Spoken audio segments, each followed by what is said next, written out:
The evidence seems to indicate that you're watching Dolly Vision. Chopping up Dolly pieces, dreaming real. Two crime scene blast feel so unreal. YouTube madness like share, subscribe. Jack's on fire, burning the world fire. Where's the baby missing? Shadows crawl. People whisper footsteps down the hall. Fingerprints of the dead, cold as stone.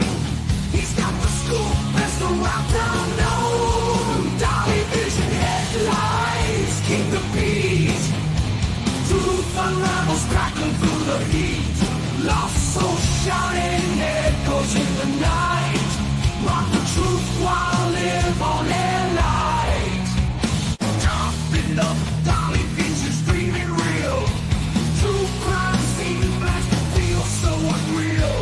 YouTube madness like share, subscribe.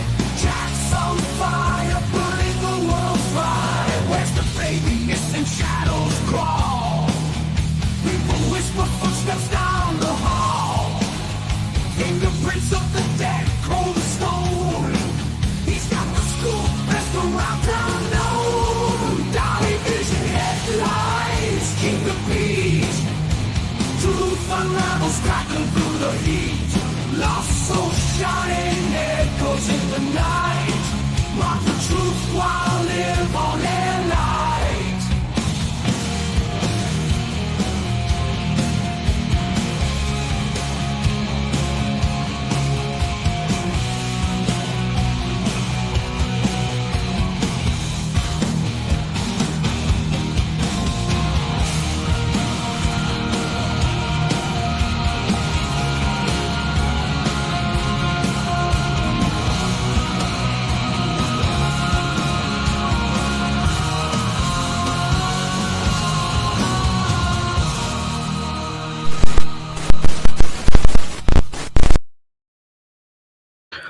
What is up, YouTube? It is Dolly back in the house. Good to see you guys jumping in the chat. Now, you know, we are on the move this morning, so my hotspot's not the best, so I turned my camera off so y'all would get the feed really good today. Okay? So I got... We're technically not in a house. Well, yeah, technically we're not in a house. We're in the trailer house, the camper house. Okay? So, funny story. She brushed her hair today. She brushed her hair today. Funny story. So we left court yesterday, and I went out to the camper and went to sleep. Woke up to the police knocking on the door at like, what, 9 o'clock? It was closer. Closer to 10 o'clock. They were like, who the hell are you, and why are you sleeping at the police station? And I was like, yo, I'm Dolly Vision, bitches. And, of course, they looked me up, ran my ID, came back and said, oh, okay, no problem. But we're ready for day number 4. And I thought I was going to get roughed up and be sitting beside MEGAN Boswell there for a minute. I told them, I said, yeah, I was just at court. I came out tired, went to sleep. They were like, all right, no big deal. So, yeah, you don't want me riding around Kingsport sleepy.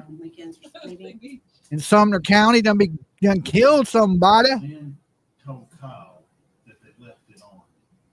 So, but they were nice. They were nice. They didn't tase me. I was like, don't tase me, bro. Don't tase me. I was sitting there trying to get you to get up because I was scared for being there. And then finally I fell asleep for about 2 minutes. It felt like I slept at the courthouse.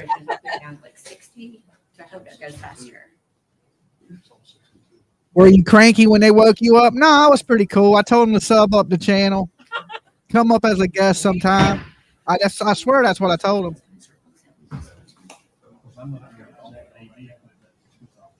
Do what? No cuffs, no laser, a good night. That is right. Sounds like a... I was like, don't tase me, bro. Don't tase me. I said, I'm a podcaster, not a criminal. Do you mind if we go ahead and start getting the evidence in line? So we're just 5 minutes away from this kicking off. They're in the courtroom already, but it's not supposed to start till 10:30.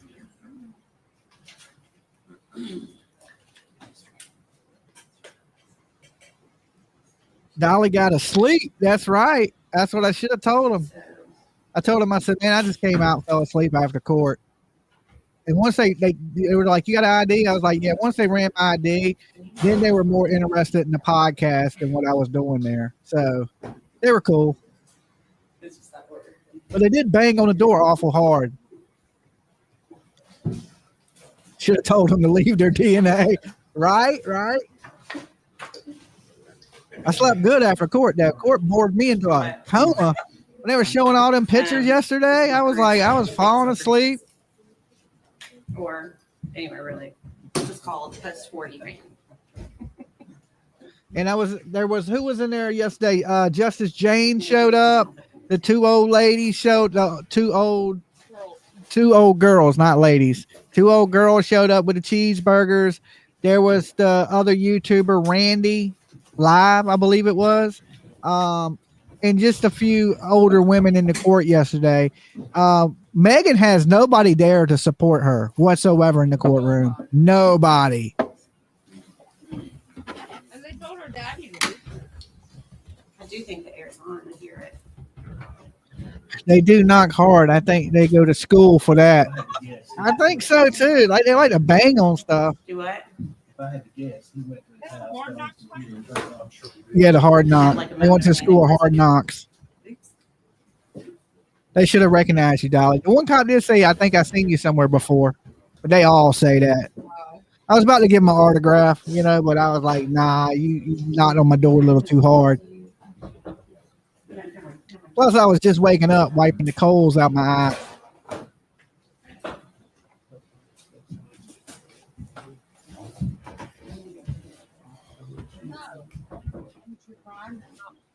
What's out there? Yeah, I should have told him to go grab me something to eat. Thank you, Kay.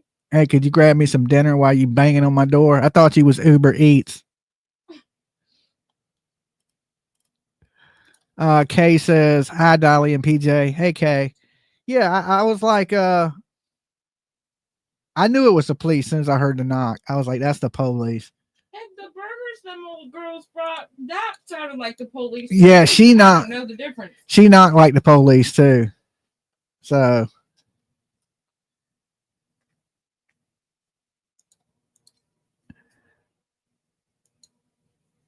Yeah, thank you for the support, Kay. That is awesome of you. Dolly gotta eat.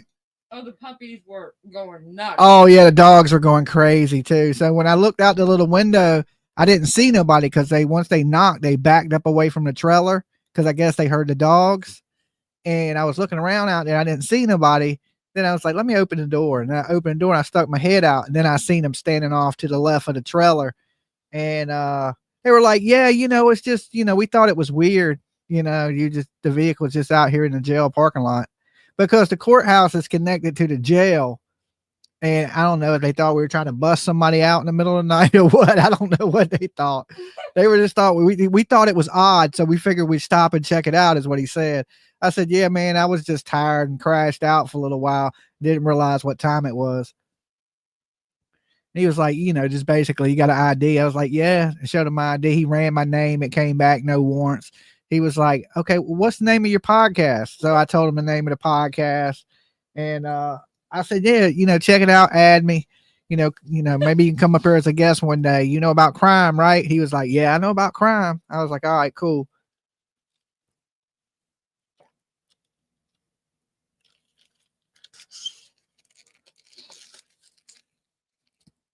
He said, oh, I know what he said. Do you make a living doing that? I said, yeah, but in my mind, I was thinking, you see, I'm sleeping in a camper at the jail.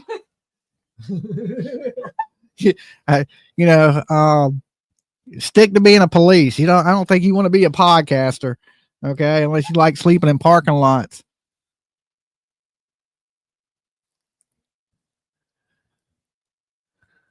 So did y'all see the picture on the thumbnail of her flicking off her daddy and the jury?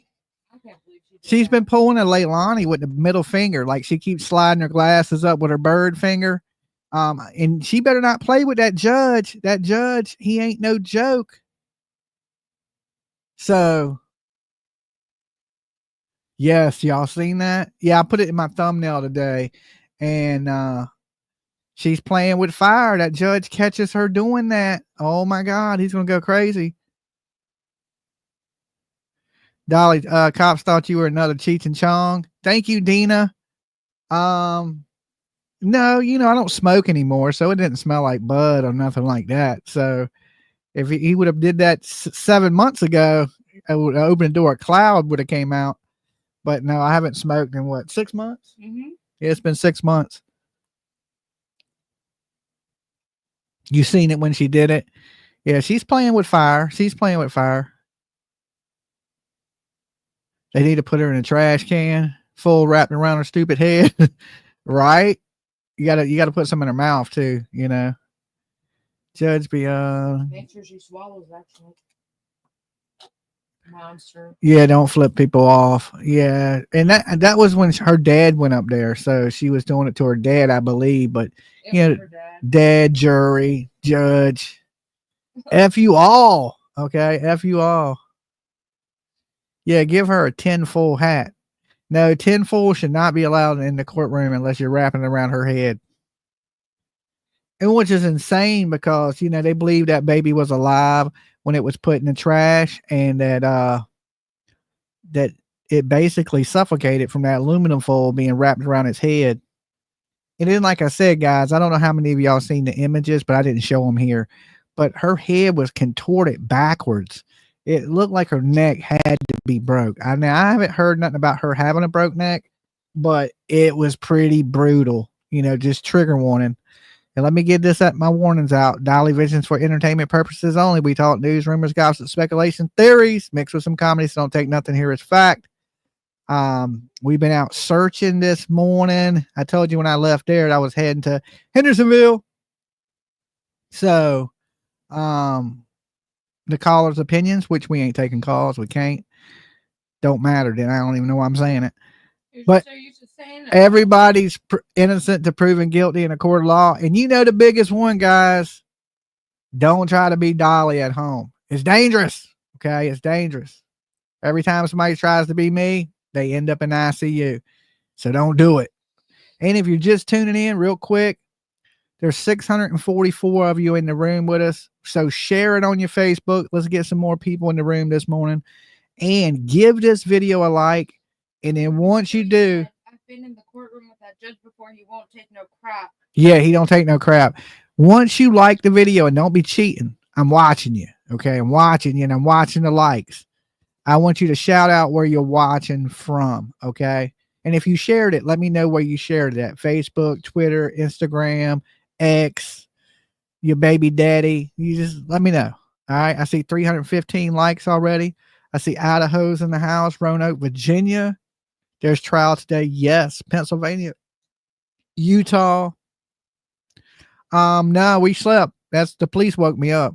Okay. They messed up my slumber beating on my damn door. What do you think? I wonder what they thought.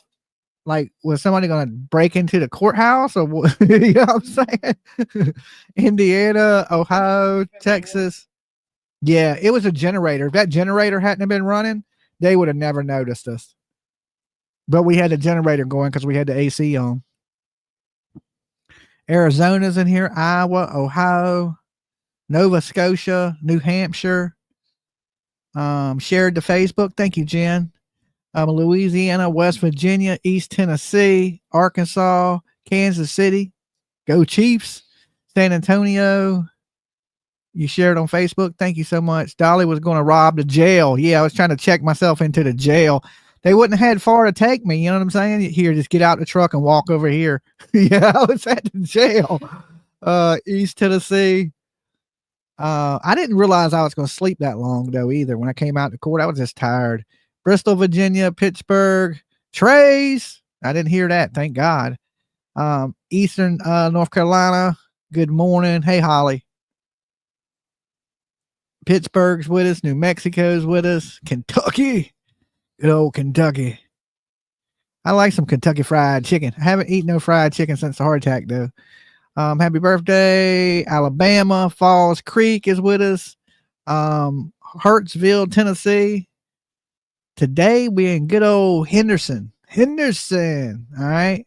So I'm gonna be in and out with you guys today as court's going, because there's, I'm still trying to do some looking around. Triple D's up here from VA, Tennessee's. We got a lot of Tennessee tonight.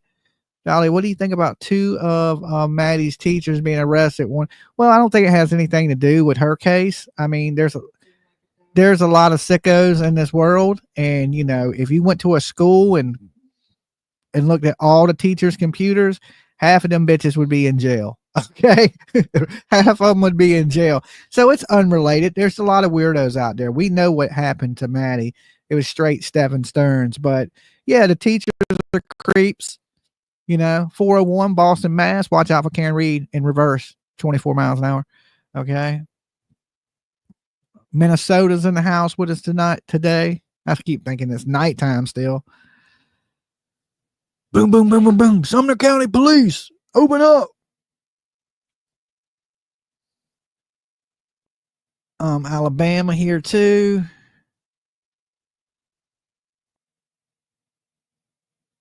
She is so disrespectful still. Do you think Hunter knew what Megan done to Evelyn? I don't know. Me and PJ were discussing that, and she's starting to think Hunter may have some parts in it. I think Hunter has nothing to do with it. Me myself, but me and PJ, we're 2 different people, so we don't share the same brain. But she seems to think Hunter may have a little play in it.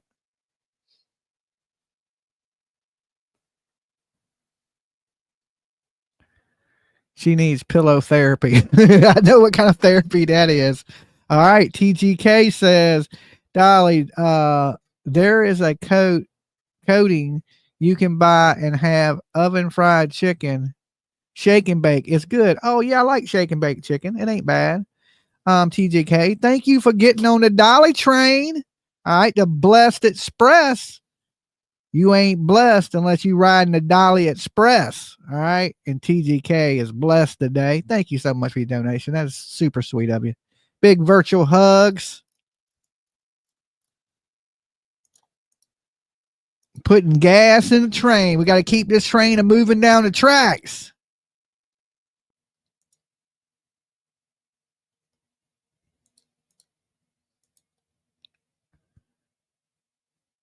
It's shake and bake, and I helped. Okay. Yeah, he's in a mental hospital, because somebody was trying to steal his thoughts. I think it was PJ. She's a thought stealer. Helena is jumping on the train. Welcome to the Blessed Express there, Helena. When you ride in the Blessed Express, you riding the best.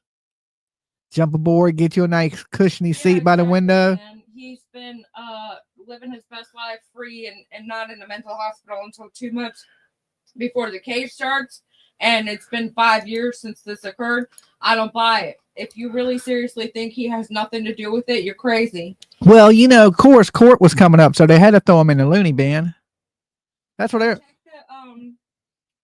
Can you check the let me look to see if I can. Someone said, can you check to see if you got my donation? Is it from the Gibson Go? Yes. I see it. Carly, thank you. What does it say? Carol. It says, feed the pups. Feed the pups. Thank you, Carol. That is awesome. And guys, if you hit up that if you post it, PJ, I will pin it. And if you hit that up, which goes directly into our travel fund for us covering cases and searching for people, just, we don't get a notification like a super chat. So just throw little red stop signs up in the chat for me, and we'll make sure we open it up, check, read your comment, and all that good stuff. So thank you guys for supporting us, keeping Dolly alive. So there we go. Sage did it. Thank you, Sage. There it is. Now it's pinned at the top. So if anybody needs that link, there you go. And right now we got 742 likes. We got 759 in the room. That is good numbers. Yes. That means almost everybody hit the like button. I've been doing this and they wouldn't do it for me. You guys are mean.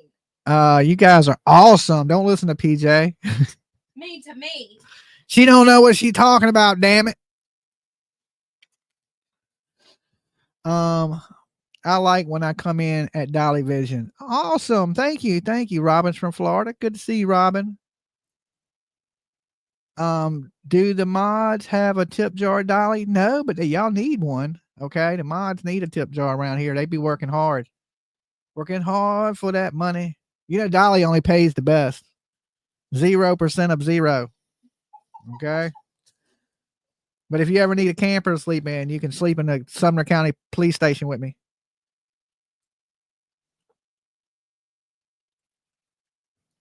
We left Sumner County. We can't give our location, but we're there. We just can't tell you where at there. Yeah, I'm still eating my breakfast. I already been out looking this morning. So I got up early and I did a little bit of looking. I can't tell you guys where yet because, we're still in proximity. So once we're away from the infected zombie area, okay, People are so weird. we will let you guys know. Yeah, we don't need to know where you be. Yeah, we left the court yesterday after the police woke me up, and we made the ride down to where we needed to be. I sat there staring at you for like 2 hours because I was so nervous about staying there. Like I thought we were gonna get in trouble. Me, I sleep anywhere. You know how I am. I pull over, go right to damn sleep. Yes, Your Honor. All right, here we go. Jury's ready to bring them Bring them in.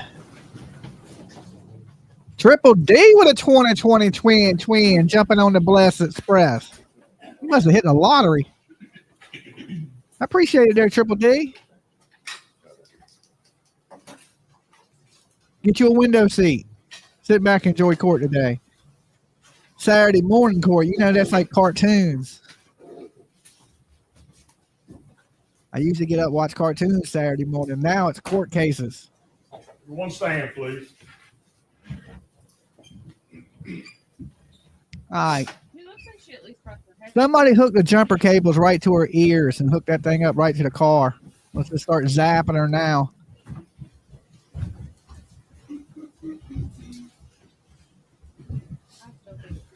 They just filmed the back of her head. They need the camera pointing the other way. We don't see nothing. I don't see the facial expression. It's like Brian Kohlberger's little sister. You may be seated. Thank you. That's what they do with Kohlberger, show them from 300 yards away. Yesterday when we left, I gave you certain admonitions. Jump on the court train today. We already got a few passengers. All right, I'm going to mute for a minute so y'all can hear this. Record reflects that none of the jurors raised their hand. General, turn to State would call Steve Williams.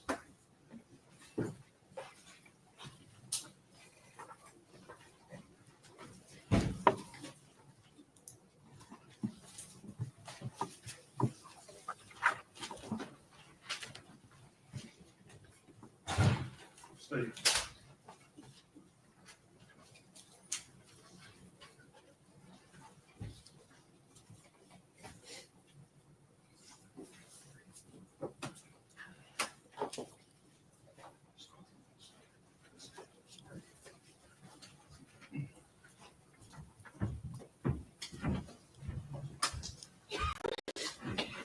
State your name. Steve Williams. Someone swear affirm testimony about you, the truth, the whole truth, and the truth. Yes, sir, I do. Jax is on the Dolly train. The Blessed Express. Thank you, Jax. Scoot up close to the mic. Speak up loud. Okay, Thank you. There you go. You're Steve Williams, is that correct? that's correct. And you were previously employed with the Sullivan County Sheriff's Office. Is that right? That's correct. All right. How long were you employed there? Just under 34 years. So back in February of 2020, were you working at the Sheriff's Office? That's correct, sir. And what was your position or assignment there within the Sheriff's Office? I was lieutenant over criminal investigations. And during that time in February of 2020, did you assist in the investigation of a missing child by the name of Evelyn Boswell? Yes, sir, I did. And specifically, did you participate in interviewing the defendant? Yes, I did. All right. Now, at the time at which you interviewed Miss Boswell, had other detectives already spoken with her? Yes, sir. Okay. And were you aware, did you know what she had already told them? Yes. All right. So what was the information or what did you know about Evelyn's disappearance and Miss Boswell's involvement before you went in to talk with her? I just knew that she had told that her daughter was missing, that it come in through DCS that her daughter was missing. And we was trying to follow up on her daughter being missing. Okay. Where did you talk with her? At the sheriff's office in criminal investigations division in the interview room. Okay. And this interview room, does it have the ability to sit outside and listen to the interview as they're going on? Yes. All right. Did you listen to the interviews that were done by the other detectives? Some of them and parts of them. I can't say I heard every one of them. All right. And is this interview room located over at the sheriff's department? Yes, sir. And is that here in Bluntville and Sullivan County? Yes, sir. When you went in to speak with her, let me ask you this, what was your approach in speaking with her? Did you take a different tack than the other detectives had taken, or? Well, I just went in and was just being nice to her and trying to talk with her, or if you'd say civilly and not browbeat her or anything. All right. And was your interview with her recorded? Yes, sir. And prior to coming to court here today, did you have a chance to watch that interview? Yes. And was it a true and accurate recording of that interview that you had with Megan Boswell? Yes, sir. All right. Judge, I'm going to move to introduce that as Exhibit 182. No objection. Before exhibit 1, And at this time, I would ask to play that for the jury.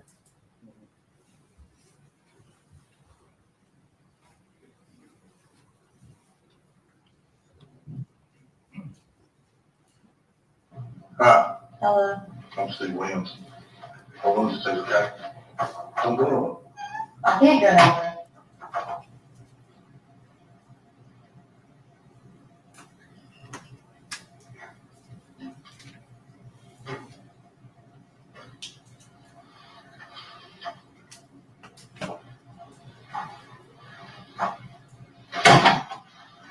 They've been talking to you about your child, right? Yeah. And where was the last time you saw your child? I'm coming home telling her. Right after Christmas. Where? Ethan. Okay. And you say Ethan, does that mean Ethan's in Louisiana or Ethan's? In Bluntville. Like I told him, I don't know if he took and dropped her off somewhere right after I dropped her to him, but I don't know what's going on. Where did you give her to Ethan at? Bluntville. I was grandparents' house. Okay. And what's his grandparents' name? I know his grandma's name is Sherry, but I do not know his grandpa's name. Okay. Have you ever been there? Once or twice. And you've met him? I've met Carl. And that's his grandfather? Yes. Okay. And I'm sorry, I didn't mean to tell you I didn't know his name, but as soon as you asked me, it fit right on that. that's no problem. Am I any questions here or not? This girl lies through her teeth. I'm just curious. Good morning, Choo Choo. Need a I mean, window I seat, know, but please. it's very Nina few questions G, in the all email. day I know I'm an long. attorney. Come aboard the Blessed Express, girl. Okay. Because I'm not lied to him. You guys are great this morning. You have 8:30 likes and 8:29 in the Well, room. I know. You know why? Because Dolly's here to do Yeah. commentary with them today. All right. They like me better than you. So the last time you saw your child was at Ethan's. I'm playing. And They love you PJ took your child too. to Ethan's grandparents' house, right? Right, but I never walked in. We stood in the driveway. Okay. And what was you driving? I was driving my Cruise. I don't have anymore. It was a red 2018 Cruise. It's like a little Chevy sedan. Yeah. Okay. And was Ethan still there? I mean, I guess he was. I don't know. He just had me come up there. Did you see Ethan there? Yes. Okay. And did you see his grandfather there? No. Me and Ethan stood outside and talked. Kind of like away from the house. Okay. Like the house was like over here where he parked his car was like towards the trees of the house. And we were standing like towards this side of his car. Okay. And you dropped Evelyn? Mm-hmm. And Put the car in his car and everything. What kind of car does he drive? A 2018 Nissan Versa. It's black. Okay. And then that was Christmas Day, right? Mm-hmm. Okay. And then after Christmas Day, do you communicate with, He won't talk to me. but On New Year's Eve. I wouldn't talk to and sort of you on New either. Year's, I guess. Thank you, Me and him Angela. back and forth. on text message or No, actual? on the phone. Okay, so actually talking. Yes. I wish her nose would grow every time she lied. Did he say he had Evelyn in? Yes. And I left him tons of voicemails, and I was like, look, like, if you want me to leave where I'm at, like, I'll come spend New Year's with you and Evelyn. Like, I just want us to be there as a family, you know what I mean? But I'll come to where you are. Where was he at then? I think he was at his friend's house. Who's his friend? I don't know, to be honest with you. Friend around here or friend? Friend around here. Okay. And you don't know. who Thank his you, friend- Tina G. Thank you, Southern doesn't tell Staff. me anything. Good morning, Turtle Gang. How long? Grand did y'all Falls, date? Montana is Like in the 3 house years, with us. Maybe 4. Okay. And you didn't 3 know years, his- yeah. And you didn't know his friend? You said woot woot. I was never allowed to be around any of his friends. Her nose would be dragging around if it grew every Did time you she ever told a call lie. him and say, hey, where's Evelyn? It's been, I've tried to 2 call weeks. and he won't answer. I would leave voice messages, he wouldn't call back. And honestly, like I was telling them, like I had Evelyn for like over a year and he never checked on her and I had to support her by myself. So when I got up here, I was like, you can take care of your daughter for a little bit. Not that I don't love my daughter, want to be with her, you know what I'm saying? But I was like, you don't help me at all. Like I want you to see how it feels, so no help. so he didn't help you financially or No. taking care of her? No. He was in the military.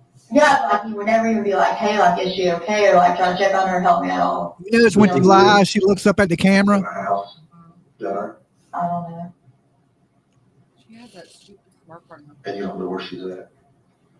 You can tell she's lying. And the last time you saw her was Christmas. You know you had a straw.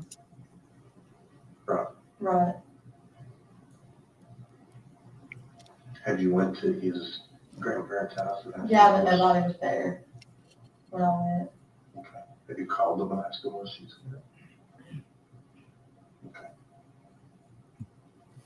And what brought you? Thank you, Robin. I guess my dad called. Choo choo. So you still haven't heard from her, but somebody's called about her, Yeah. right? She lies worse than Leilani. And you have no idea where she's at. Every single thing she says out of her mouth is a lie. Okay. Have you tried to find her? I mean, yeah, like I called, you won't answer me. I didn't know he went back to the Army until today. Like that was news to me when they came in here like, oh, he's from Louisiana.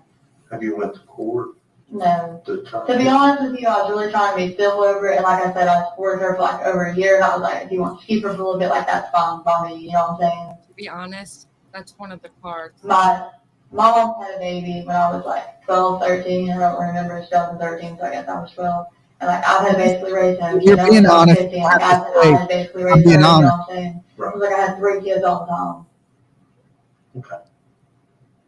And I was like, it's his kid. If he wants to keep her for a little bit, like, by all means, you know what I mean? I'm all for it. And like I said, something I don't love Evelyn or want to be with her, but it's just, you know what I mean?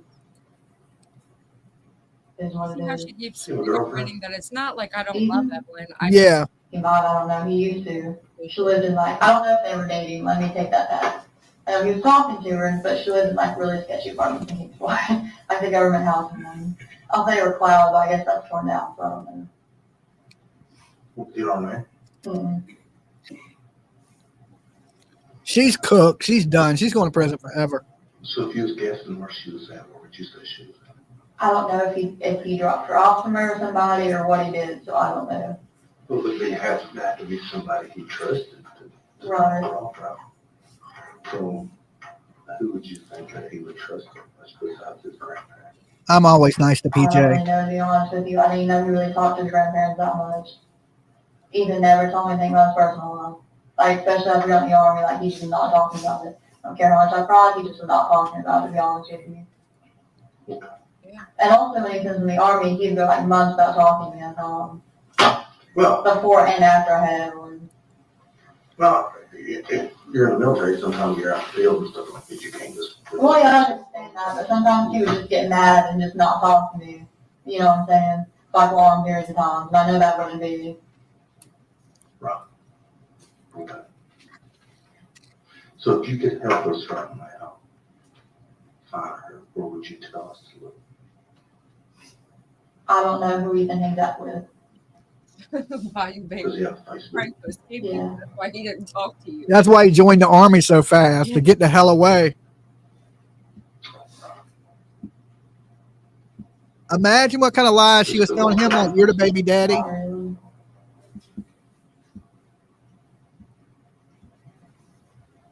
Do you have Facebook? Mhm. Do you have communicating on Facebook? He does not respond. I think he's blocked me on Facebook. Thank you, OG Daddy. He didn't want to talk to me. Thank you. I was just messing anyway. I know that it's your channel, so everybody's gonna favor you more than me. And like the video before you even come into the room. Well, let's see if we can hit 1,000 likes. So I can rub it in PJ's face. Ha ha.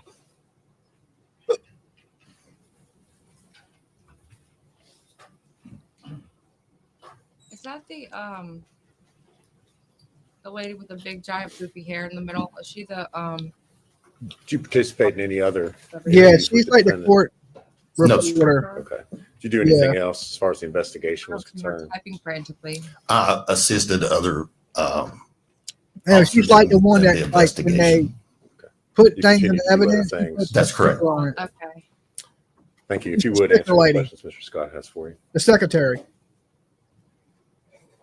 Court secretary. So they don't have someone transcribing the They do, I think. Morning. Morning. How are you? Good, and you? Good. Thank you for asking. I hate What time did you take this interview? I don't recall what time of day it was. I think it was in the evening. Okay. It's It's my understanding at this point 5 years, sir. that Megan had been interviewed by Tracy Haraz, a DCS worker, and then later by Michelle Gillen, and then you. Is that correct? I couldn't tell you the exact order of the people who went in and interviewed before me or Thank you, after me. Christy. I can't tell you that. I Oh, don't yeah, know. that's true. That makes sense. Mhm. Your interview and those other interviews that day, they were basically a continuation of the same interview with different people. Is that There were several officers and agents that interviewed, or several officers that interviewed that day. okay? But was it basically a continuation? I've talked to her. Now you go talk to her and see if you get more. Yes. At one point, she asked you for an attorney, No, sir. but you didn't feel like she did. No, sir. She said, if this happens, I want an attorney. She didn't say I want an attorney. She said, if this happens, I want an attorney. You had instructed her not to go anywhere. The sheriff's office is a secure facility, and we can't have people walking up and down the halls of the sheriff's office. Okay, so she wasn't. You can't have people sleeping outside She either. wanted- You can't be sleeping outside the jail. You can sleep inside of it, but you can't sleep outside of it. Make that make sense.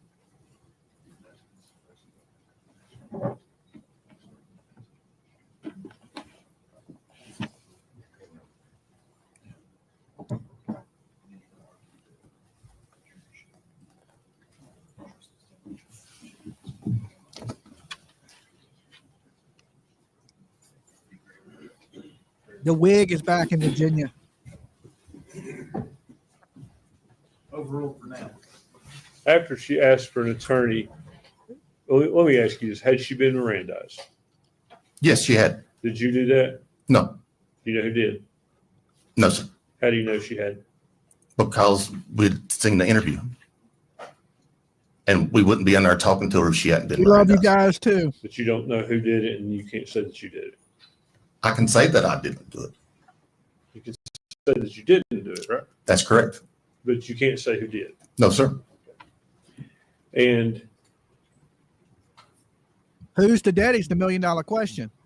as it relates to her question for an attorney, and this will be kind of my last question on that. You didn't stop questioning her. You said, "Do you want to talk to me?" You continued asking her questions, correct? That's correct, because she never asked for an attorney.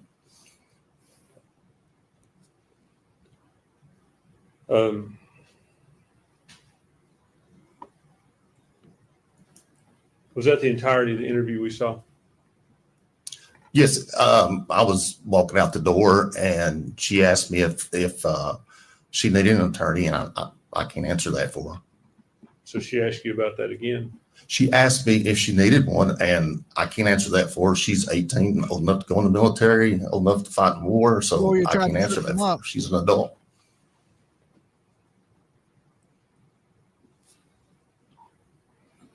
What time did you come on shift that day? Do you know? I usually come to work at 8 o'clock, but I can't tell you that day. It was probably 8 a.m. I'm just trying to nail down the time period. It would have probably been in the evening if I was guessing, late afternoon.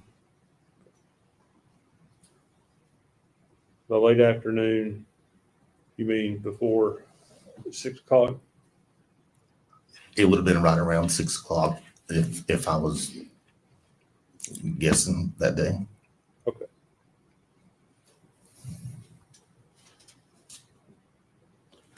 Mr. Williams, thank you for being here. It's good to see you. Yes, sir. You too. You read it? There you go. Is he free to go? Yes. Let's say. Yes, sir. Thank you for your testimony. Your relation understanding is ready to go. Thank you, sir.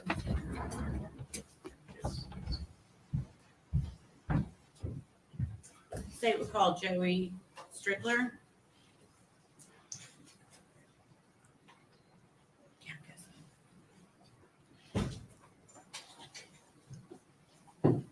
Yes, I seen that interview yesterday.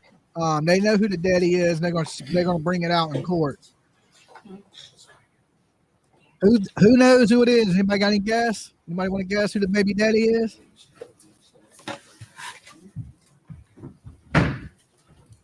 Raise your right hand. State your name. Joseph Strickler. You solemnly swear or affirm the testimony you're about to give will be the truth, the whole truth, and nothing but the truth.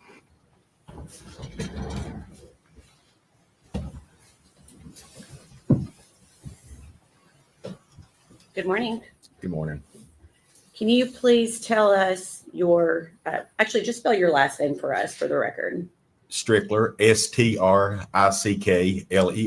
Okay. And where are you currently employed? The Second Judicial District Attorney General's Office How long have you been employed there? since September of 2021. Okay. And what is your title there? Victim Witness Coordinator. Okay. And prior to that, were you employed in law enforcement? Yes. Sullivan. Oh, excuse Okay, me. go ahead. Tell me where. Yeah. Sullivan County Sheriff's Office. Okay. What was your title at the Sullivan County Sheriff's Office? Captain over Criminal Investigations. Okay. And how long had you been captain of criminal investigations? I was with the department for 30 years before I retired, and two different occasions. It was several years. Okay.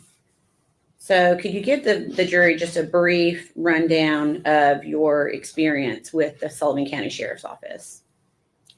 I started out in as a when I graduated from college, I started out as a corrections officer and worked my way up to a patrolman, and from patrolman went into detective division, and then worked my way up through the ranks there to being a captain over the criminal investigation division. Right. And were you employed in that capacity in late 2019 and early 2020? Yes, I was. Did you assist in working the case of missing child Evelyn Boswell? Yes. Do you recall what your role was in this investigation? Was the captain over criminal investigations. My main duty was administrative, and basically what I was doing was being a conduit between our agency and the FBI, the TBI, the district attorney's office, the staff and command of the sheriff's office, and also helping out any way that I can with making sure they had the resources they needed and the manpower. Okay. So you're essentially a liaison between the different agencies that were working this investigation. That's correct. Okay. Did you personally interview Megan Boswell at some point? Yes, I did. And was that on February 20th of 2020? Yes, it was. Okay. That day, did you conduct more than one interview of the defendant? Yes, Okay. How many? 2. Okay. To your knowledge, and you may not know this, had the defendant been interviewed by anyone else that day prior to you speaking with her? Not to my knowledge. Okay. Where did these interviews take place? The Sullivan County Sheriff's Office Detective Division's interview room. Okay. And is that located in Sullivan County, Tennessee? Yes, it is. Was the interview video and audio recorded? Yes, it was. Okay. And who was present during the interview? Myself and Miss Boswell. Okay. Have you had an opportunity prior to court to fully watch both interviews in their entirety? Yes. Okay.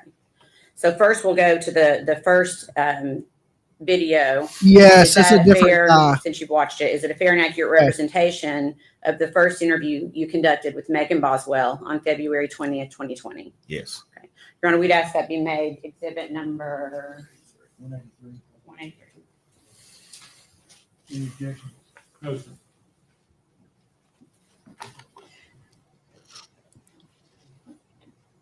And then permission to play it at this time for the jury. Just 1 second. Okay.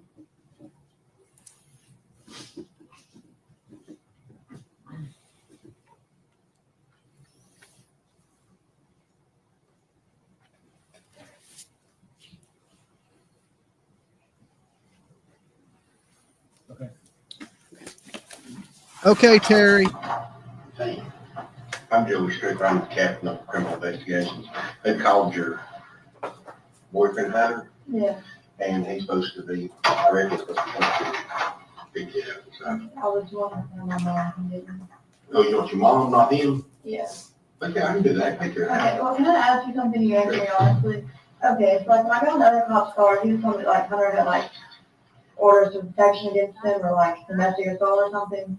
I can find out. I don't know. Can you tell me that?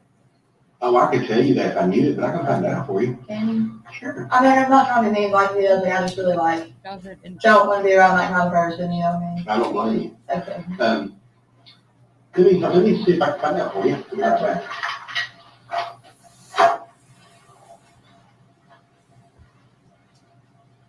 And people were asking them so they could see the closed caption. Okay.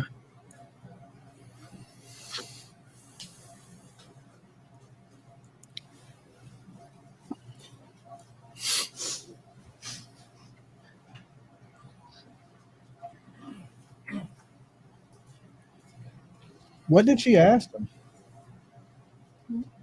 She said, "Can I ask you something?" I couldn't make out what she asked him.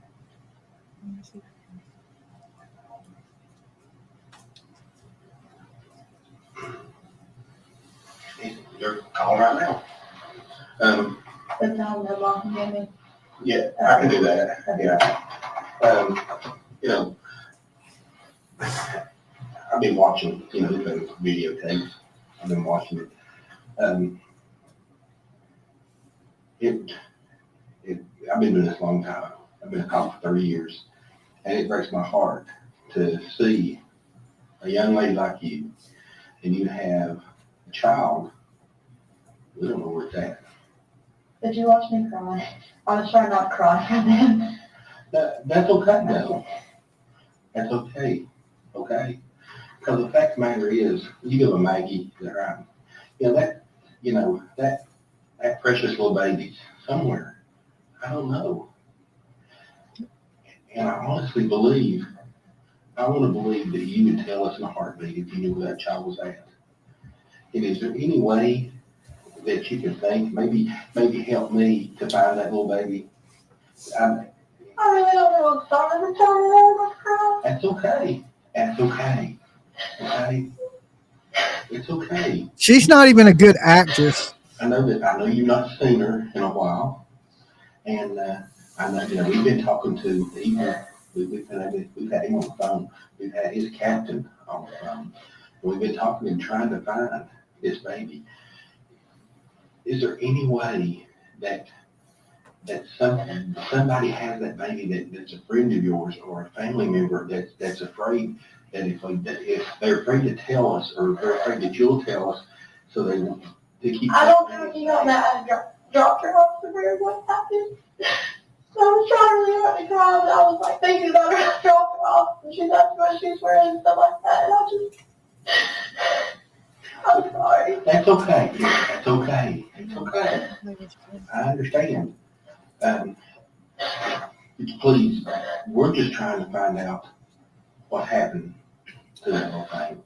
And, you know, I'm a daddy, and it breaks my heart to know that this child could be with someone that don't love it, that don't take care of it, or God forbid something bad's happened to that baby. And, you know, the thing about it is, everybody's going to point back to you because you're the mama, and you're the mama that let the baby go. When I say let the baby go, I mean, you're the one that took the baby and said, here. I know, but I was scared to her dad, and I thought it was okay.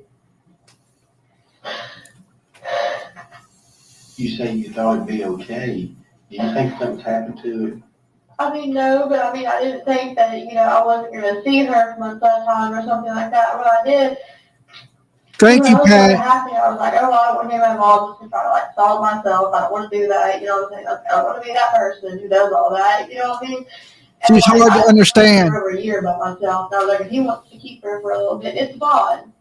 How old are you, Max? 18. You're just a young lady yourself. You're a brand new mama, and you thrown into a different world. And I can understand you feeling that way and saying, hey, you know, I just want a little bit of time to myself, a little bit of time to be me before I have to be a mama. And you had all these things that happened so quick to you, you know, it's, bless your heart. My heart goes out to you, but I'm telling you, we've got to find that little thing. We've got to find her. And do you remember when she broke her arm? Somebody said she broke her arm. I don't know if she actually broke her arm or not. I just know it was bruised. I never saw it, so I don't know. You never saw the bruise? No. And did this happen after you had gave her to you? Okay. Okay. Well, now, when they say that you dropped the baby off at his parents? His grandparents. His grandparents? Me and him stood outside. We didn't go in. And where was the baby at? On my hip. And then I let her kind of like go to him and get used to him. And I stayed about 30 minutes and she was fine. So okay, did the grandparents ever come out? No. They never did come out? No. Okay. And then that was the last Yeah, time you before this, they claimed she fell off the bed and broke her arm. Just for a second, me and brought into it. He told me to leave. Okay, who was with you when you went back It in? was just me. Just you. Now, was you dating anybody during that time after you left? Hunter. But I didn't really tell me and Ethan were into it. Okay, so you went from Ethan to Hunter. Okay. Okay, how long do you know Ethan? Can you tell me a little bit about him? I met him my freshman year of high school. Where'd you go to school at? Central. Okay. Okay, so you just graduated last year? Yeah. Okay. Okay. So, wow. And where'd you meet Ethan at? At school. So he went to Central also. Okay. And then he got in, he joined the Army, is that correct? Okay.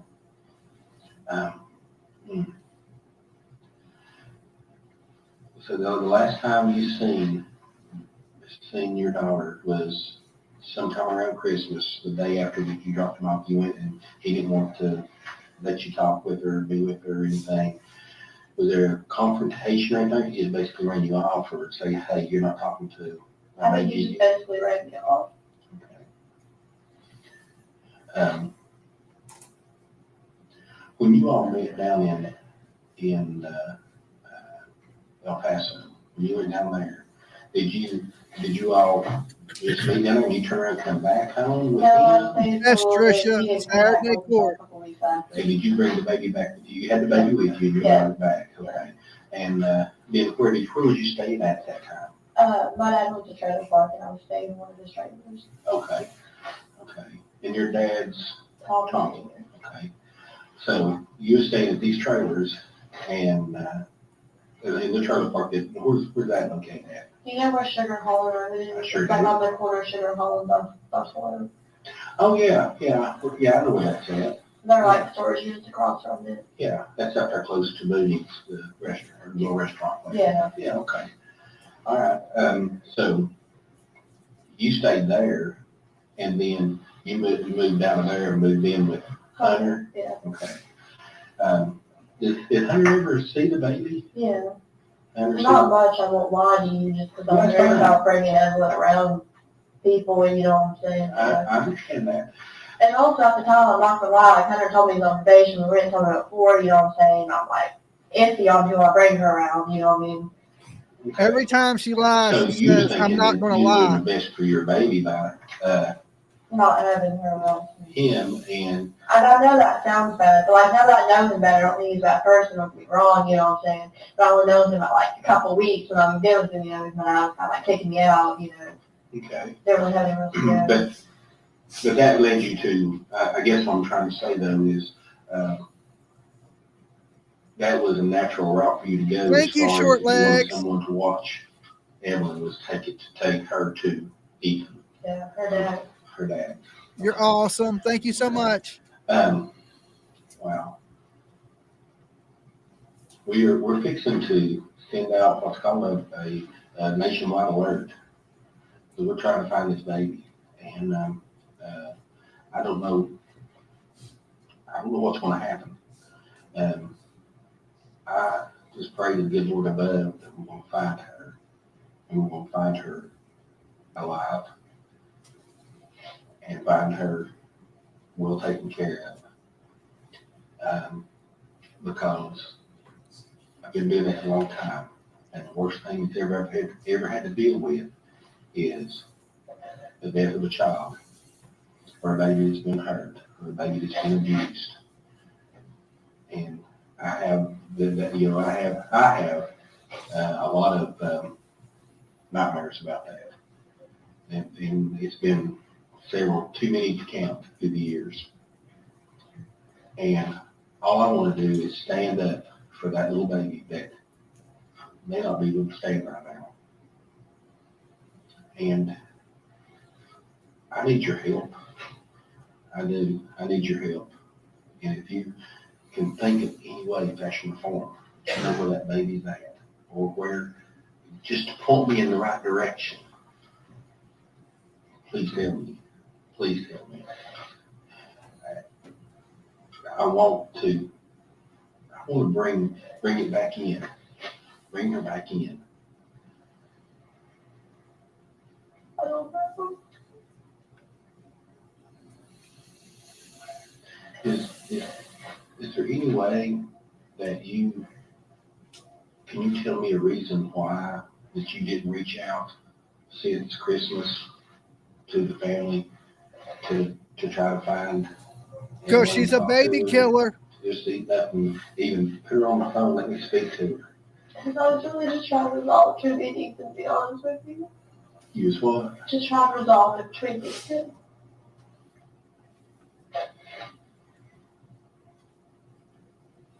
So, tell me what you think? What do you think happened? I don't know if he's taking her in contract for someone else for. You think you could have hurt her? No. Did you hurt her? No. Would Hunter hurt her? No. He used to get like mad and like threaten me all the time, but he never actually like did anything. You know what I mean? Did he ever show any aggression or anger toward your little baby? Well, I don't know. No. You never seen that? No. You said that she had a bruise on her arm earlier. Do you know how that bruise happened? That you think is maybe Fell off the bed. That's what I was told. where at? And Ethan.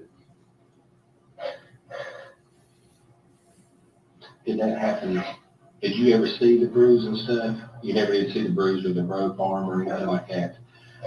So you did have some telephone conversation apparently with Ethan about her. Yeah. Okay. Well, this is weird, because I think that we're being told is that by him, he's like, I'm not saying that. He has seen her, I swear to you, he has. When the last time you seen that little thing, On Christmas Eve. Mhm. He had her then, but I had her for a little bit on Christmas. So me and my family told her to went fishing for her every Saturday night. And that Christmas Day, and I got her stuff that I got her. And I got, like the stuff that my brother got her and stuff, and I took it to him. they're on, off of Hartown. Did you get to see her that day? I had to wait a couple hours. What did you take to her that day? I don't know what my brother got her, but I got her like a little horse and like baby shark stuff and clothes and stuff like that. So sad.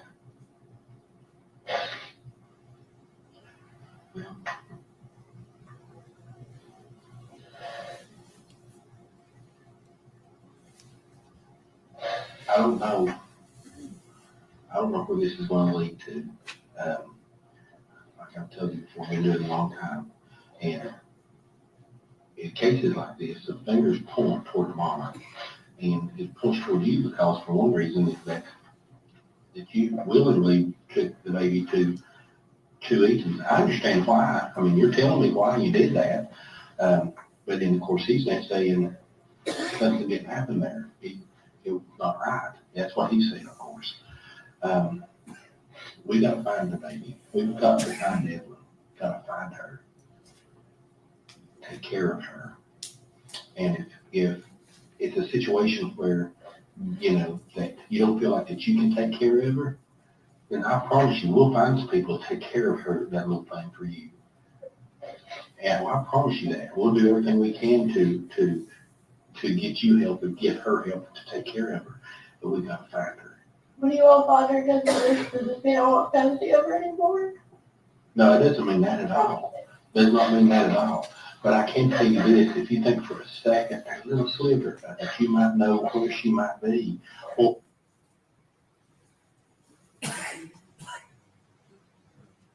She's known where she was at this whole time, and she didn't say nothing. She just lied, and more lied. And then eventually she comes clean and says because she liked the officer, the younger dude, that he convinced her to do it for him. You remember that on the stand? He said, are you doing it for me or are you doing it for yourself? And he said, I'm doing it for myself, but because of what you said.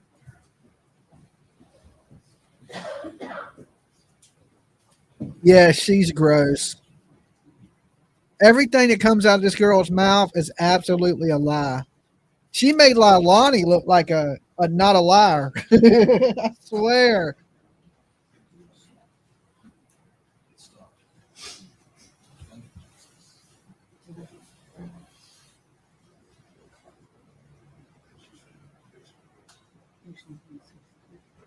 Ladies and gentlemen, go with the officer, please. Go on stand, please. All right, they're taking a break already. The lawyer's got to argue about something.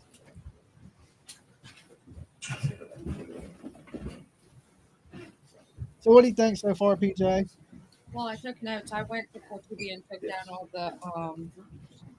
all of the closed captions that they showed because I couldn't hear it at all. And so then I got my AirPod, but I couldn't hear it. And there's a lot of damning stuff in that, I believe. But there's also stuff in that I thought that actually makes me still side-eye Hunter because she says, can my mom pick me up and not Hunter? Because when the captain comes in and he introduces himself, he said, so I know you know your boyfriend, Hunter. I believe we've notified him to come get you and he's going to come get you. And she's like, well, can my mom come instead? And then she asks if Hunter has any restraining orders against him. And the captain's like, well, I don't know, but I can find that out for you if you'd like. And she said, yeah, please find that out for me. And he said, okay, yeah, I'll go find that out. And then he leaves. What would be the purpose of her asking that unless he had possibly gotten A restraining order on her? No. Or somebody on him? Somebody on him. And to me, that instantly in the back of my mind, I thought, well, was he like violent or stalking someone, or like why would she ask that? I don't know, because he's probably batshit crazy with aluminum foil on his head. I mean, I don't know. Snacks has been a member for 4 months. Thank you, Snacks. I like snacks. I like snacks too. Snacks are always good. So then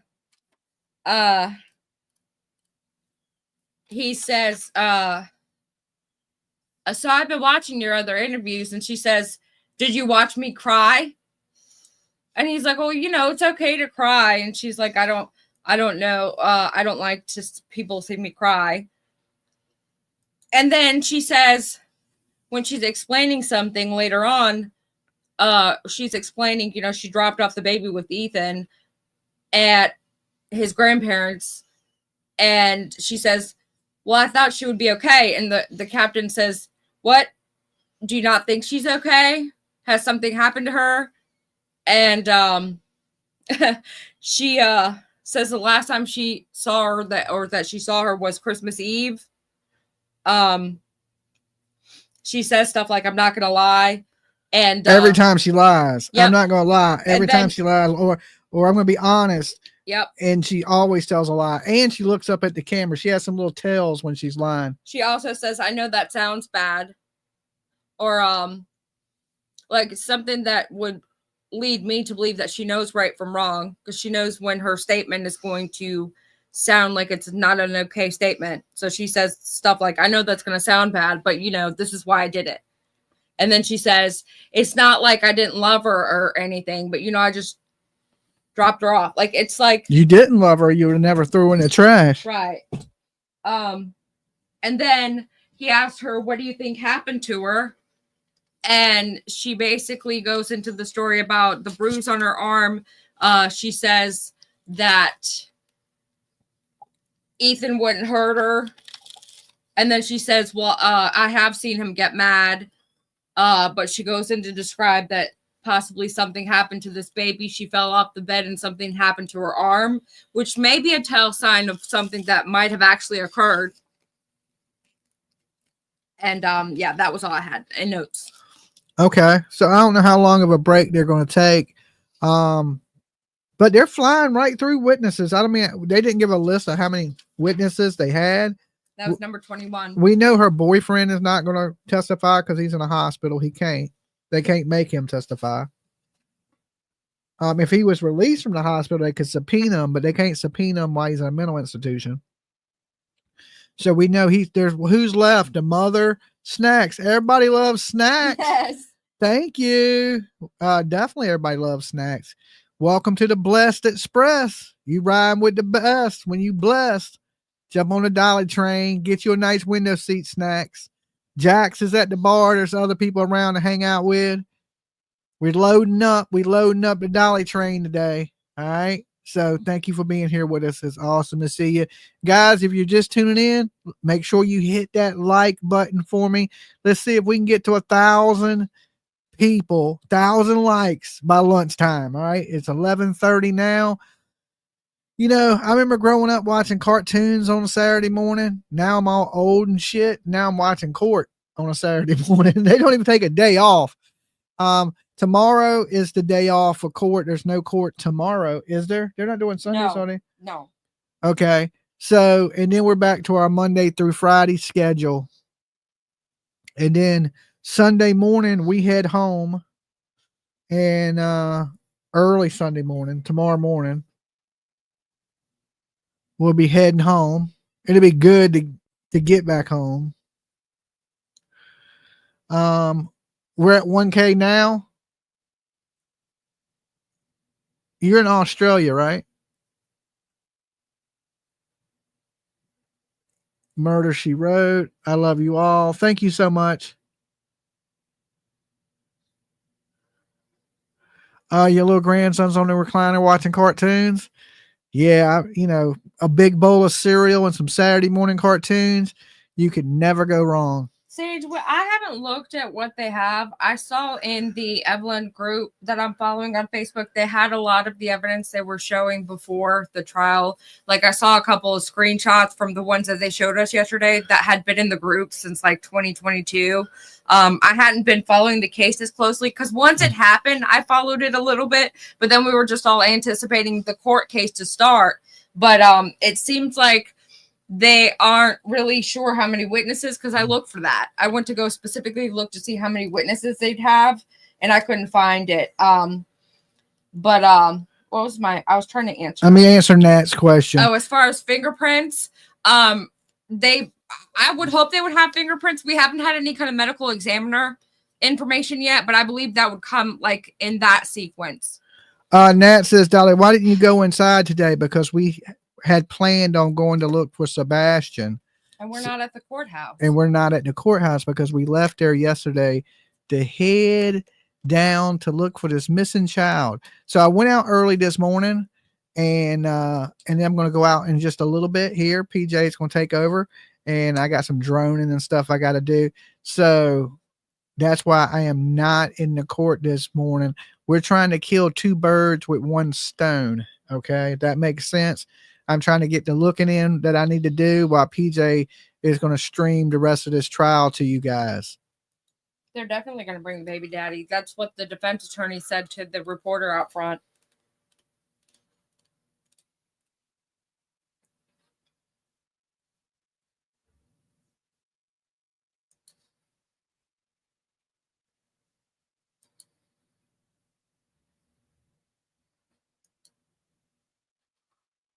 You have Turtle Island tomorrow. Yes, if we make it back in time, if we make it back, because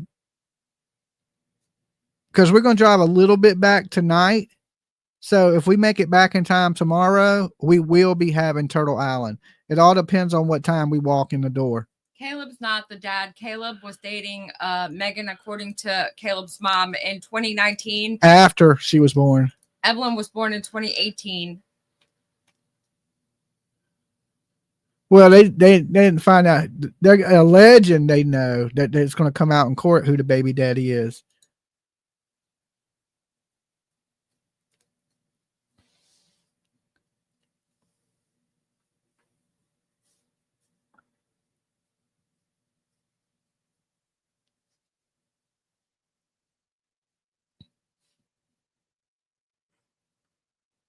Yeah, the lawyer said yesterday he would let the dad's name come out in court, say they know who the dad was.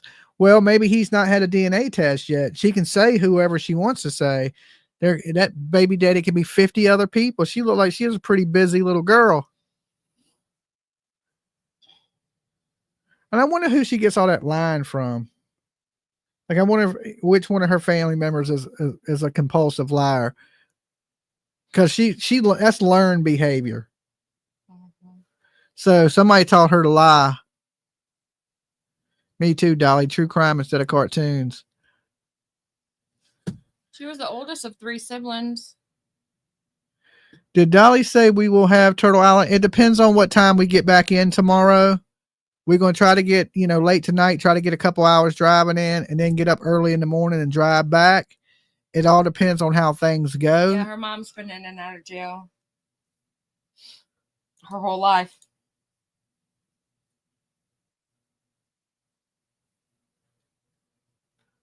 Oh, and what I saw in that group, one of the things that I saw is that they did a drug test on her. Uh-huh. And she was clean. Wow. Good morning, William. But I'm not sure when they did the test and when they arrested her or when it would have been out of her system in the time frame. Oh, I got you. Do we know what they're arguing about? I don't know. I'm not in the courtroom today, so I can't tell you what they're arguing about today. So, and once about, I don't know, but I got about 30 more minutes with y'all. Then I'm going to go out and do some more droning.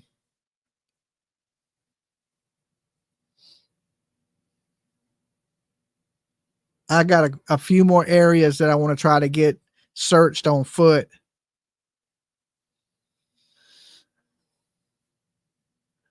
How the baby daddy going to feel about having a baby and the baby gone?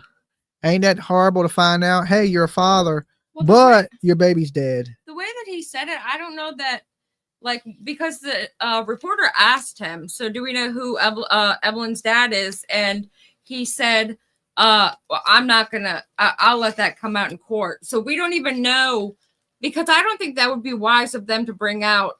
I think they're saying that, like, he said that and was thinking, like, if the prosecution brings it out, I don't want anyone to be like disheartened when it doesn't actually come out, because I have a feeling it's not going to come out. He said it was. He said it I'll would. let that come out in court. Yeah. What if it doesn't? I took that as, I'm not going to tell you guys because it's not my place to tell. I'll let that come out in court. But what if they don't bring it? No, the dogs are staying in. They're not going out droning with me. Who is the daddy? I don't know. That's what I want to find out myself. I think it's just someone we've never heard of yet. Yeah, it's somebody we ain't never heard of. It's not. We done heard of 3 different guys, and none of them are the daddy. The baby's not Ethan's. It's not the Hunter's. It's not, what's the other boy's name? Caleb.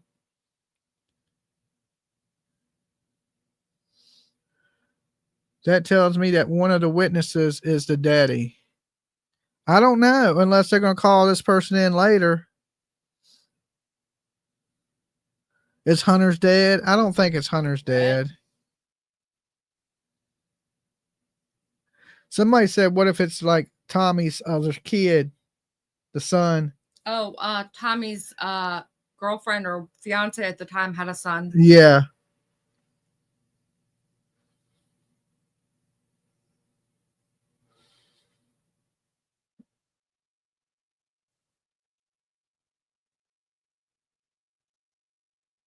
Rose says she's just nasty all around. I agree that she was getting it in. She was a busy young lady. I know that. So did anyone have any idea as to why she would have asked the officer to go check if Hunter had a restraining order against him? I know she was freaking on the weekends. Yeah.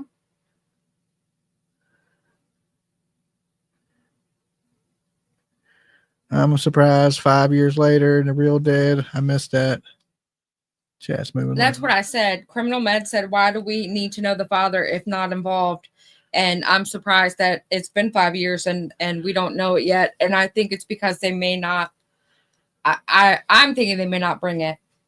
I think he just said that so he didn't have to answer the question, or he stated that because he didn't want to answer the question. Well, I can tell you the jury's behavior. The jury's behavior has been the same thing for 3 straight days.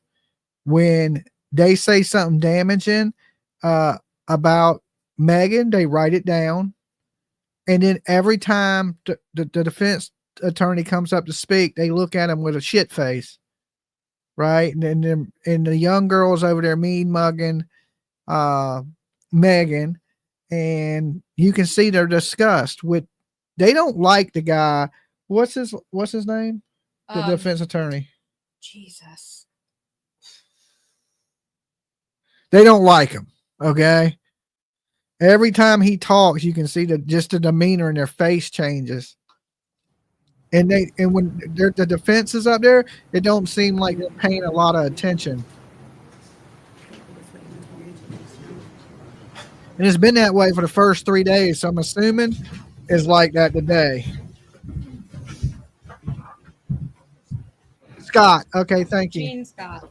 Gene Scott is his name.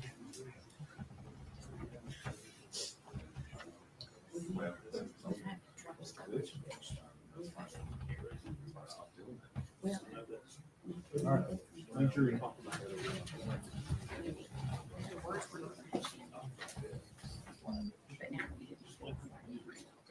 Megan is not going to take the stand. That would be Suicide. Yeah, that'd be suicide for her in court.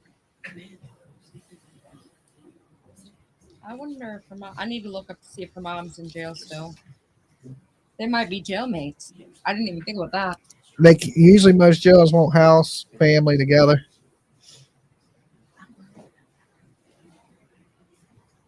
You went to school with Mr. Scott's dad? One stand, please.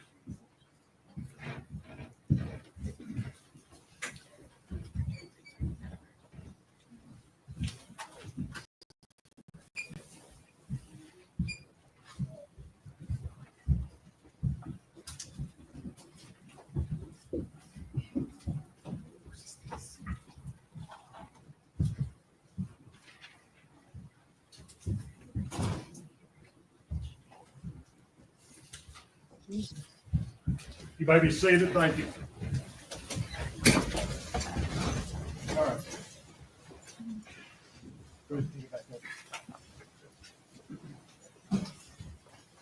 I mean, be around that. If he's an abuser and stuff that you didn't know about, you don't need to be around that. And then, you know, we'll find out.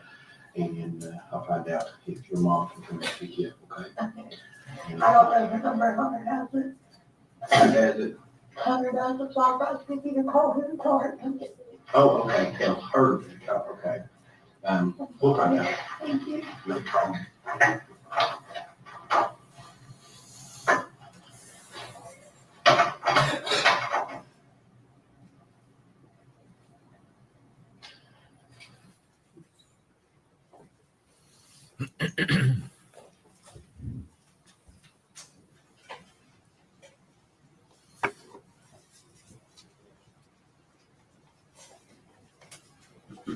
I think they should have the camera pointed right at her face. And that baby should be on the monitor the whole time, so she has to see it.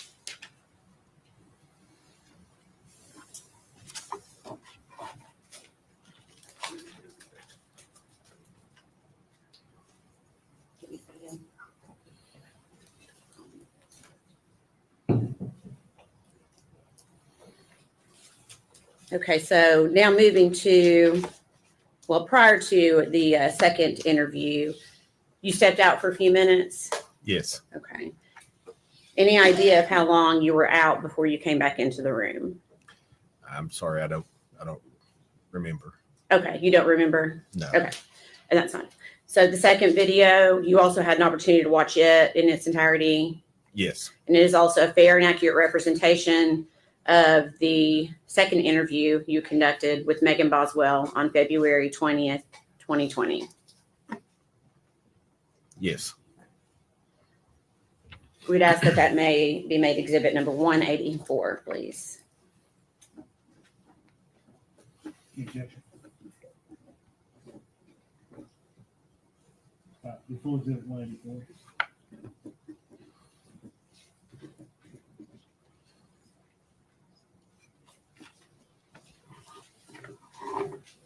And permission to play it for the jury.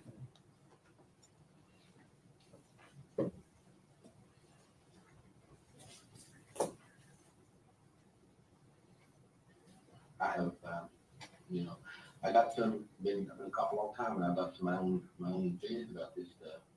But, just something that's not adding up. It's just not adding up. And, if there's something that, you think in your mind, anyway, that's informative, you could think. Well, I was talking to Dad today. He don't really talk small and that she's having all this story goes down. She's gonna have to disappear. That she's gonna go to jail. I don't know what's going on. Your mom had that something? I don't know. That's all he told me today. I don't know what's going on. So Tommy told you And then all this started going on, because he called her the night before. He talked to you all, and he told her what he was going to do. And then she said, well, you can't do that. This is what he told me. Like, I'll have to disappear. I can't go back to the hospital. I don't know what. I hope she didn't do anything too. See, but I thought Ethan had the baby. I thought he was stupid, but this is just what I told her this morning. I promise you. I talked to him on the phone on my way down here. Because I called my grandma first. I wanted to stop down there for a few my parents. I've never had any talk to you. When he called me, he started telling me. So Tommy told you that he has talked to. No, this was before he called up here. Okay, but he has talked to your mom. A couple days ago. And that he told me that he lied to her, well, and me, and said that DCS was going to do a whole visit on Elijah because he thought that she was going to resolve it. And so he basically, but what he said to Angel, man, help me with this. But he told Angel that he was gonna send DCS to. And on Evelyn and stuff. And he told me that she said, oh, like, I'll have to leave, and like, nobody can ever find me again, like, I'm going to jail. I'm sorry, I'm not being biased. That's just the last part to say.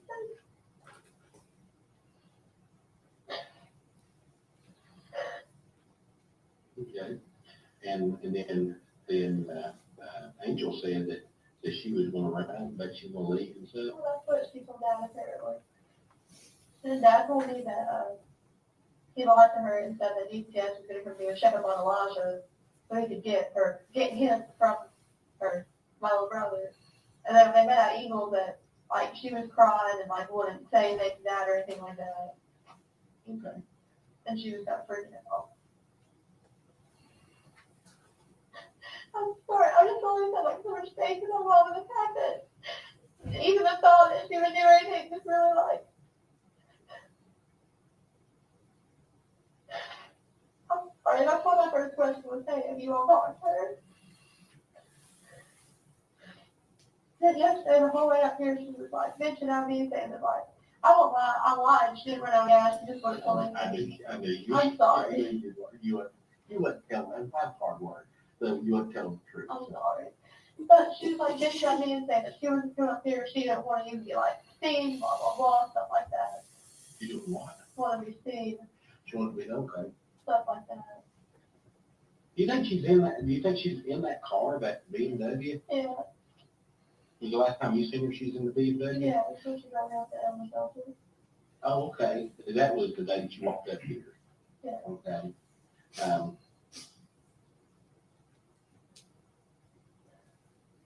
Was McLeod with her? Yeah. Did he drive or did she drive? He used to drive. He drive it? He was driving that day. Okay, and whose car is that? Whose Beamer is that?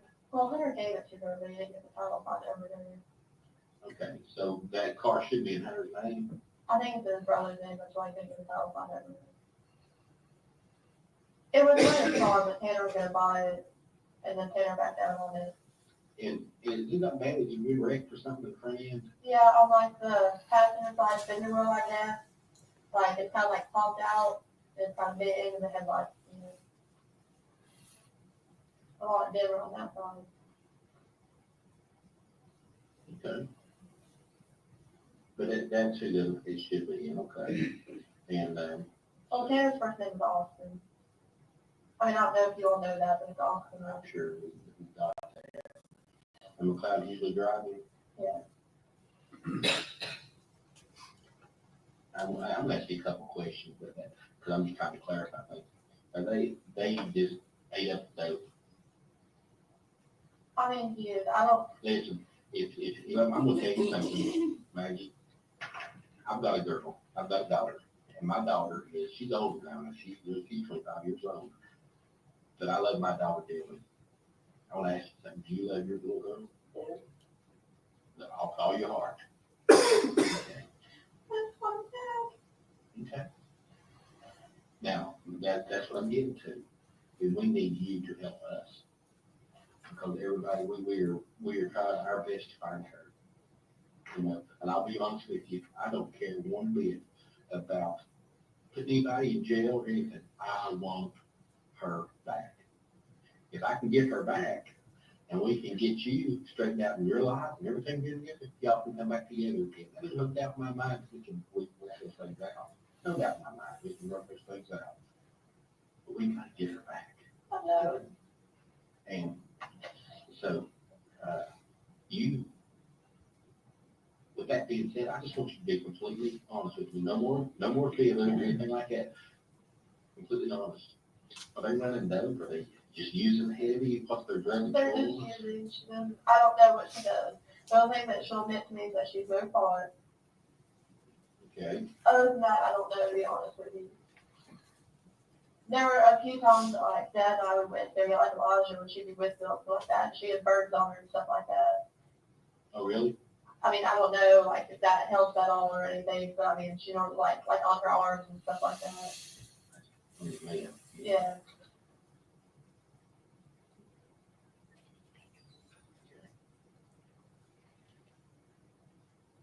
Now, does she go by Angela or Angel? Angel. So, if you had to, if you had to lay it all on the table, okay, I've got one shot to find my baby and to get my baby back, where would you go? They were trying to take me up into Mendoza yesterday before I came in here, and I kept telling her, like, turn over, get my phone over, and if you won't take me up there, I'll call them, they'll come get me. They won't take you to Mendoza? Yeah, Why? I don't know. Do you have any friends in Mendoza? No, You ever been to Mendoza? no. But they want to take you there.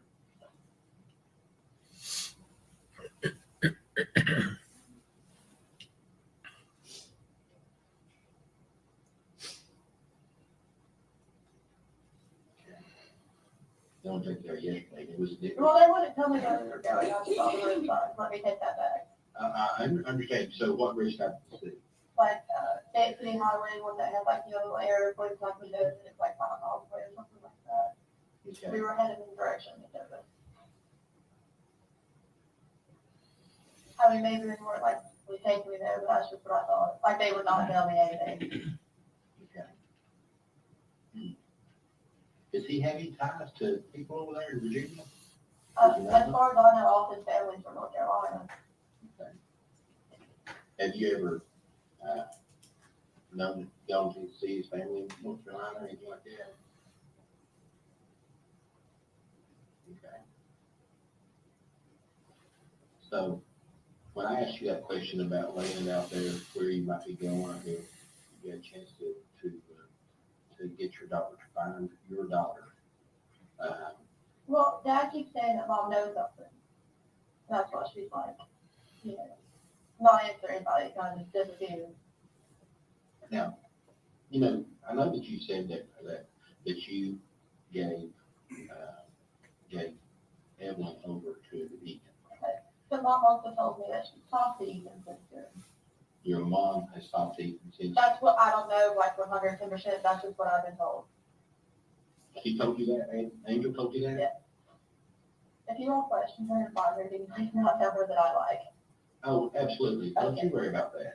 Let me tell you, don't worry about it. I want her. I want your baby back. Okay? I want Evelyn. I want her back, safe and sound. I want her, I mean, those pictures of her, that picture of her and you, I'll be honest, I got that from my wall of my office of you and her. But that makes me want to go that much further and try to find her. Okay? And it breaks my heart to know that she, I don't know where she's at. You know, could she be with someone else? Could they be treating her good? I mean, she okay? That type of thing. And then on the other side of the coin, oh dear God, could somebody have killed her? Could that little baby be in a ditch line somewhere, or maybe in a trash pile, or something like that? And that's what God did. And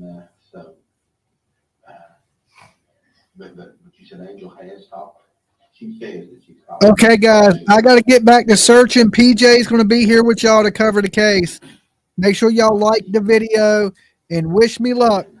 And you pretty firm that you gave let Ethan take care of her right at Christmas. Was it Christmas Day or No, it was Christmas Eve? me and my family went to Pigeon Forge and I dropped her off before we left. So your little girl did not go with you to Pigeon Forge. No.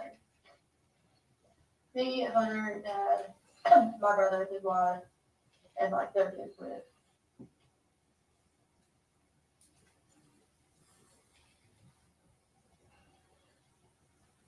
Where'd y'all go to when y'all went to before? Just asking. We went out to eat at Olive Garden, and then we went for a go kart, and then, we all stayed at Margaritaville Island then.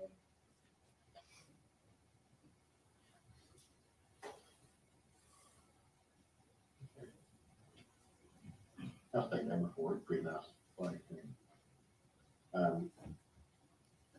So you come back on Christmas Day, Yeah, and then you went back over. Did you go see? Did you see her on Christmas? yeah. Okay, so you went back on Christmas Day. I had her Christmas so Did you get to see her? yeah. Did they let you hold her or anything? What time did you go over Christmas Day? I don't really know, to be honest with you. I went to my brother's, picked this up, I probably got like 4 or something, so I guess it was after that, So you took presents to her you know. at Eaton's. And you took it all home. Did you get to go in or did you just? No, he always said, he said, I'm fine.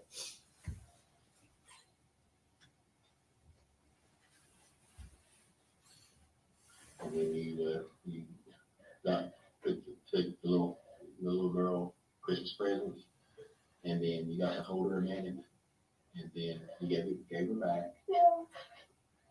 There's a reason why you just didn't say, come on, you're going back with mama. She started reaching for him, but I didn't want to take her from him. You started reaching for him. Yeah. I just thought she wanted to be there. I didn't want to take her. And honestly, like, I just wanted to pray. That's all I wanted. Who took you over there? Hunter rode with me. Not Hunter sat in the car. Not exactly at the bar, but But you drove and he drove back. but you drove over and Yes, he drove back.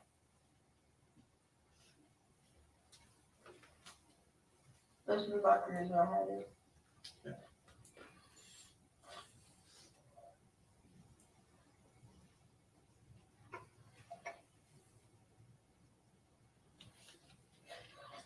I'm sorry, I forgot as much as I can hold together the past 2 days. I just can't anymore.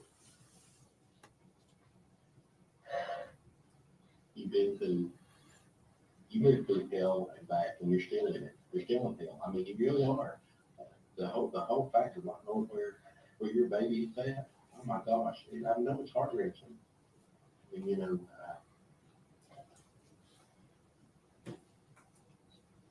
when you left on Christmas Day, did Hunter and Ethan say anything with each other? No.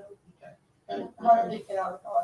Well, Hunter only got out of the car and walked around the front to get in the car. On the driver's side.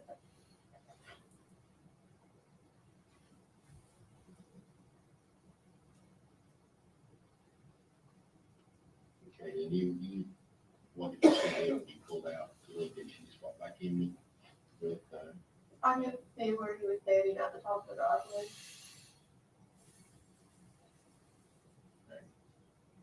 and then he was just holding her when you pulled away. Yeah. Did y'all have any words or anything? Any anger I mean, words? we argued, yeah. What did you argue about that day? Well, I told him, and I was like, I want to come see him for a little bit. And I was like, if you don't want to go with me, that's fine. We were at his mom's house at the time. I was like, just let me know. I won't break it. That's fine. You know, I was like, I don't care. Like, I just want to see her at Christmas. And he got mad because I brought him with me, but I asked for her. I told him I didn't mean to piss him off. Okay. And then we had an argument again because I won't lie to you. He asked me, like, if I had any more diapers, and I was like, yeah, but like, I took care of myself for a year. Like, it's your daughter. You can buy her back with, like, freaking diapers.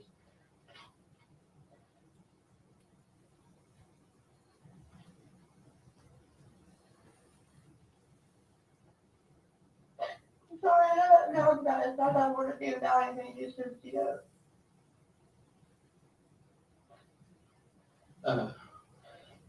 So Christmas Day, you're saying is the last time. No, I saw her the day after that. That's what he said.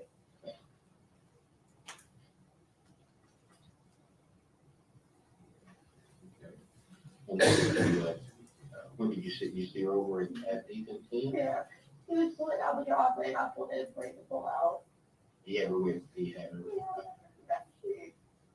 You got me out for second at me because we're arguing, and he's like, you can't just show up here and stuff like that. And I mean, we just got into it escalating from there, and then he told me that I had to leave or even call the cops, so I left.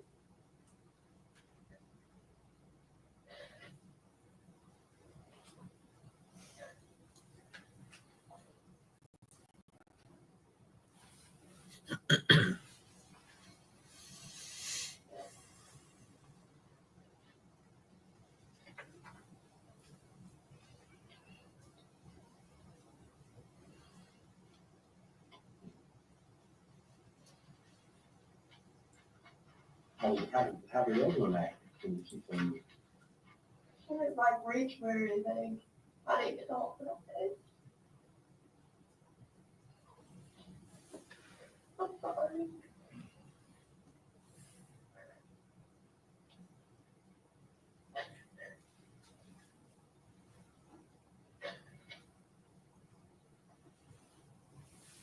was anybody with you then? No.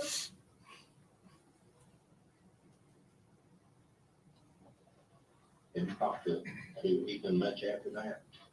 I talked to him on New Year's, and he wouldn't let me come over. Or New Year's Eve. If I say New Year's Eve, it's New Year's Eve, like the 31st. I'm trying to talk to him, and he's just not really like answering me. But apparently my mom told me that she talked to him.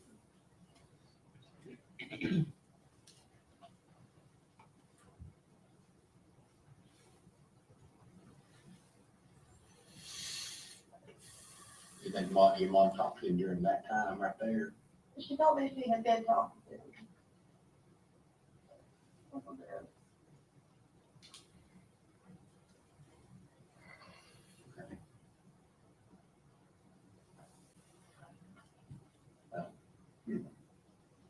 You not talked to Ethan. You talked to Ethan on New Year's Eve. Yeah. And Ethan said that your mom had been talking to him. No, she said that. Oh, I'm sorry. Mom said she had been talking to him. Yeah. And did he ever tell you that she get gone? No. Have you been heard? Hmm? You had Ethan with her? My mom? No. Yeah. You don't think he's with her? No. I feel like if he did do anything today or someone who thought would take care of me, I don't think he would. Okay. How is Ethan and your mom? Were they cordial? Would they talk? Would they get along? I think they did. Yeah, I mean, they didn't necessarily like go out of their way to talk, you know what I'm saying? There was like a few times where they like talked every text over the years. I mean, I'm sure this was, you know, 3.5, 4 years. Okay. You know Ethan a long time, you'll have. Yeah. I know this is going back a little bit, but I mean, how long has your mom and Tommy been separated? The reason I'm asking that is because I'm just trying to figure out, Well, okay, they got like a divorce, I think, in like 2014, 2015. I'm not entirely sure, to be honest. I think it was 2014, but Charlotte wasn't born yet, but Lois' sister. But they had a baby after that. And I mean, they were like living together and stuff like that. But if you're talking about as far as like divorce and legal, something, yeah. I think like 2014. When did they finally make a split? And, you know, Tommy and your mom, and she go her way and he went his. Whenever his Ashley's birthday, I think it was June of 2018.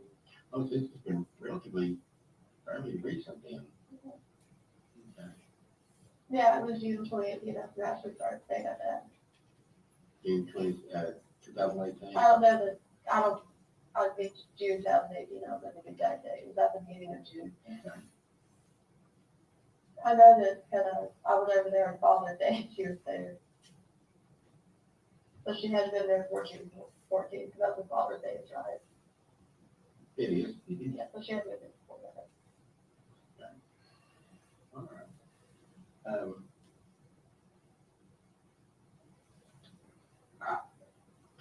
If They weren't living together for like a long time because they were all in apartments and like Popular Ridge. They were definitely like talking and she goes, they got to them and stuff like that. They just weren't like legally together.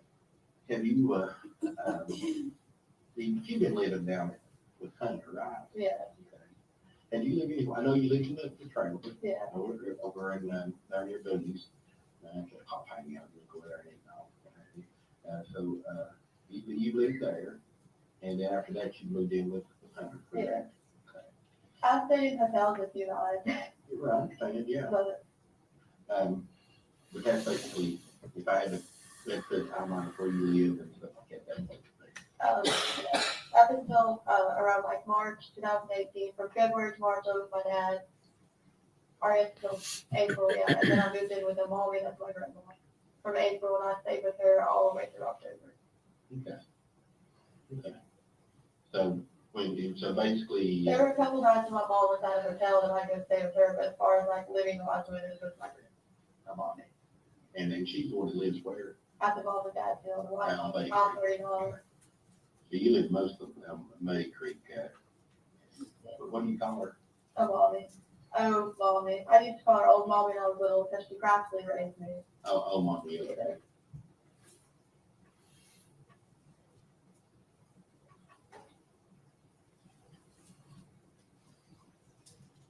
You lived there with her from, when you say? April to October. I stayed a couple of houses and I burned out my trailer there because I'm downstairs. There's a cop that lives right up the road from me that actually made me feel a lot better. So after I seen his car there, I was like, I won't be too bad. Yeah. Because I mean, there's a cop that really like my neighbor, and I was like, it's fine. Good. Okay. Now, okay, so,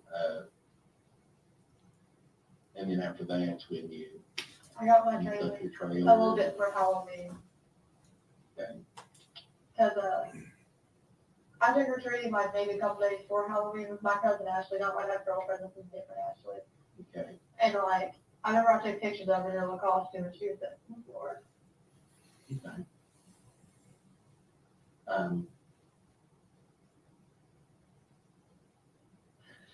You know, people ask questions, of course. Yeah. And you know, I know that the last singer on the 26th, okay, and on the 26th,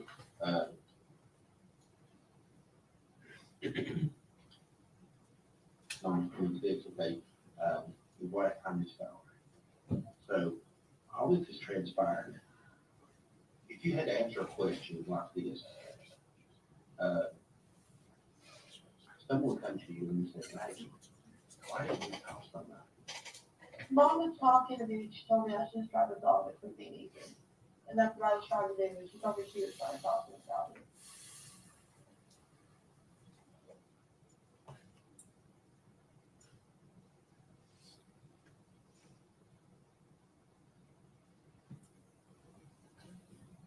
You did it again. Because that's the first time.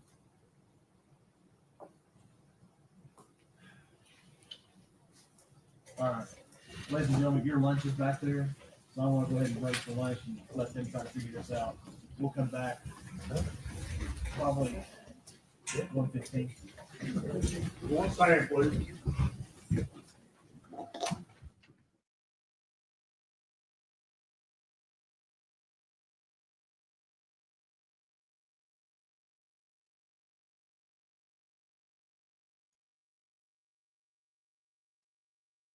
Okay, so it looks like we are on a lunch break until 1:15.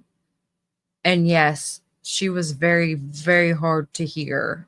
I had to actually look at the closed captions or the provided captions on my phone. And yeah, that was we got quite a bit of information there. So for those of you guys that are just now joining, wait, is this live? Yes, this is happening today. The jury is being sequestered, and what that means basically is they're not allowed to go home, and so they are gonna hold court Monday through Saturday. PJ, are we allowed to mail you stuff? Yeah, we have a PO box. If one of the mods could post it into the chat. Oh, Saturday. Am I in the Twilight Zone? Yes, something like that. It was very, very, very difficult to hear. So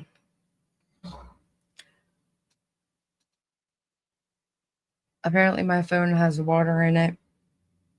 Just because a girl had bad parents doesn't mean she had to repeat and do worse. Exactly.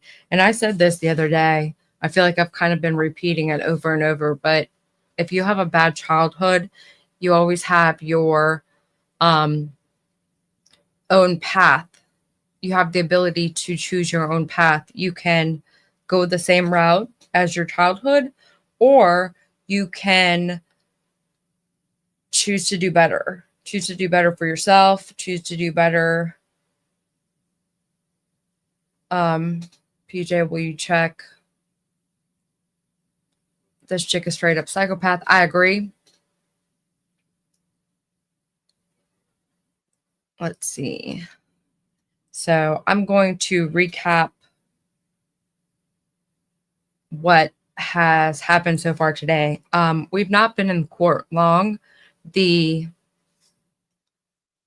court case on this Saturday has started at 10:30. And so far we've seen and heard from 2 witnesses and Messenger. Sure, yeah, I'll check Messenger in a little bit. So yeah, it's day 4, and we heard from Mr. Steve Williams. He was a investigator detective on the case, and then we've also heard from Joseph Stickler. He works in the DA's office, but he was the captain of criminal investigations. I like when we have interviews of the person in person, and it helps because you can tell a lot of what someone's saying and what they actually mean by what they're saying. Do you have some lunch for you to? Yes, we are somewhere within walking distance to where we can access food. But thank you so much, Criminal Med. And everyone has free choices. Yes, for real. It's like, it's a lot harder to do better than it is to just stay the same or to do bad. I feel like all of the bad choices I've ever made seem to be easier than any time that I've had to make a decision or a choice to where I have to do better for myself or have to do better than what I came from. Thank you, Maureen. You're so sweet. Thank you so much. You guys are so sweet. I don't deal with compliments very well. I'm like one of those people, like if you try to hug me or if you tell me nice things about me, I'll pat you on the head. It's terrible. So let's see. I kind of want to recap yesterday because as the case goes by so quickly, it's hard to keep up with who's who. So far, we have had, let's see. So far, we have had 21 witnesses, and they're saying this is going to be a 3-week trial. I don't know that I feel like that's possible. They've already gone through 21 witnesses. I do know there still possibly could be like 5 that I can think of. Her mom, she goes by Angel. She's probably incarcerated. Her mom's boyfriend, I had his name written down, but I can't find it. They were part of the story here that we just recently heard. The last interview we were listening to, Megan told the detective or the captain that she had just talked to her dad, or she had talked to her dad, and something about her mom and her boyfriend are in a BMW, and they are the ones that have Megan. She handed her to Megan, or not, to Evelyn. God, it's Saturday. Why is everything so much more difficult on Saturday? Like if you're doing work-related stuff and it's Saturday, it's like it's hard to do it. William, thank you so much. William McLeod. Let me write that down. That's the boyfriend's name, right? I think that sounds familiar. I think you're right. Well, I'm pretty sure you're right. William McLeod. Megan has been trying to cry for 3 days now and nothing. On day 1, she kind of was sniffling into her hand. PJ, her mom is on probation or parole. Okay. Hunter let Angel borrow the BMW and they were on the run from the cops. Yes. And was it that he let them borrow it? The car was Hunter's mom, I thought. And her mom had thought that that Megan was trying to buy the vehicle from them. And so she was allowing Megan to drive the vehicle to test it out, according to what I read. And so while we were listening to this captain's testimony and for her with the interview with her, we heard her flip instantly from one story of, oh, she left the baby with Ethan, to suddenly, oh, her mom and mom's boyfriend, William McLeod, have the baby and they're in the BMW. And the BMW is Hunter's family vehicle. And therefore, you need to go look for Evelyn there, which is what the police did. They actually went to North Carolina and they looked in a pond, I believe near a trailer park where Angel and William were staying. And they found the two of them, arrested them on possession of a stolen vehicle. And yeah, they drained the pond. So, surprise, baby Evelyn wasn't in that pond. Who would have thunk? But yeah, so this is what we just got done listening to. The captain comes back basically and she starts the story number 2. And that is, you said his mom's house. That's William's mom's house. Okay. No, by his grandma's. Okay. She knew she left the baby with everybody except for her. Yes. She's so much like Casey Anthony. You're right. I agree. It's almost like the same exact story. And both of them seem to lie. Like it's almost as if they believe their lies as they're telling it. PJ Vision, bye.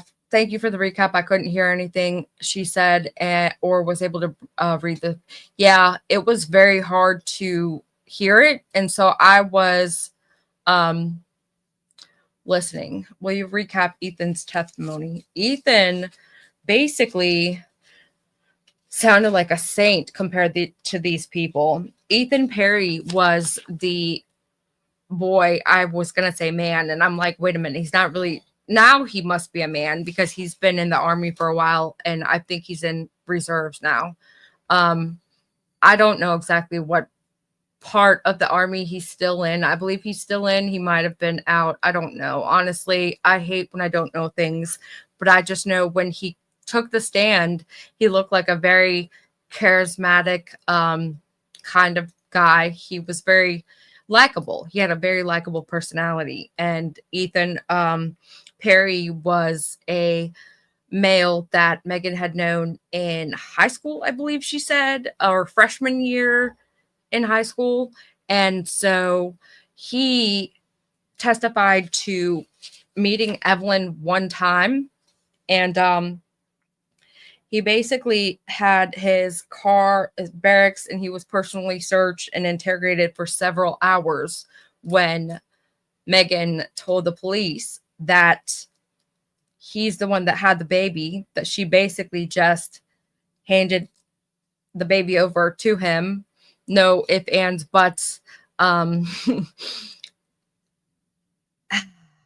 just can't. I don't understand it. Thank you, FBI. I think he was thrilled he dodged that bullet. I bet he was. I mean, he kind of seemed like he was. I kind of felt it. Like he had like a lightheartedness to him. Kind of like he's telling like this bad story that he kind of dodged the bullet in. He drove 2 days and showed up uninvited. She drove 2 days and showed up uninvited. Yes, Madonna. She drove 2 days and showed up uninvited with Evelyn. And the defense attorney's like, well, did you tell him where you were? Or did you tell Megan where you were or where you lived? And he was like, well, yeah. And so like he made it sound like it was okay that Megan just showed up there. But I don't really think that that's the case. But can somebody feel anybody in on who their daddy is? Even though when I'm looking at Ethan Perry, he looked just like Evelyn. It's wild, right? I want to know when Ethan found out he wasn't the daddy. I mean, it had to have been not when we found out, because up until when the court started, I was under the impression that Ethan was Evelyn's daddy. But on day one, opening statements, we get to hear the whole, well, here we are. Here's the story. Here's what happened. Megan, did this. And by the way, Ethan Perry was told he was the biological father, and he was not, in fact, the biological father. Like on Maury, you are not the father. And I was shocked. I saw a lot of my friends and people that had been following the case were also shocked. And so we're all kind of scrambling like, well, who the heck is the dad? I mean, does the dad even know that he's a dad? And that's terrible. But that's, again, exactly Casey Anthony 2.0. She did the exact same thing, told a couple people they were the dad. I don't know that we necessarily know who the dad is, at least now, right this moment. I don't believe anyone knows. I haven't seen it anywhere. I follow a couple of the groups that are Justice for Baby Evelyn. I mean, Ethan and his mom were probably shocked. Actually, no.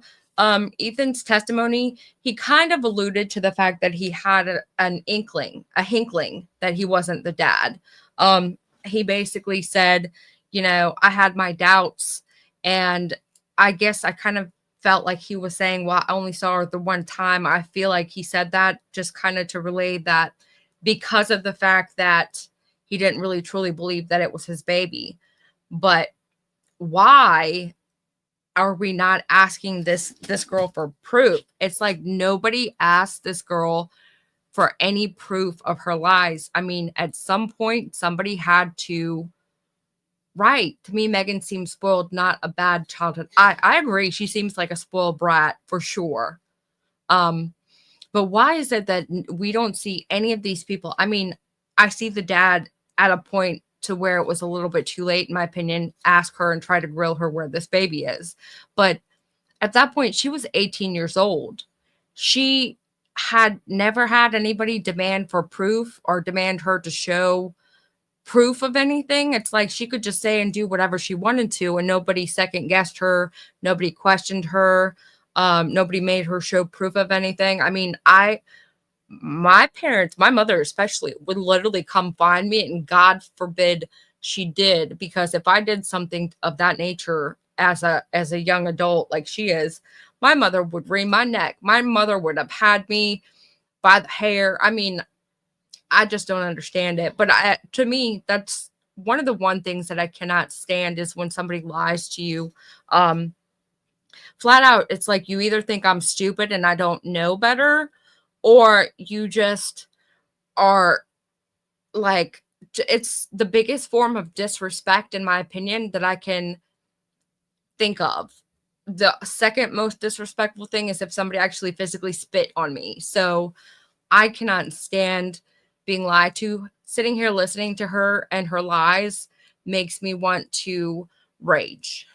Now, Ethan's grandpa told him to make sure he asked for a DNA test because I don't think he believed that it was his grandchild. Right. I don't necessarily think that Ethan believed it was his either. Looked you right in the eye and think you're dumb. Right. Like, do you think I'm stupid? Like, I can't put two and two together? She should have known that she could have given the baby away. The real father must be a disgusting playboy. We don't know who the real dad is. I'm not even sure that she would know who the dad was. Yesterday after the hearing, the defense attorney was standing outside with the reporters, and we watched it kind of live, but we also watched it. I watched it live, but we also watched it on a news channel. And the reporter asked him, so do we know who Evelyn's father is? And he responded by saying, well, I don't want to say. I'm going to let that come out in the courtroom. So I'm thinking it's possible we may get to find out who the baby's father is. But for some reason, I feel like he said that so he would not be responsible for responding to the question. Like, hey, I'm not going to say, let's go to court and see whether or not it comes out. Because I can't even really imagine the need for a bio dad to be put into this position if he hadn't even been informed that he had a baby. I mean, I don't know. I shared the video on my YouTube channel of WJHL. Yeah, that was, I think, where I saw that video. So yeah, the defense attorney really doesn't seem like he has anything, so he has to be grasping at straws. Did anyone hear what the grandfather wanted to ask after his testimony? There were, let me ask this. There were two grandfathers. There was a step grandfather, and then there was an actual grandfather. So I'm not sure which one you're referring to, but the grandfather, Carl Perry, is where Ethan lived. And he was on stand and testified that he had never met or seen Evelyn whatsoever at all. And it's funny he says that, because here we just listened to Megan in her interview, and she says that she dropped the baby off with Ethan's grandparents' house, at their grandparents' house with the grandparents. So I think it's someone we don't know, in my opinion. Why put a guy through that if they don't need to bring the dad out, in my opinion? Yeah, I mean, I agree. I am not sure, because I mean, we never know. It could have some relevance to something. I don't know. He could be a witness to her demeanor, or what they were dating like. I mean, I don't know. Not sure he burned to judge and they shut him down. Huh. Okay. I was trying to see if... See, and then I have... You said great-grandfather. But I believe that both of these that I have down were grandfathers. But for Paul Miller, witness number 7, I had Ethan Perry's step-grandfather. And he claimed that Evelyn was his granddaughter, and he had heard that through Megan's Facebook page. So I'm just like, wow. She went as far as to go tell family members of Ethan's that they were related to Evelyn. I mean, that's just going too far. It was Tommy. Megan's real father must know he was her dad if the lawyer knows and will let it unfold in the court. Megan's real father. Wait, you mean Evelyn's father? I get them confused. I don't know why. Their names are not the same at all. Could be her best friend's husband. Jesus. I thought maybe, I don't know how old Tommy's ex, not Megan's mother, but Tommy's ex had a son that lived there with them. I think he wanted to know why they were saying him and his wife watching her, knowing his wife has cancer. Oh, right. That was, and I mean, that was just ill taste. The defense attorney comes up there and asks Ethan Perry's grandfather why he said something the way he said something. Basically, he said that when they came there looking for Evelyn, because as we know, Megan told the police that the baby was with Ethan and that Ethan lived with his grandparents. So they came busting down the doors.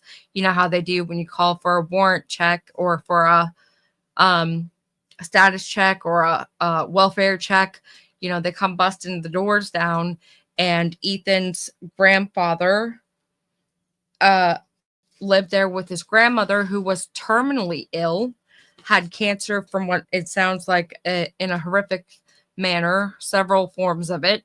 And the grandfather said, you know, once they came in, they asked if we had Evelyn. And then when they saw my wife, they realized that it wasn't possible that we had Evelyn. And the defense attorney says, "What do you mean by that, sir?" And he's like, well, my wife had cancer of the throat. I don't know what all he said. I would have just, I would name a couple of organs just so you get the grasp of it. It was like stage 4, liver, lung, throat, brain. Like he mentioned like 5 different organs, and I'm like, Jesus. And so I can't imagine she was well, and therefore it wouldn't be likely that she would be babysitting our grandbaby that was toddling around the house. And that's my new word for the day, toddling. They said that a couple times, and I'm like, wow, I never heard anyone say that like that before, but I guess that's why they call them toddlers, right? Metastasized.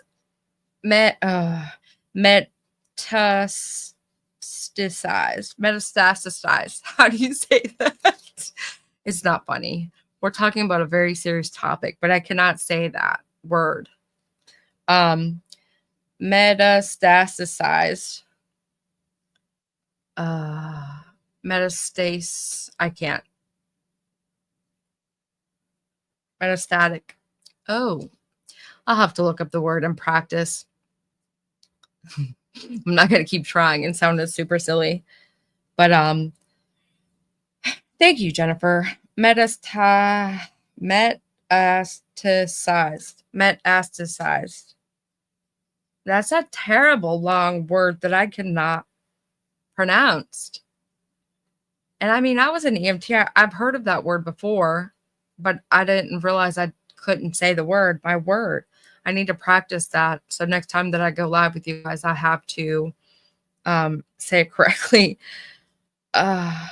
Remember your phonics. Yeah, I learned phonics. I actually came to this country and didn't speak English and went to 1st and 2nd grade at the same time and didn't speak a lick of English. It was a good time. Bones, PJ everywhere. Yeah.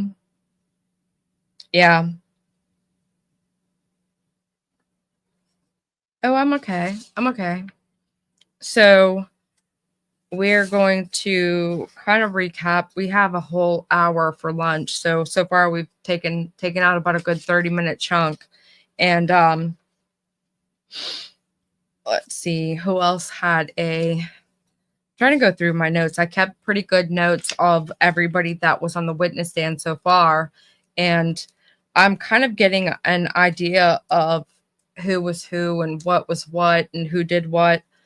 I just couldn't believe that Megan so quickly went from story 1 to story 2. And I had said a couple minutes ago before we had the break, the last break we had, I had said something about how I was listening and having to read the subtitles for Megan's interview. And she had said something about the captain and if he could possibly go check to see if Hunter had any kind of restraining order against him. And I stopped to think, like, why would she do that?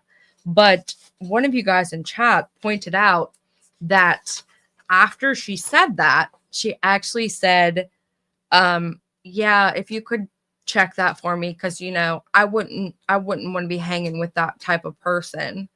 And it's almost as if it's possibly her trying to step ahead of the whole, hey, I'm going to eventually go and blame Hunter for this by saying that. Does that make sense? Why else would she say that? Or why would she ask that? That must have been hard on you, PJ. I moved from school to school, but I was lucky I was born here. Yeah, I think that it was really hard as far as a lot of my friends that I don't have like super close friends. I have a lot of people that I know, and I have a lot of people I consider acquaintances or people that I know. But it's like I don't have a small group of friends that are super close friends that I've had since day one. Like I feel like a lot of the friends that I do have, they have like a set group of friends that they've been friends with since like elementary school. And it's like I don't really have that. But otherwise, I mean, it's not bad. I learned English probably within 6 months, and I'm actually very, very good at language. So, Seal Doctor, you said she's protecting someone. Do you think so? And is it Hunter? Because I started this case out and started listening from day one, and I felt like Megan did this all by herself. I felt like she became infatuated with Hunter. She liked the whole life away from her baby. And it's like, I didn't think that Hunter had anything to do with it. But now here we are on day 4, and I'm not so certain that he's completely innocent of everything. I'm thinking her mom, you think so? I'm getting the vibe that she's protecting him. She did this to herself. She did this herself because Hunter said he wasn't ready for kids. Oh, see, are we going to get to hear about that conversation? Because I'd like to hear that conversation. But it's crazy. They had car. Right. And are we going to get to find out why they had that vehicle and who okayed for them to take the vehicle? Because I remember from what I read, Hunter's grandparents or Hunter's parents, somebody in Hunter's family had, no, actually it was somebody in the Boswell family that had heard Hunter give Angel the okay to take this BMW. And so, definitely, since he's admittedly in the hospital. Yes, we have court on Saturday for this case because the jury is sequestered. That's how they're going to make the time go by a little bit quicker, which we've been through 21 witnesses already. I'm not really even sure how many witnesses they have. I haven't seen an official witness list. Are we going to? But she said she thought she was pregnant with his child. She told her friends in text messages that she was with child, which is so weird to say. Like, who says that like that? And I don't necessarily believe her. I don't believe that she was pregnant or that she ever told him that she was pregnant, if she was pregnant. And if in fact it was the case, I feel like she's one of them, I'm going to trap you to stay with me type of women at this point. Why would you run? Why would you lawyer up if you're innocent? That's what I want to know. But at the same time, it's very important to always utilize representation, even if you're innocent. And following true crime, we should kind of be familiar with that. Anytime somebody suspects you of something or you get pulled in and questioned for a possible crime, you should always demand representation no matter what. Even if you're innocent, you have nothing to hide. Anything you say can and will be used against you in the court of law. You have that as a United States citizen of this country. I know that I have that as my right. I know that sometimes I don't say things correctly, so I'm very aware of how I phrase my sentences and how sometimes people perceive something that I say and they interpret something opposite of what I wanted to be said, if that makes sense. So I personally would be terrified to even say hello to a police officer because my life experience, I would be like, hi, hello. And they would be like, what did you just say? Do you have an attitude, ma'am? And, that would be it for me. I would be done. But ultimately, the part that, he had representation, that's one thing that I knew from before the case started is that Hunter had representation before. I don't think it was before the baby was found, but I think it was right after the baby was found. And so what we know about Hunter Wood, which his actual name is Preston Hunter Wood, but what we know about Hunter Wood is that he's a spoiled brat. He has always been enabled by his mother mainly, is what I heard, but clearly his father enables him also because there he was yesterday in the courtroom lying basically for him and acting like, Hunter is this all out golden child that we were all picking on because happens to me all the time, PJ. Jasper, you get twisted with words. People twist your words. Anxiety, PJ. Yeah, Yeah. I'm not sure what it is. It's like, it happened to me yesterday, or was it the day before? We were streaming and somebody sent a cash app and then they sent a super chat to tell us that they had sent money for us to go get dinner and to go get a healthy dinner. And so I relayed what they said to Dolly and said, oh, it's just because he read it and he had his phone in front of him. So it's like he already read what it was. And then he asked me again, or somebody asked me to read. I don't know how I got to reading it to him, but I was like, somebody was telling us what we had to eat for dinner tonight and that they sent the money for it in the Cash App. And like somebody in chat was like, oh my God, PJ, that was mean. And I'm like, what? How did you get that from that? I didn't mean to be mean. And so it's like that kind of thing happens to me all the time. And so I'm kind of used to that, to where I stopped just blurting things out. I have to like kind of sit and process what I want to say. And most of the time it really helps me if I write stuff down and then I kind of go through what I've written down, because if I just blurt stuff out, it always comes out wrong for whatever reason. It's like, that's not what I meant. I didn't like, clearly, I'm so happy that you sent us, the funds and that we got to eat healthy. We understand we need to freaking eat healthy. I know, so that's a great thing. And it's like, I guess the way that I said it was just, I don't know, but I'm like very short, blunt, to the point. Like, it is what it is. Like, I don't know. It's silly. She has no idea what honesty is. No, she believes her own lies. She is like a liar, McLiar face. She's a liar that sits on the throne of lies. She's just a liar. I mean, liar of all liars. It's just, I can't. And I was wondering, we were, I think, on mute. This was before he stepped out. But I was wondering, like, how did she go in that interview from sitting there telling that man all of how this baby was dropped off with Ethan's grandparents to where all of a sudden now this baby is with her mom and her boyfriend? Like, she just starts into this whole new other story. Like, oh yeah, I was talking to my dad and then he said, that my mom's got the baby. And I'm like, how do you go from story 1 to story 2? And like, don't you like, I don't know. But a lot of what she said was concerning. And I just remember, people are always looking for a reason to have their feelings hurt. I appreciate blunt truth. I don't have time for dilly-dallies. Right.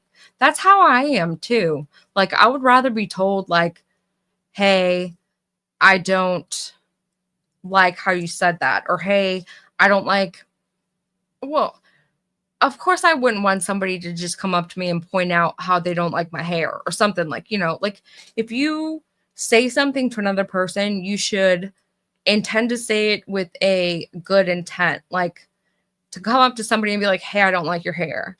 That's not a good intent. That's like, I'm purposely trying to come out and point something out that's negative to you so that you can be negative, or so you can feel negatively.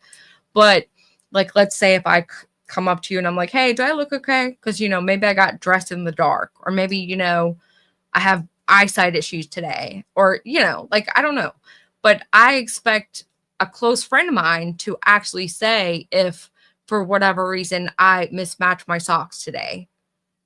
And most people are so like, we've become so sensitive in like this woke culture we live in. I feel like that we're like afraid to tell the person, like, if I ask you, hey, do I look okay today? I want you to tell me. If like you feel that my outfit doesn't match, I want you to tell me. I'm not necessarily going to agree with you and be like, oh, let me go change. But I would like to, like, especially if I'm asking you for it. I don't know. I don't know how I got off on this tangent, but it's like most people can't handle that, or they don't really actually intend to really tell you truly what it is. Like it's like, I don't know.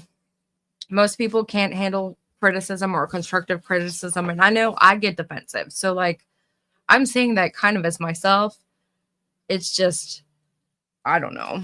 We've become this civilization where it's like we can't communicate properly anymore. And I think social media is just the downfall of proper communication. And we were not made as human beings to where we should be alone. And so we need civilization, we need communication with others, and we need to know how to communicate with each other.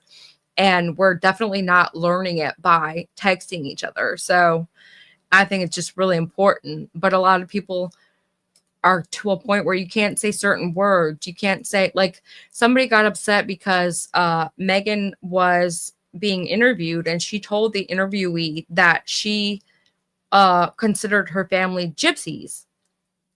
And it's like somebody got upset with the relaying of what she had said. It's like, well, that's what she said. I'm not the one that's calling her a gypsy. She's the one that said she considered her family gypsies.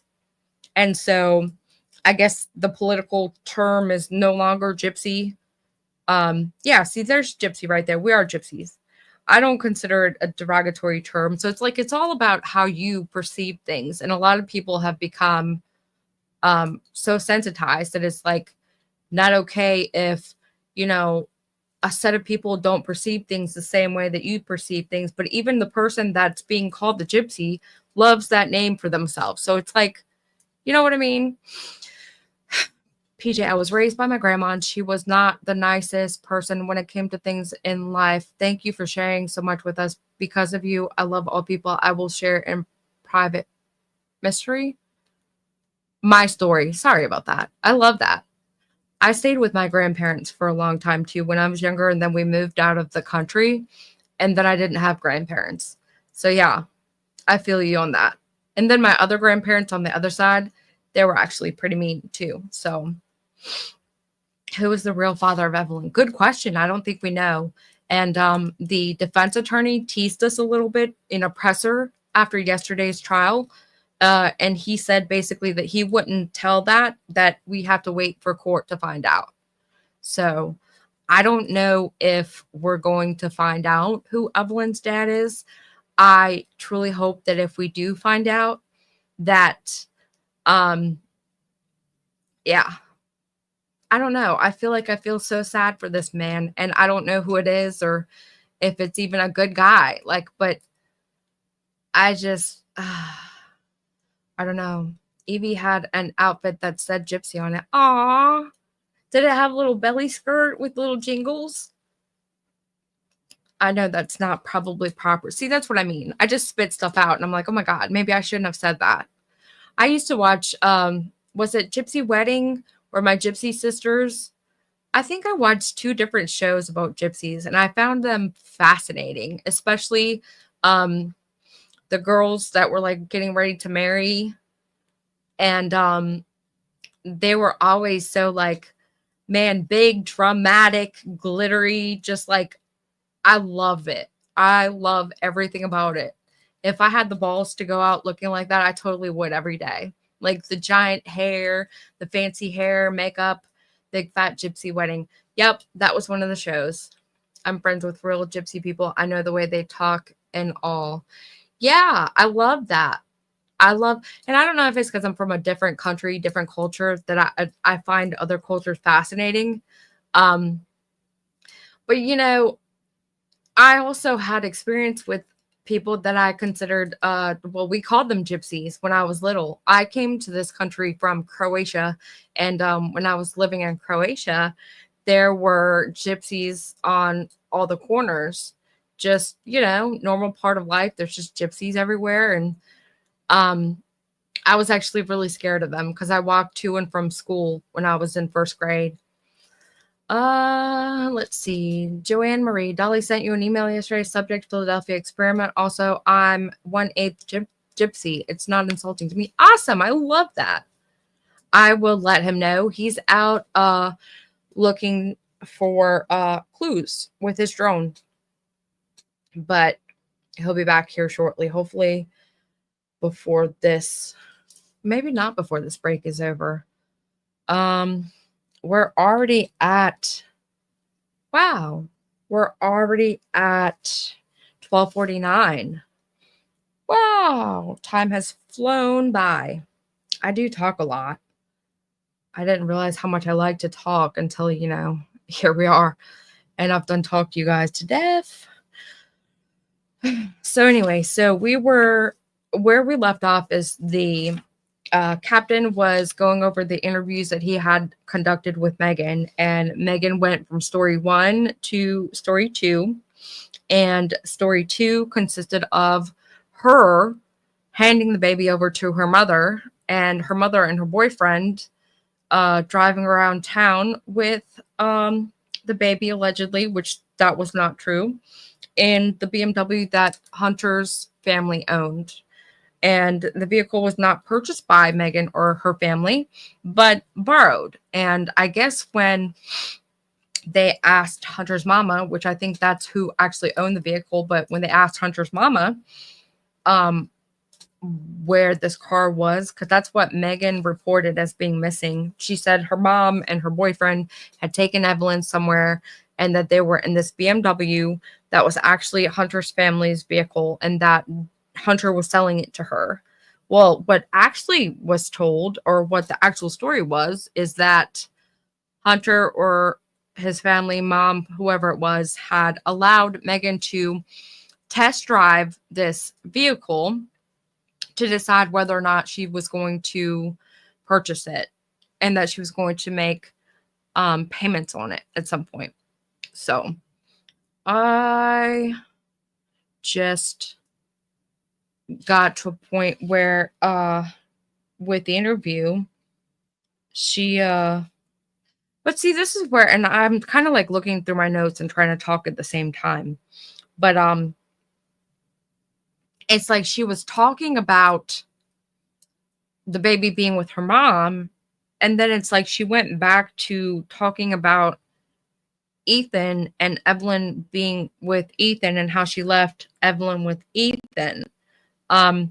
Because the captain asked her, well, how come when you came back to see Evelyn on Christmas Day or the day after Christmas, how come you didn't decide to just take your baby and just go back home with her?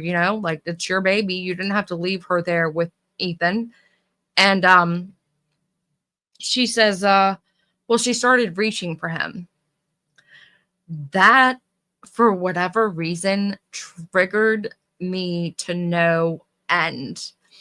I had a really close friend, and her daughter absolutely adored me. Like, I was dating her cousin. We broke up, and then so I was staying with her for a while, and then, I was kind of in and out. I was around her kid from the time that she was newborn till she was like 8.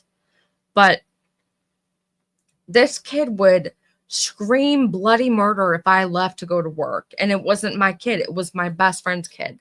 And this actually reminded me of that for whatever reason. But you can always tell when there's like an issue with a parent figure if that occurs. Because this friend of mine actually she's no longer with us, God rest her soul, but she was not the best parent.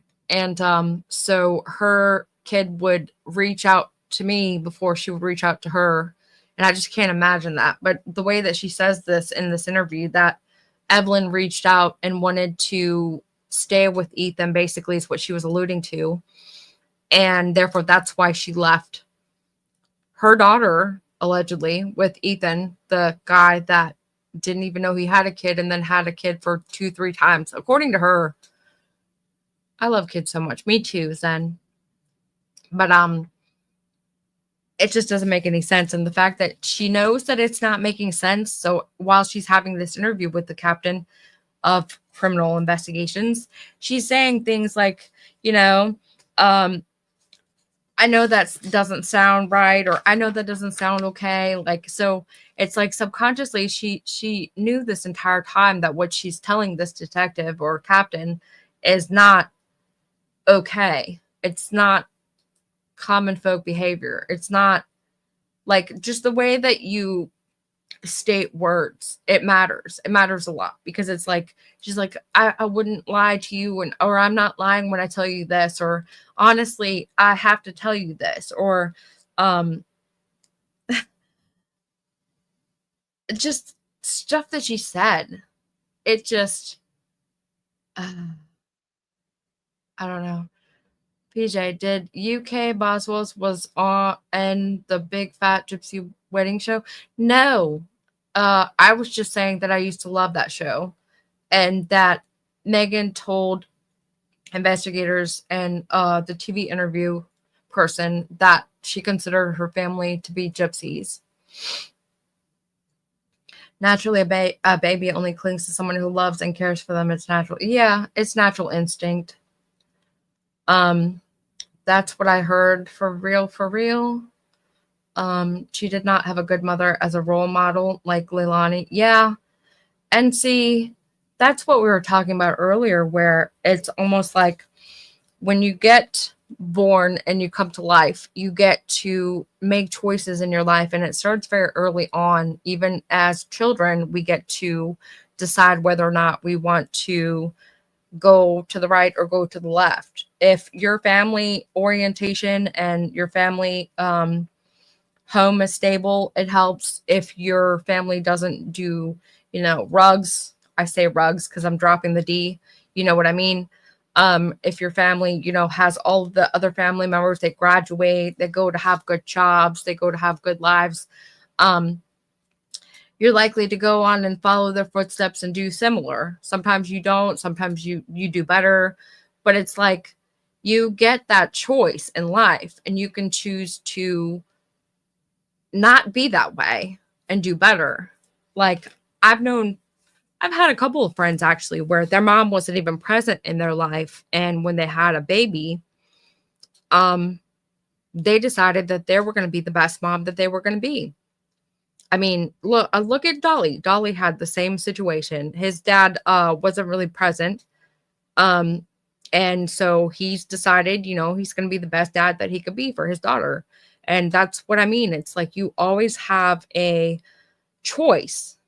And it's usually a lot harder to do the right thing or to do the bigger, better thing and do better than what you've witnessed or what you've come from. So the people that dig themselves out of holes and get to the top when, they started at the very, very bottom, those are the true heroes. Those are the people that, should be praised in society and should be looked upon, because it takes a lot sometimes, to come from a family or home where, you grew up in poverty and you don't have much and your parents are into rugs and, you come out of it and you become something. You have a title at a prestigious job, or you are simply not on rugs like the rest of your family. I mean, that's huge. And for this case here, baby Evelyn was what I don't understand is how she can go from being such what seemed like a devoted parent and loving parent. I mean, clearly she was never going to be a perfect parent. She was 18 years old. Actually, she had Evelyn while she was in foster care and was still 17, just turned 18. And so she had that to start with. So, you don't start out real great when you're just turned 18. You're still a kid yourself. So it's like you start off with a handicap there. But from what we see, I've seen several pictures of her and the baby together and they look happy. The baby looks cared for. She doesn't look like she's dirty. And a couple of her friends went up on stand and actually said that. They said, before they would see her with Evelyn all day, every day. Like they wouldn't see her without Evelyn. And that she seemed like a caring, loving, doting mother. And then suddenly it's like she just comes to hang out one day and we're sitting at Chili's together and she doesn't have Evelyn. And it's like, what changed? Because if it's the man, I would think like, okay, well, you know, she had the baby. She had to be with the baby 24/7. And then she got a taste of freedom or she got a boyfriend. And then suddenly she's like, oh, this is what I want. But that's not the case because we get this other witness. We had a witness on the stand. It was Miss Stacy. And we find out Miss Stacy is Caleb's mother.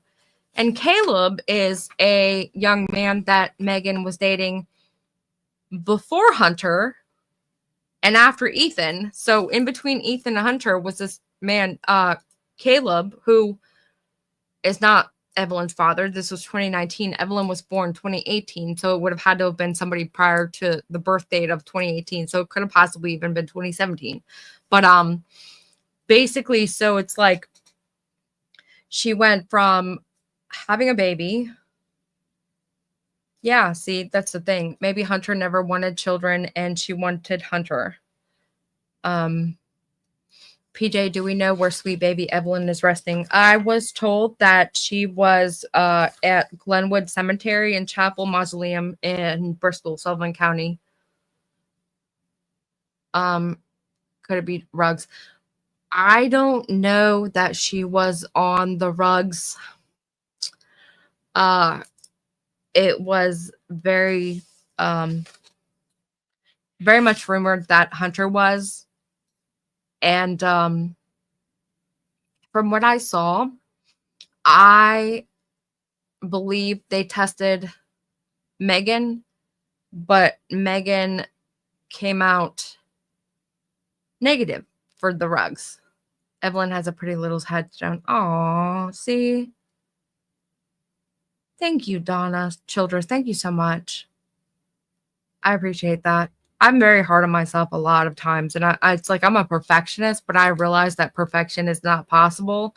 But yet I still want to be a perfectionist. I don't know. It's stupid. Brother OD'd. Oh, Hunter's brother OD'd. Yes. I was going to get to that eventually. It's part of my notes. But then again, I didn't really feel like I would go into the brother story much because he doesn't really have much to do with this. While at the same time he kind of does. It's like Hunter and his brother were very entitled by the mother from what I was told. But as we saw, the father also clearly entitled their lives. And, you know, usually when you have children, you don't want to entitle them so that they want to do things and accomplish things. And, you know, but that was not the case here. So they were into the Rugs. And thank you, White Veil. Veal. I was going to call you Veal. You're a little baby calf. Megan had the mind of an underdeveloped child, unfortunately. You think so? I mean, she was a child basically when she had a child. So, I mean, it lesser than so, like for it being 18 or, I mean, Tinfoil Hat Hunter, her attorney said and told News he is going to talk more about it today.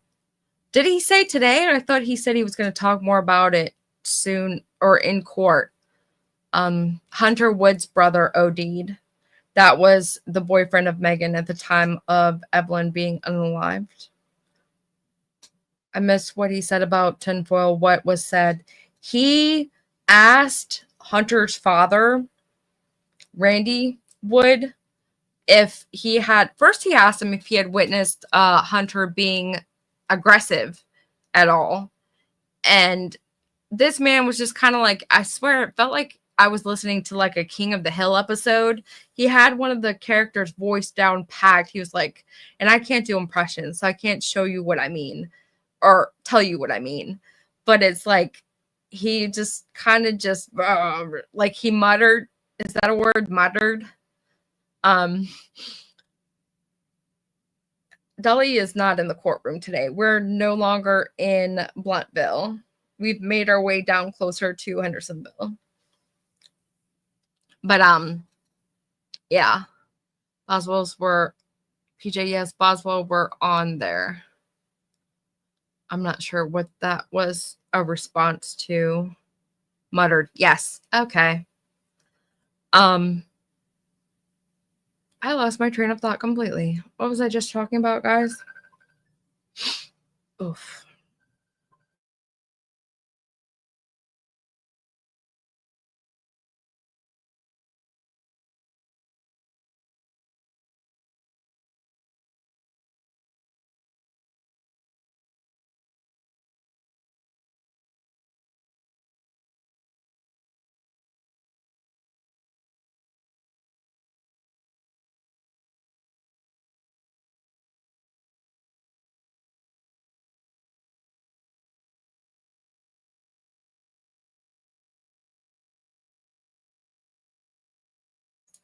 Okay, yeah, I think Dolly left his phone in here. I was just trying to remember what I was talking about, and I got up to get my drink because I've done been talking you guys to deafness. Hunter's dad. Oh yeah, Hunter's dad. He was on stand, and they had asked him questions like, "Have you ever witnessed Hunter seeing things, or how is Hunter's state of mind, or if we asked Hunter to come up and testify, would he be able to?" And Hunter's dad's like, "Nope." and then he answered a question, and the attorney was like, do you have you been hearing me okay, sir? And the guy's like, but he basically was like, yeah, I can hear. So then he asked him the question again, and he was like, have you known Hunter to be aggressive, or has he been aggressive with in front of you? And he's like, no, he wouldn't be doing that in front of me. And then before that, he was asked like if Hunter could come testify, and he was like, yeah, one day he's fine, one day he's not, or one day he knows who I am, and one day he doesn't know who I am. And I'm like, sir, does he have Alzheimer's? He doesn't know who he is, but yet, oh my God. PJ, I've only been able to see pieces of the trial. So is Hunter the same Hunter? No. Did Dolly read my text on where? No, he did not. I don't believe. He left the phone in here, and he's just right out. I could probably see him if I looked out, but he's doing the drone thing for a while we have the ability. We got a small break while I was off, and I had requested the time off actually for Karen Reed's trial, and then they moved Karen Reed's trial to April 1st. And I was like, should I just go into work? What should I do? Because I didn't really even have any paid time off left. But I was like, heck, we're about to go see Megan Boswell, because we had been waiting for the trial, but it's been 5 years. Megan Boswell has been sitting in that jail attached to that courthouse, so she doesn't even have to go far. But it's been 5 years. So it just happened to be the same time that this trial was about to start. And I'm like, oh my God, perfect timing, like a sign from God, right? So we're trying to pack it all in to one clusterfucked weekend of where we get all of everything done that, we kind of want to get done. But why is the mom in jail? Why is the mom in JS jail? Which mom? Megan's mom? Someone in chat said that her mom is on parole or probation. Did you hear him ask about the tinfoil thing? Yes. I was getting to that. Hunter's dad, he's on stand, and so they ask him, has Hunter become aggressive with you? He says no. And then he's like, have you heard Hunter say that tinfoil is needed to keep the thoughts from escaping your brain, or from people stealing your thoughts? Oh God, the whole entire freaking room is just like the Scooby-Doo sound, like what the hell did you just say? And so Hunter's dad, like, I don't know, maybe I might have heard him say something like that. I'm like, what? And so he kind of like, I feel like he kind of repeated the question, or that might have been where he was like, sir, can you hear me okay? And he's like, yeah, I can hear you okay. So he repeats the question kind of like, first of all, he was asking like what Hunter had been diagnosed with. And I'm like, do they tell you that at this point in time? I think Hunter is either 27 or 29, somewhere in between the age of 27 and 29. And he just went into psychosis apparently 2 months ago. So when he was asked how long, Hunter has suffered these mental illnesses that he's now allegedly been diagnosed with, which I would hope we would have some type of doctor on stand. PJ, do you like butterflies? Yeah, I love butterflies. I like anything cute. I actually really like butterflies. Remind me of fairies for some reason, and I always used to identify as a fairy. That's a weird little random quirk about me. Just so you know, when I was younger, I used to identify as a fairy. That's why I always say I'm the light, because I was the light fairy.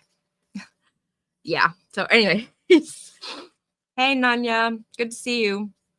That is the thing people are saying. And meth put tinfoil on their heads to block out their thoughts. What? That is some serious rugs there that you got to be taken to feel as though you need tinfoil to block out thoughts. But see, even if that's what they're thinking, or that's what they're saying they're doing, or like what they're doing for themselves or with themselves, why would you?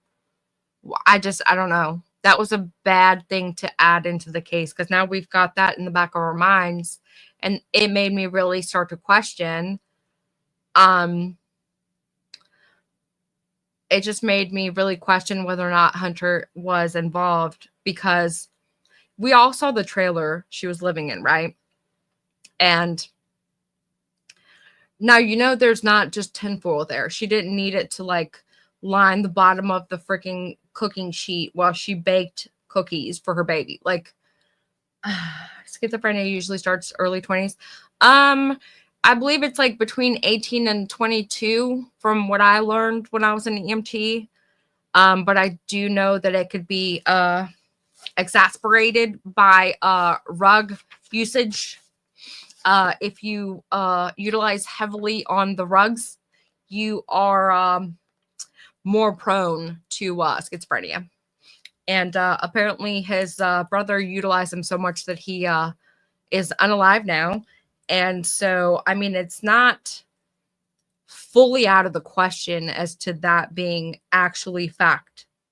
They use foil for smoke. Yes, they smoke rugs with foil. That's another thing. But I also don't feel that there was tinfoil in that trailer with Megan. Like, she didn't have just a container of tinfoil that she utilized to cook things with. I don't know necessarily that Megan was on the rugs. I haven't seen actual fact proof or anything that would lead me to believe, other than being around Hunter or being with Hunter. But I don't know. It could be just due to the rug usage. But with them working at the chicken shack, right? But I'm sorry. I sometimes I go too fast. You got to tell me to slow down. I originally, when I was saying rugs, I was saying without the D, rugs without the D.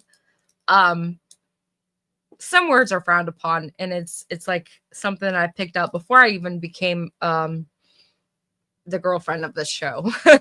I used to really like participate in channels that were like considered truther channels and like prepper channels.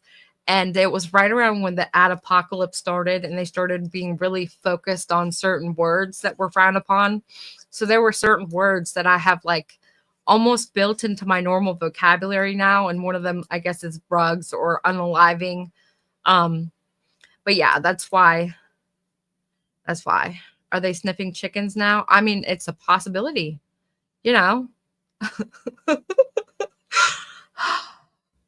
Never a dull moment here. And look, it's 1:15. we should be getting started soon. Was she on rugs and though thought the oven was the refrigerator? I was wondering that because of the fact that they found open milk containers in the oven. But then again, everything else that was in that area just kind of was tossed in as is and as was. I mean, I don't really feel like she really care where she put anything in the entire place. So I mean, I don't know. It's a possibility.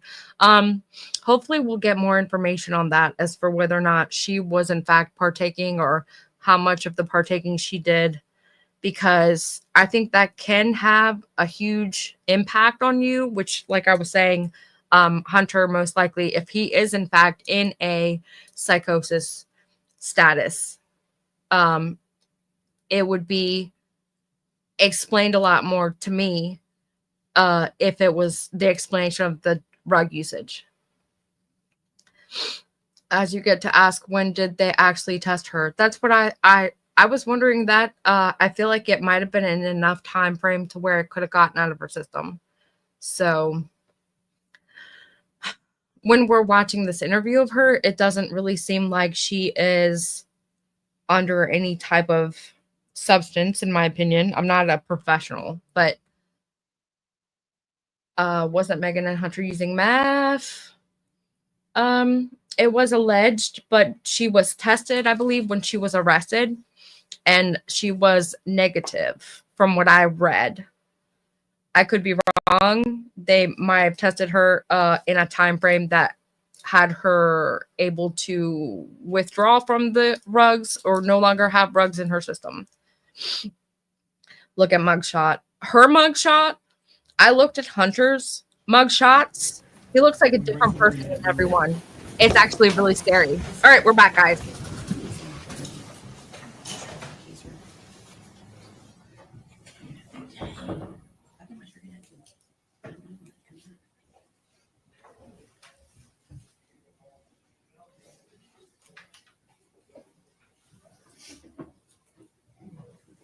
Everyone stand, please.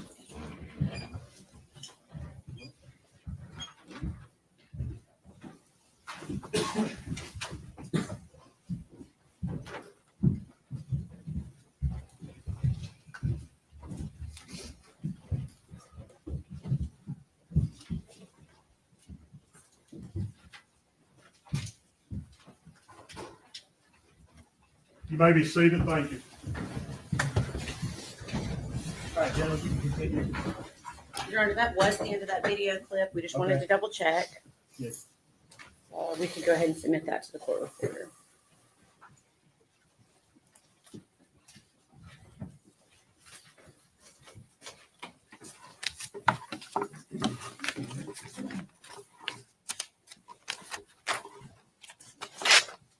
It was exhibit number 184.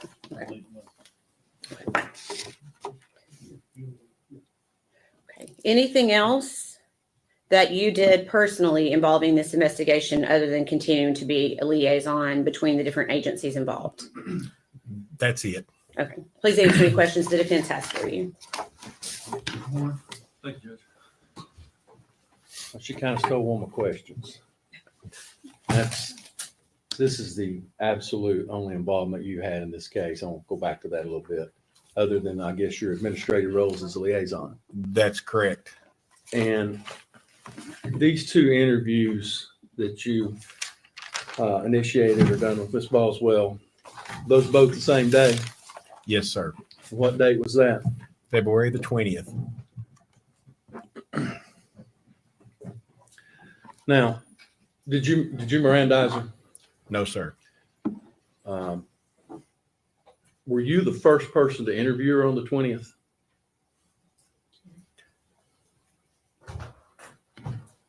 If there was more after me, I believe so. So you believe you might have been, would that have been the first interview we watched? I think so. And that would have been before Detective Gillum or Lieutenant Williams? I'm not for sure of the time. I'm sorry, I think those were different dates. I'm sorry, I can't answer that. That's okay.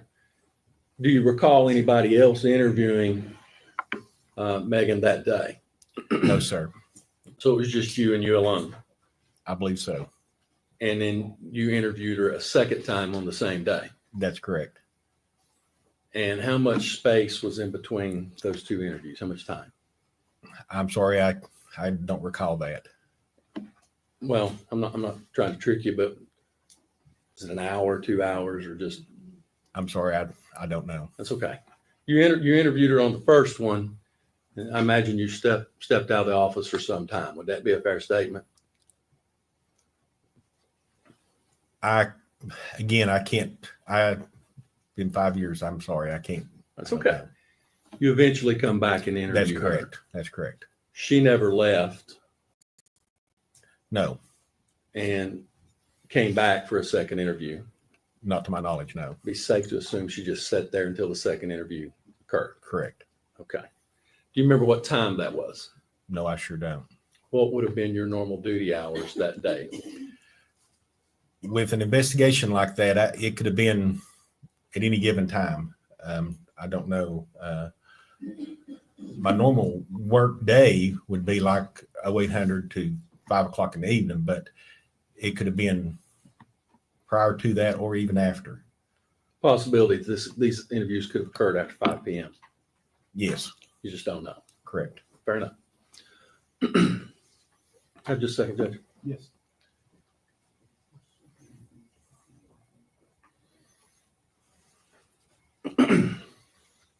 Be fair to say, though, that your second interview would have essentially been a continuation of the first interview with attenuated by a brief amount of time. That would be fair to say. Okay. And you said you'd been a detective, actually the captain over the detectives. You were the captain of that little division, so to speak. Yes. Both literally and figuratively in rank. Yes. And I imagine you've conducted a lot of interviews over your years in law enforcement. Yes. At the onset of this first interview, we hear Megan ask about her boyfriend, and you indicate that he's coming down to see her. Yes. And she represents she doesn't want that to happen. Correct. Did that have any significance to you as an investigator?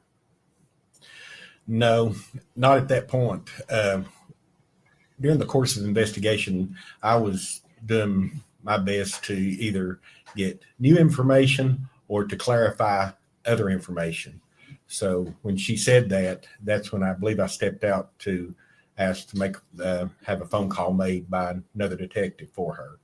And that would that be to just prevent the boyfriend from coming down? She was wanting to see her mother, if I remember correctly, wanting her mother to pick her up. And not her boyfriend? Correct. And that never resonated with you of why would she not want that? Objection to speculation. Sustained. Okay, Judge. Can I just say?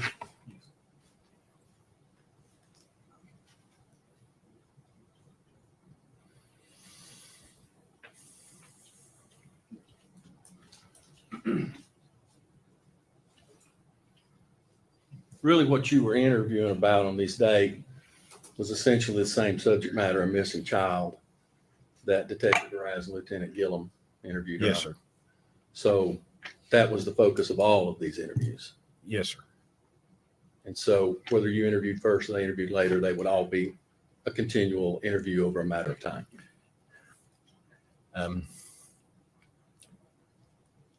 It was a continuing effort. I'll take that. That's all the questions I have, Judge. Thank you. Redirect. No, Your Honor. Is he free to be released? Yes, Your Honor. Yes, sir. Thank you, sir, for your testimony. You're released from your subpoena. You're free to go.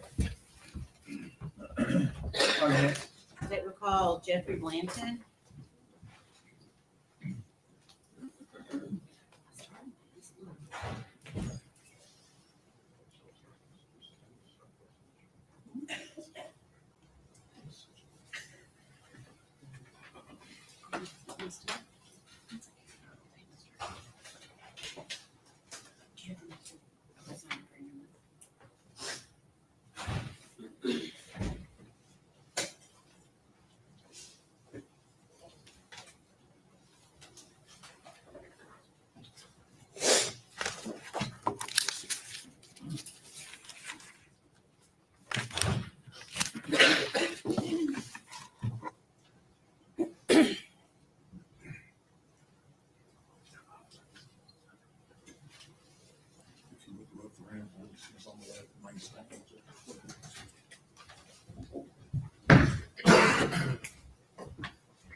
State your name. Jeff Blanton. You solemnly swear affirm testimony about you give the truth, the whole truth, and nothing but the truth. Yes, sir.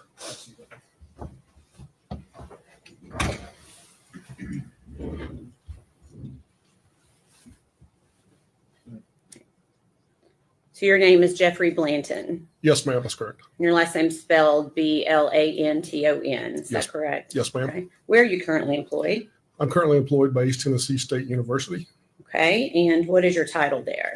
I'm the Associate Vice President of Administration and Operations Okay. How long have you been with ETSU? since January of 2021. Okay. And is that where you were employed in late 2019 and early 2020? No, ma'am, it was not. Okay. Where were you employed during that time?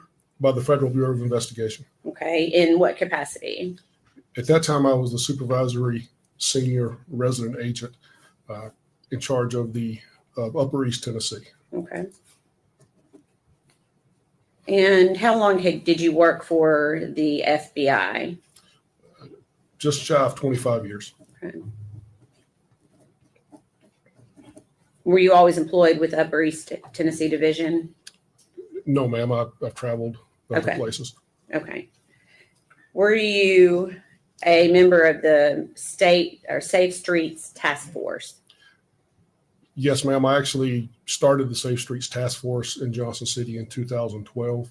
And during 2019, I supervised the Safe Streets Task Force. Can you tell the jury what that is?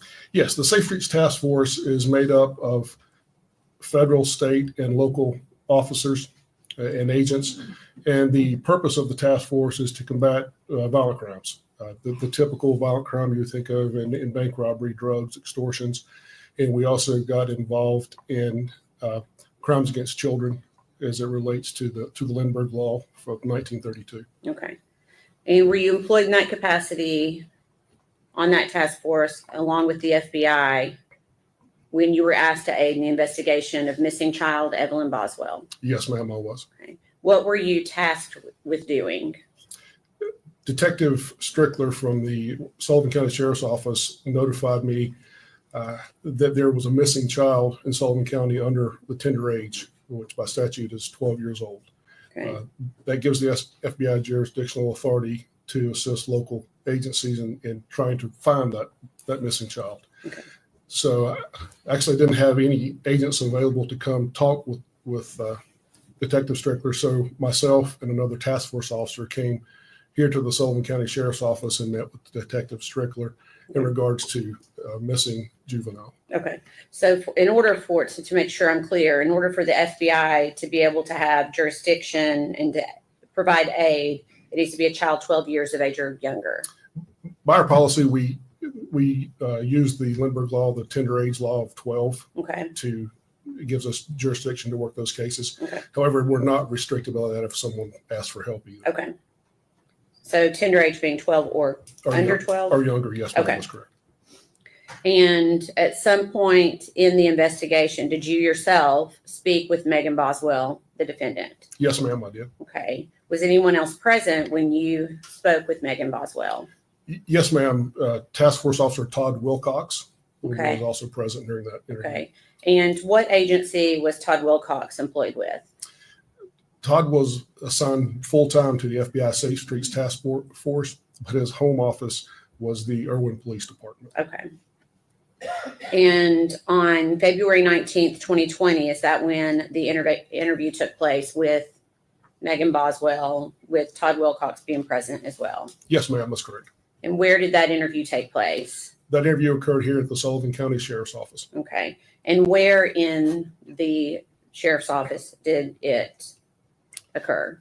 There was a room, I'm going to assume it was an interview room outside of the detective's offices. Okay. Is that located in Sullivan County, Tennessee? Yes, ma'am, it is. Okay.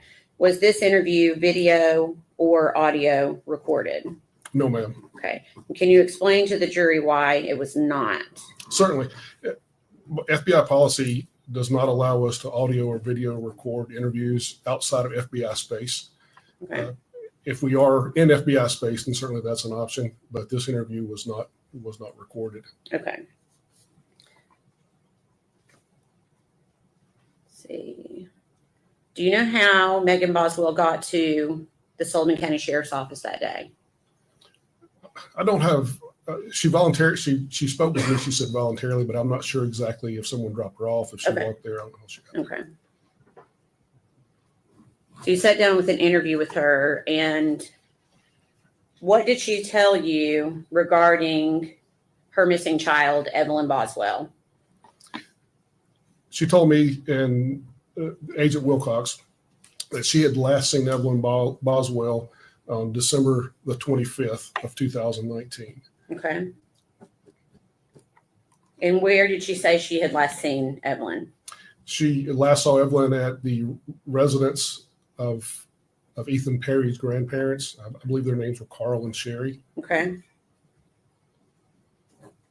And did she state that she left Evelyn there, or did she state that she took Evelyn back after she went to that residence? Yes, ma'am. I'll back up a little bit. The 25th is the last time she said that she saw her. Okay. She did tell me that she dropped her off at the residence on the 24th of December, the day before. Okay. Was she able to give you an exact address of where she said Ethan was staying? No, ma'am, she could not. Okay. Did she say when she went to Carl and Sherry Perry's residence whether or not anyone was with her? When she dropped Evelyn off on the 24th of December. The 24th, okay. Yes, ma'am. She indicated that she did that alone, that no one was with her when she dropped her off. Okay. Did she tell you what she did after she dropped Evelyn off that day? Yes, ma'am. She informed me that she and her family then went with her boyfriend at the time, a fellow by the name of Hunter Woods. Okay.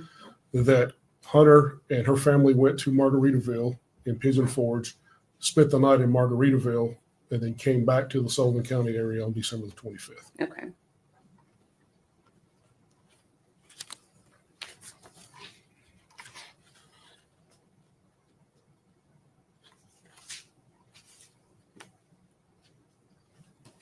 Okay. Did she tell you if she went back to the Perry's residence after she dropped her off on December 24th? Yes, ma'am, she did. She indicated that she went back on the 25th. Okay. Did she say why she went back? Yes, ma'am. Upon returning from Pigeon Forge, Margaritaville at Pigeon Forge, Ms. Boswell indicated that she stopped by Tommy's house, I think Tommy Boswell Jr., if I remember correctly, and picked up some Christmas presents for Evelyn Boswell. Okay. On the 25th, she and her boyfriend, Mr. Woods, took the presents to the Perry's residence to drop them off for Evelyn. Okay. And did she say whether or not they went into the house that day? Ms. Boswell indicated that Mr. Woods did not go with her up to the residence, that he dropped her off at the end of the driveway. She walked to the residence, and that she did not go into the house that day. Okay. So she indicated that Hunter Wood stayed at the end of the driveway. That's correct. So did she indicate that they didn't even pull up to the top of the driveway to the house? She indicated they did not pull up to the top of the driveway. Why did she say that she wouldn't pull up to the top of the driveway? She had some concern that Mr. Perry and Mr. Woods may get in some sort of argument or altercation. Therefore, Mr. Woods stayed at the bottom of the driveway, and Ms. Boswell went up to the residence alone. Okay. Did she indicate that she spoke with Ethan that day? She did, yes, ma'am. Okay. And did she indicate whether or not she saw Evelyn that day? She indicated that she did see Evelyn on the 25th, but according to memory, she saw her on the 25th, but less than an hour. Less than an hour. Okay. Did she indicate whether she saw anyone else at the residence that day? No, ma'am, she did not. Okay. And did she indicate that she went back to the residence at any time after that? I don't have a recollection that she went back. I know she tried to make contact, she said, with her daughter Evelyn later, but I don't recall she going back. She went back to the residence. Okay, so it's your belief that the last date was December 25th? Yes, ma'am. Okay. To your knowledge, did she tell you whether or not she'd ever left Evelyn with Ethan Perry prior to this time? I don't recall that she indicated she had ever left her daughter with Ethan Perry prior to this. Did she talk at all about the fact that Ethan was in the Army? Yes, ma'am, she did.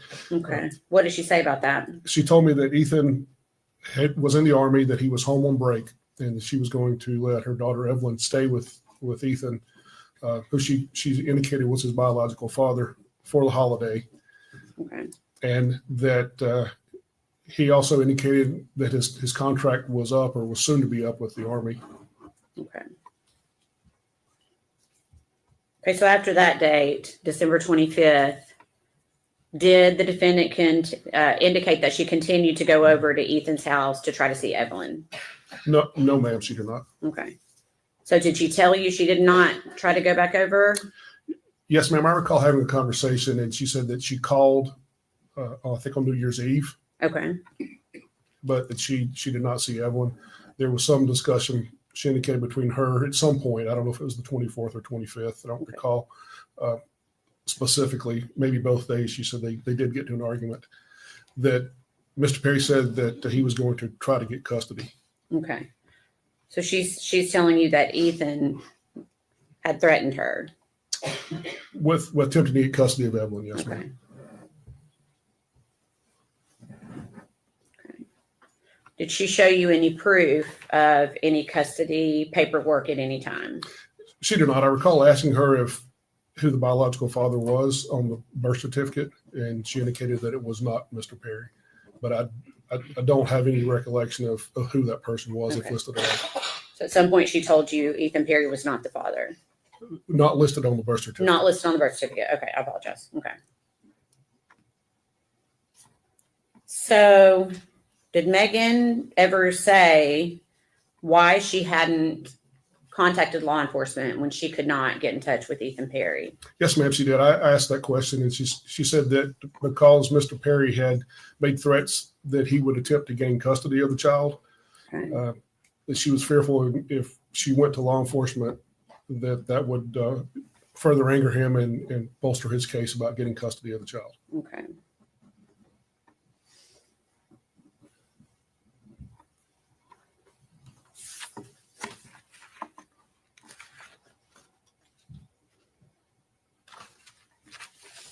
Okay, so Megan has told you that she's never left Evelyn to stay with Ethan before this date. Did she ever explain to you why she felt like it was okay to leave Evelyn with essentially a stranger to Evelyn? She indicated that she was, I recall her using the words worn out, Okay. that Evelyn was attached to her at the hip, and Okay. she needed a break, that she had taken care of Evelyn for a year, and she felt like it was time for Mr. Perry to step up, Okay. and that she had also been taking care of her father or stepfather's children, other children in the home, Okay. and she was tired. Did she indicate whether or not she could handle Evelyn herself? She indicated she was just getting too much to handle. Yes, ma'am.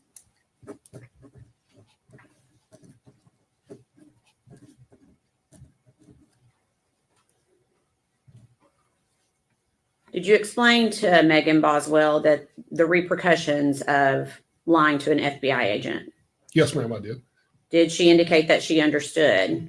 Yes, ma'am, she did verbally. Okay. Did she ever tell you she wanted to correct any of the information that she had given you? No, ma'am, I went through all of the information in the notes that were taken and read them back to Ms. Boswell, and she indicated she had nothing to correct. Okay.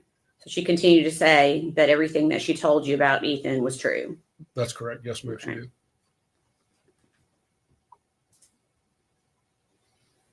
During this interview, can you describe Megan Boswell's demeanor? Yes, ma'am. Megan Boswell was very matter of fact, completely unemotional. It seemed to be unattached to the gravity of trying to locate a 1-year-old child at the time. She did show some emotion, began to tear up a little when I told her that she could be charged with a felony pursuant to lying to an agent if what she was saying was not true. Okay.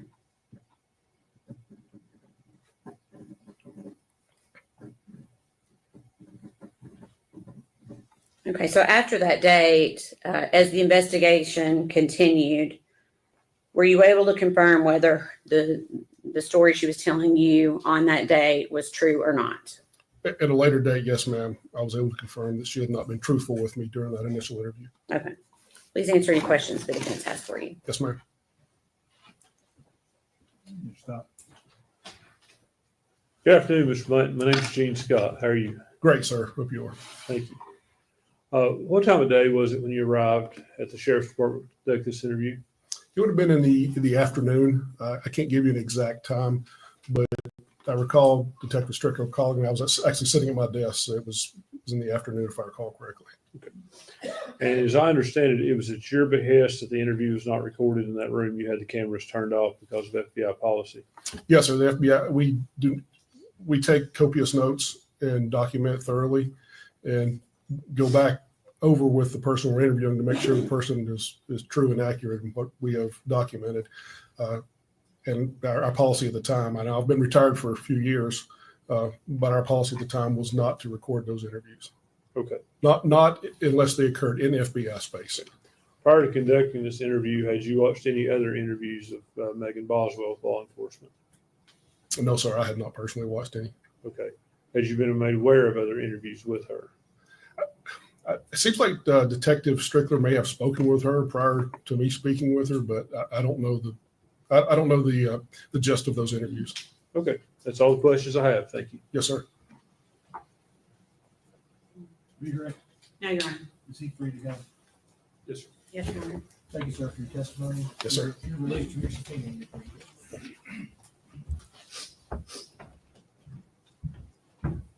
Next. State would call David Gratz.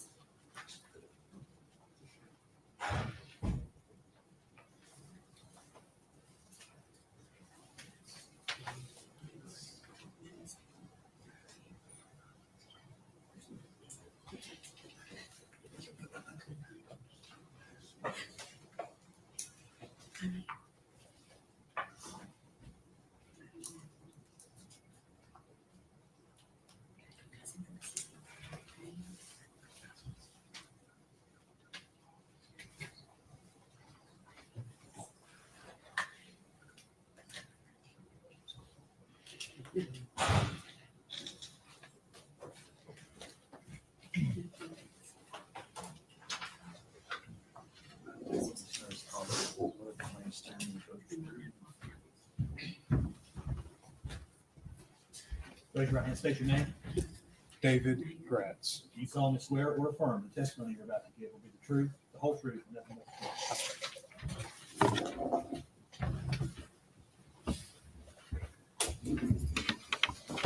Thank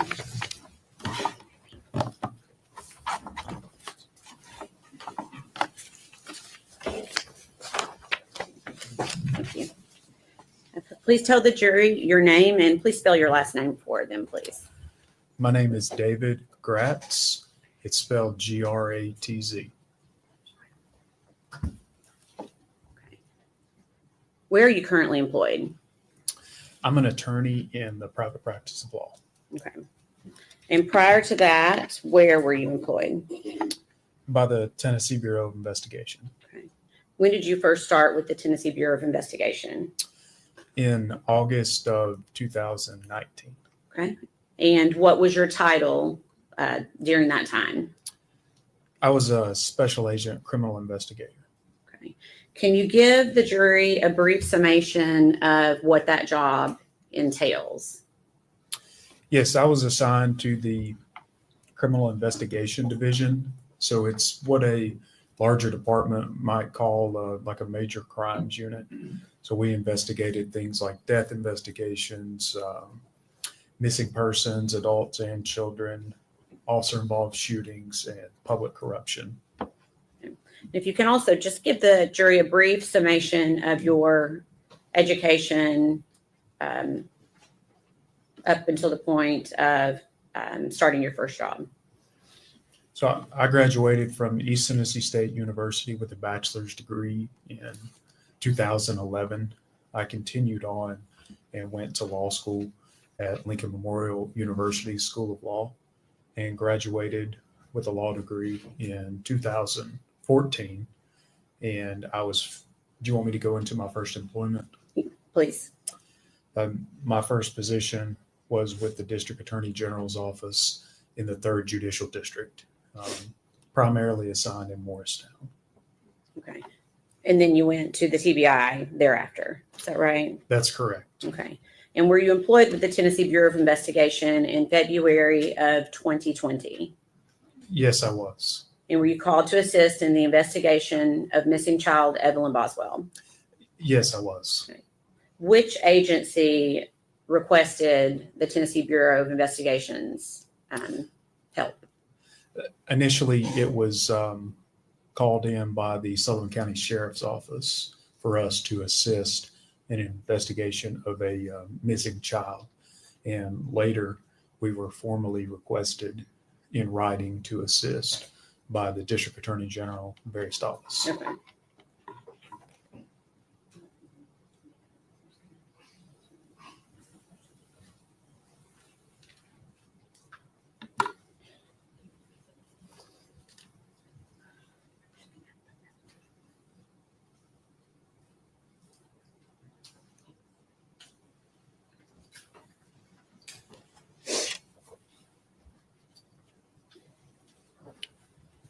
Thank you. I'm handing you a document. Do you recognize that? Yes, I do. Okay. What is it? This is a formal request for investigation, commonly issued by district attorney generals throughout the state to request the TBI to investigate facts and circumstances of a potential crime. Okay. And is that how the Tennessee Bureau of Investigation essentially is officially called in to investigations? In a lot of what CID does, yes, we are requested by the district attorney general. Okay. And on this specific request, what were you being asked to do? It's essentially just to gather the facts and circumstances of the whereabouts of a missing child. Okay. That was Evelyn Boswell. Okay. Were you given any background information to help you start your investigation?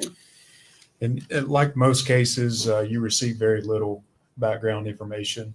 Initially, I was just essentially told that she was missing, that her mother had been located, and law enforcement had talked to her at that point.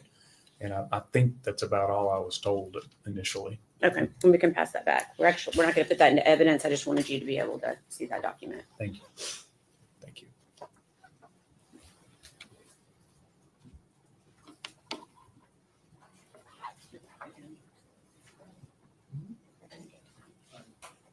We approach her.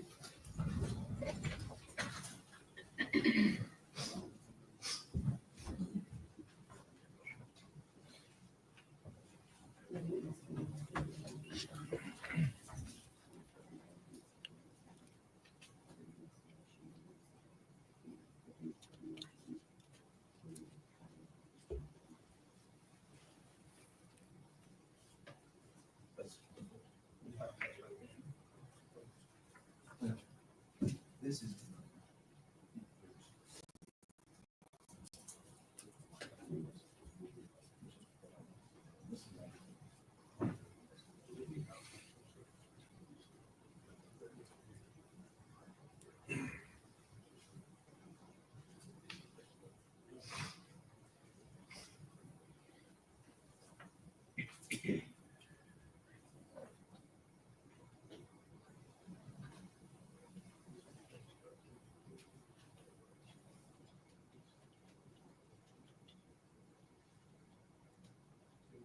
They're having a sidebar, and I feel like we're like at the little kids table to where like we can hear what they're saying kind of, but we can't.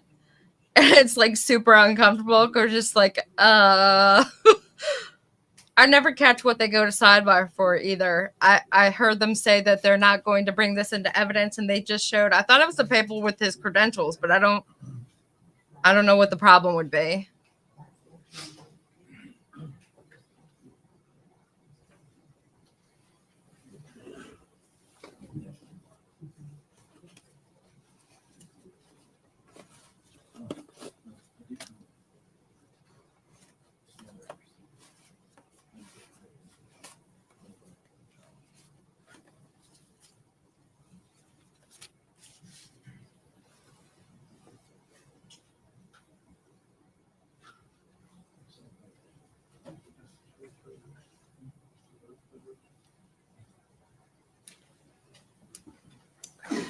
pass you a document. Thank you. And I'm going to ask if you recognize that document. Yes, I do. Okay. What is it? This is essentially a standard form made by TBI in Nashville of an Amber Alert poster. And it was issued specifically for the victim here, Evelyn Boswell. Okay. Is that a fair and accurate representation of the Amber Alert that was prepared and in regards to missing child Evelyn Boswell? Yes, it is. We'd ask that be made exhibit number 185. Would be 185. Defense.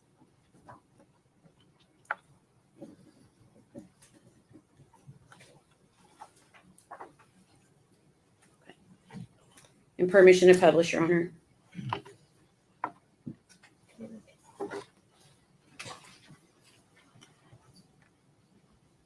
I'm going to ask you a few questions about this.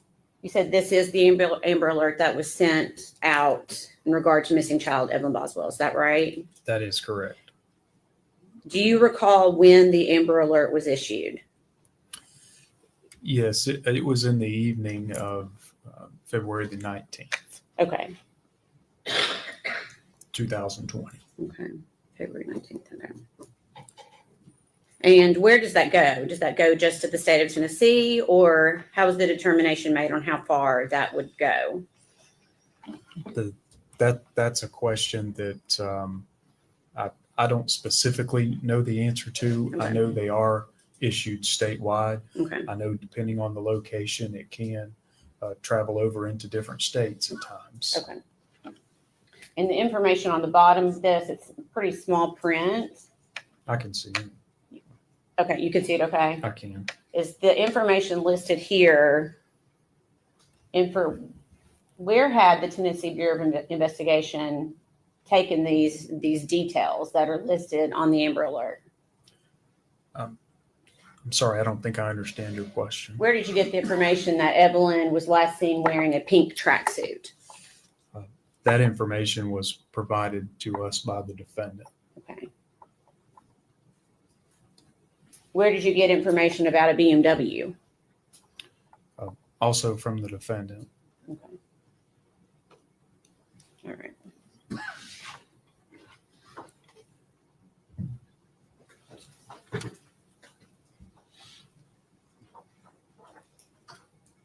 Okay. So after the Tennessee Bureau of Investigation was assigned, can you give a brief description of how you, let me back up one step. What was your role in this investigation with the TBI? I was assigned as the TBI case agent. Okay, so that means essentially the lead case agent over the case for the TBI. For TBI, yes. Okay, so after you were assigned this investigation, can you give us a brief description of how you conducted your investigation? So initially, you just arrive on scene and you try to get as much information as you can. You talk to the people who have already been there, find out what they have done. You talk with the local agency or agencies that are already involved, and you really just try to understand what's going on in the investigation and what has been done so far. Okay, and were you working with other agencies at this point? Yes. Okay, which other agencies around February 18th, February 19th? When I first arrived, it was the TBI was on scene at the Sullivan County Sheriff's Office with Sullivan County, and I believe there were members of the Federal Bureau of Investigation on scene, FBI. Okay, and how do you meet? How did all these agencies coming together? How do they decide how to execute a plan in an investigation like this? In the initial phases, you really do the best you can, but it oftentimes goes to either the case agent or the highest in chain of command that is on scene, and they get together and decide which agency will play a role in what, and you just divvy up tasks. Okay. as part of what you did you go to the trailer that Megan Boswell lived in with Evelyn prior to Evelyn going missing?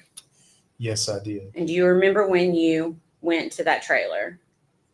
That would have been the evening of the 19th Okay. of 2020, February 19th. So the same day the Amber Alert went out. That is correct. Okay. Anyone go with you to that trailer? Yes, investigator Tracy Haraz with the Sullivan County Sheriff's Office. Okay. Why did you go there? We were going initially to meet a young man named Austin Feller. Okay. And did the defendant still live at that trailer? No, she no longer lived there. Okay. Was anyone living in that trailer at the time? Yes, there were current tenants who had moved in. Okay. If I could please see exhibits number 49 and 50.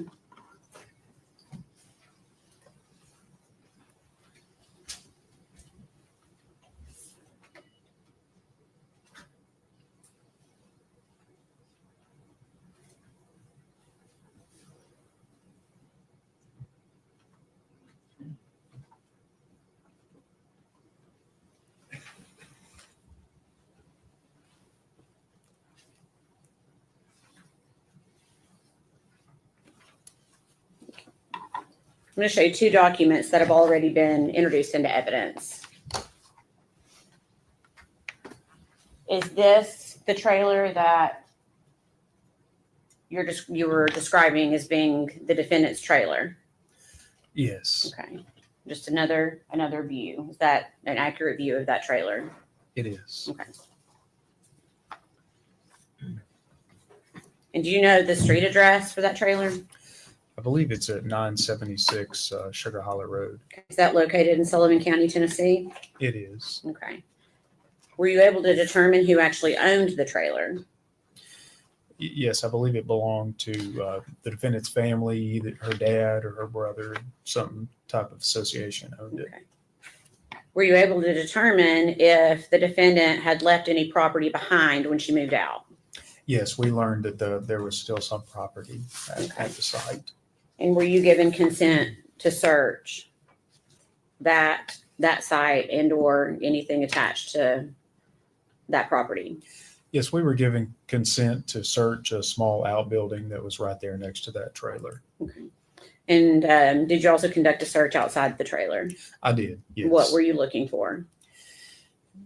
Any signs of disturbed dirt, anything that would lead us to believe that the victim may still be there, or anything that would lead us to her current whereabouts. Okay. Did you find Evelyn? No, we did not. Did you find anything else that was significant to the investigation regarding anything associated with Evelyn? Well, we did inside of the shed that was next to the trailer. Okay. So what did you find in the shed? A stroller that had been left behind. Okay. I'm going to show you two photographs.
my God, they have the actual stroller here. Jesus, take the wheel.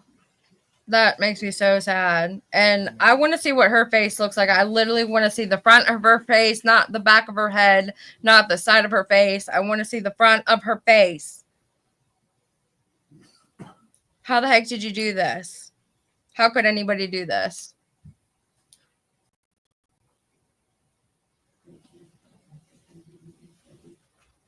Did anyone else catch that this is the agent that helped draw up the Amber Alert, and he said everything on that Amber Alert poster was stuff that Megan had given them for information?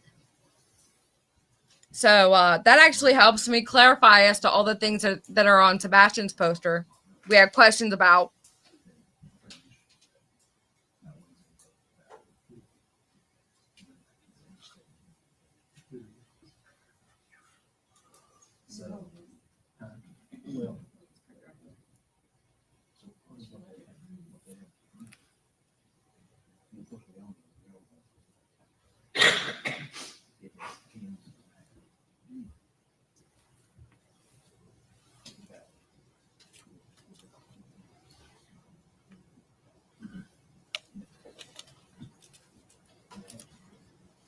I mean, at this point, I don't know what the exact significance is, but it's just something that was the baby's. And me being a mom, I would be bawling if my kid was gone forever and I'm looking at anything that was hers. I would lose it. I can't even think about it, and it's not my kid or my stroller.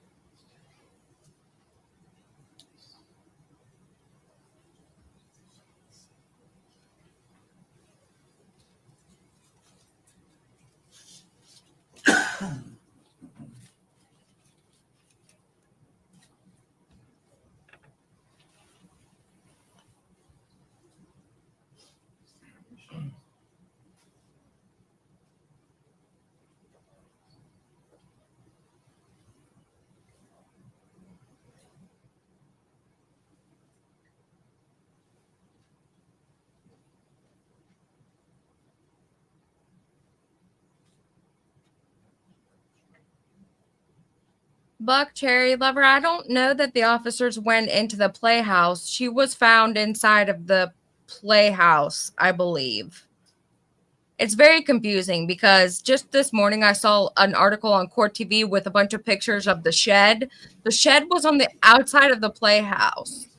No, the playhouse was outside of the shed, I mean. Sorry, see, I can't even say it correctly.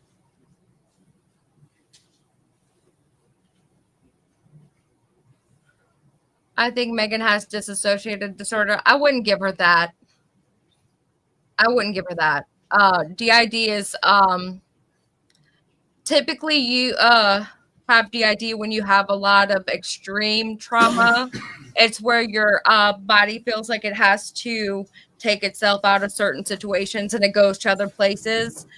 Some people still call it schizophrenia, but I've never heard that. And I sure hope that she doesn't have that. I would hate to have that as a defense. Disassociating something from someone or someone from something or another person, that's a little bit different than having the disorder. Maybe I misunderstood the comment. Do you still have the photographs? All right, objection's overruled. Yes, I do. You still have the photographs? Okay. I do. Okay. Do you recognize those photographs? Yes. What is it? These are two photographs of the stroller we found that evening. Okay. And were you able to determine whose property that was? Yes, this belonged to the defendant. Okay. So when you say belonged to the defendant, you found it where again? In the shed that's essentially not attached, but very close to the trailer where the defendant was living. Okay. So did not buy, you said there were new tenants in that trailer. That is correct. Okay. They indicate that was their stroller. No, they.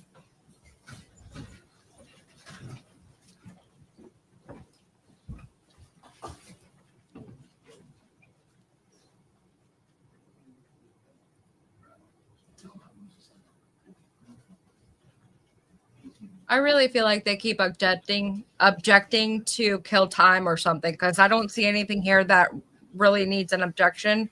But I mean, I'm not the lawyer, so what do I know, right?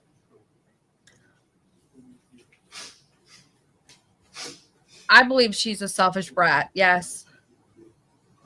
She certainly made a choice. It's not schizophrenia. They're claiming Hunter has schizophrenia, though. I can't.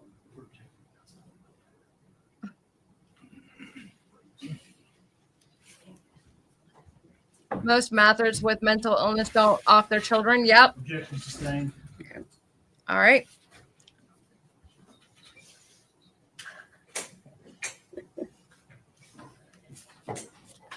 Did you locate anything else of relevance to this investigation inside the shed?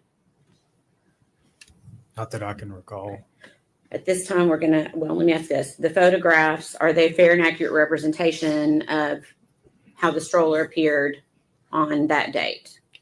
Yes. Okay. We'd ask those be made, if possible, collective exhibit number 186. The collective 186 over defendant's objection.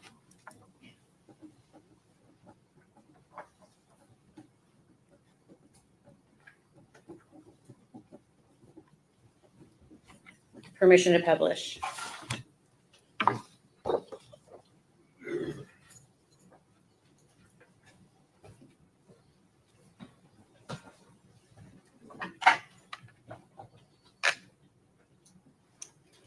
Is this the stroller that was inside the shed that day?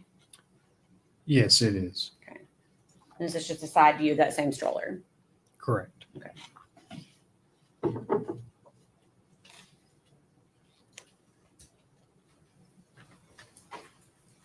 Did you also take the stroller itself into evidence? Yes, we did. Okay. If, Your Honor, may he step down for a second? Yes. Okay. If you could step down to where the microphone is. And I'm going to ask if you can identify this piece, if you can recognize what that is. Yes, I recognize that. Okay, and what is it? It's the stroller we found at the defendant's former trailer. Okay. We'd ask that be made exhibit number 187. Be full exhibit 187 over objection.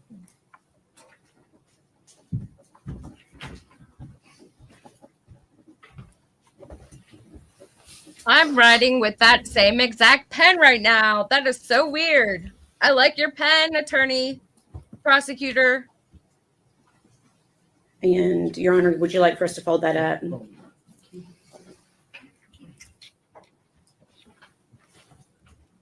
They're not always the easiest. Ooh, good job.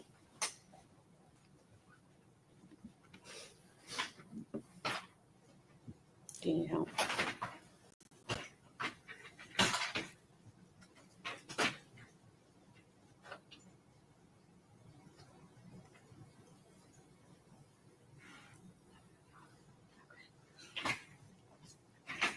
Let's roll it up. See if we can roll it under the table. That'll work. There you go. Thank you. Okay. So I'm assuming, was law enforcement working long hours during these first few days? Absolutely. Okay. Did you attempt to interview the defendant about Evelyn? Yes, later that night. Okay. And what would the date have been for that? When we attempted the interview, it was on February 19th of 2020. Okay. And about what time did that interview start? Shortly before midnight and continued on into the early morning hours of February 20th. Okay. Where did it take place? At the sheriff's office here in Blountville. Okay. Was this interview audio or video recorded? I believe that interview was audio only recorded. Okay. And is that office that you interviewed located in Sullivan County, Tennessee? Yes, it is. Okay. Prior to talking with the defendant, did you Mirandize her? I did. Did she agree to speak with you? She did. During this interview, Thank did God. she tell you the last time that she saw Evelyn? Yes, she did. Okay. When did she say she last saw Evelyn? The day after Christmas on the 26th of December, 2019. Okay. Where did she say she saw Evelyn? At Ethan Perry's grandparents' house. Who did she say Ethan was in relation to Evelyn? She had told us, or the defendant being she, had told us that Ethan Perry was Evelyn's father. Did you talk with her about where Ethan was living? I did, yes. Okay. What did you tell her? Told her that, we had learned that Ethan was full-time in the military and was currently living on a base in Louisiana, I believe, and was living in a barracks on a base. Had law enforcement already talked to Ethan at this point? Yes, they had the Army's branch of CID. Okay. And did you tell the defendant that? I did. What did you tell her about Ethan and Evelyn? I essentially just told her that law enforcement had cleared that idea that Ethan had Evelyn inside of a barracks. Okay.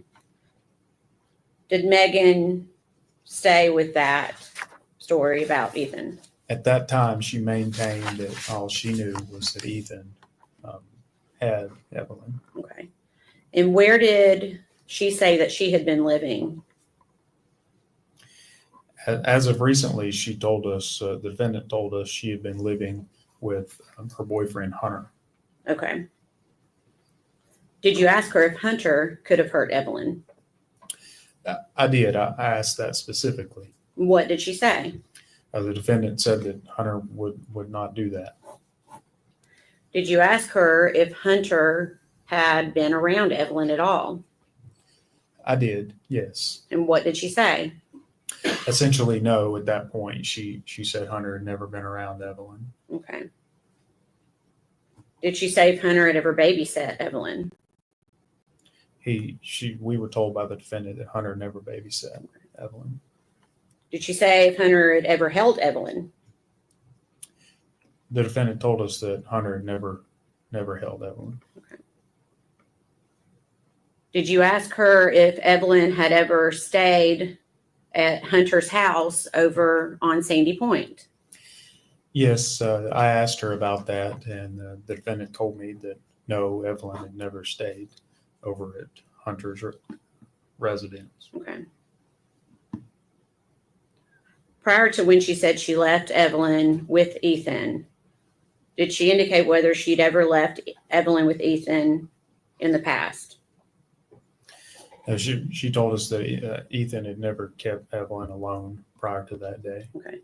Did she tell you whether or not Evelyn had met Ethan before?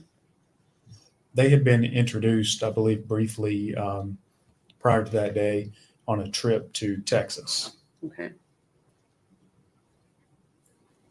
Did the defendant tell you how many times she'd seen Evelyn after leaving her with Ethan in December? I believe that we had talked about that, yes. Okay. Do you recall how many times she said she'd seen Evelyn? I don't think she had seen Evelyn at all after that December 26th date. Sorry to object. I'll not make the objection. We approach the bench.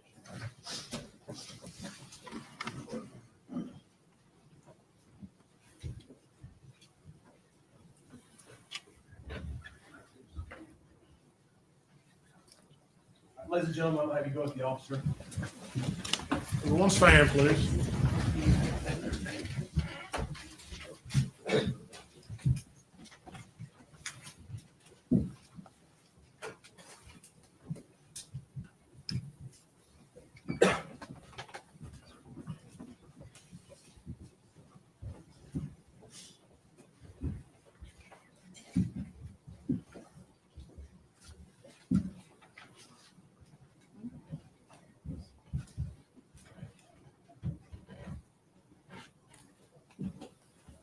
You may be seated. Thank you. We'll take about a 15-minute break. Mr. Gatz, please do not discuss your testimony with any other witness during the break. We'll allow them to discuss their testimony.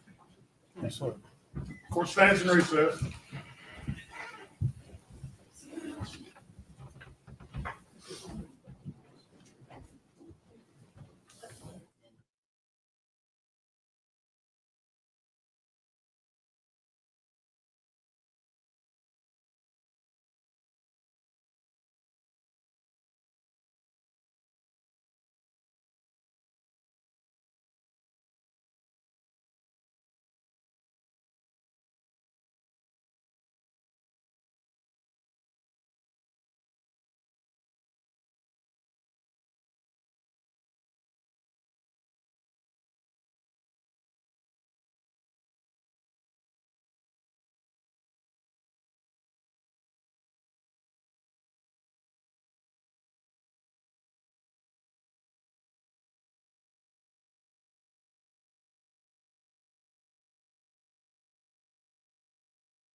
Okay, guys, we're on yet another break. I really feel like this is some type of joke stall tactic.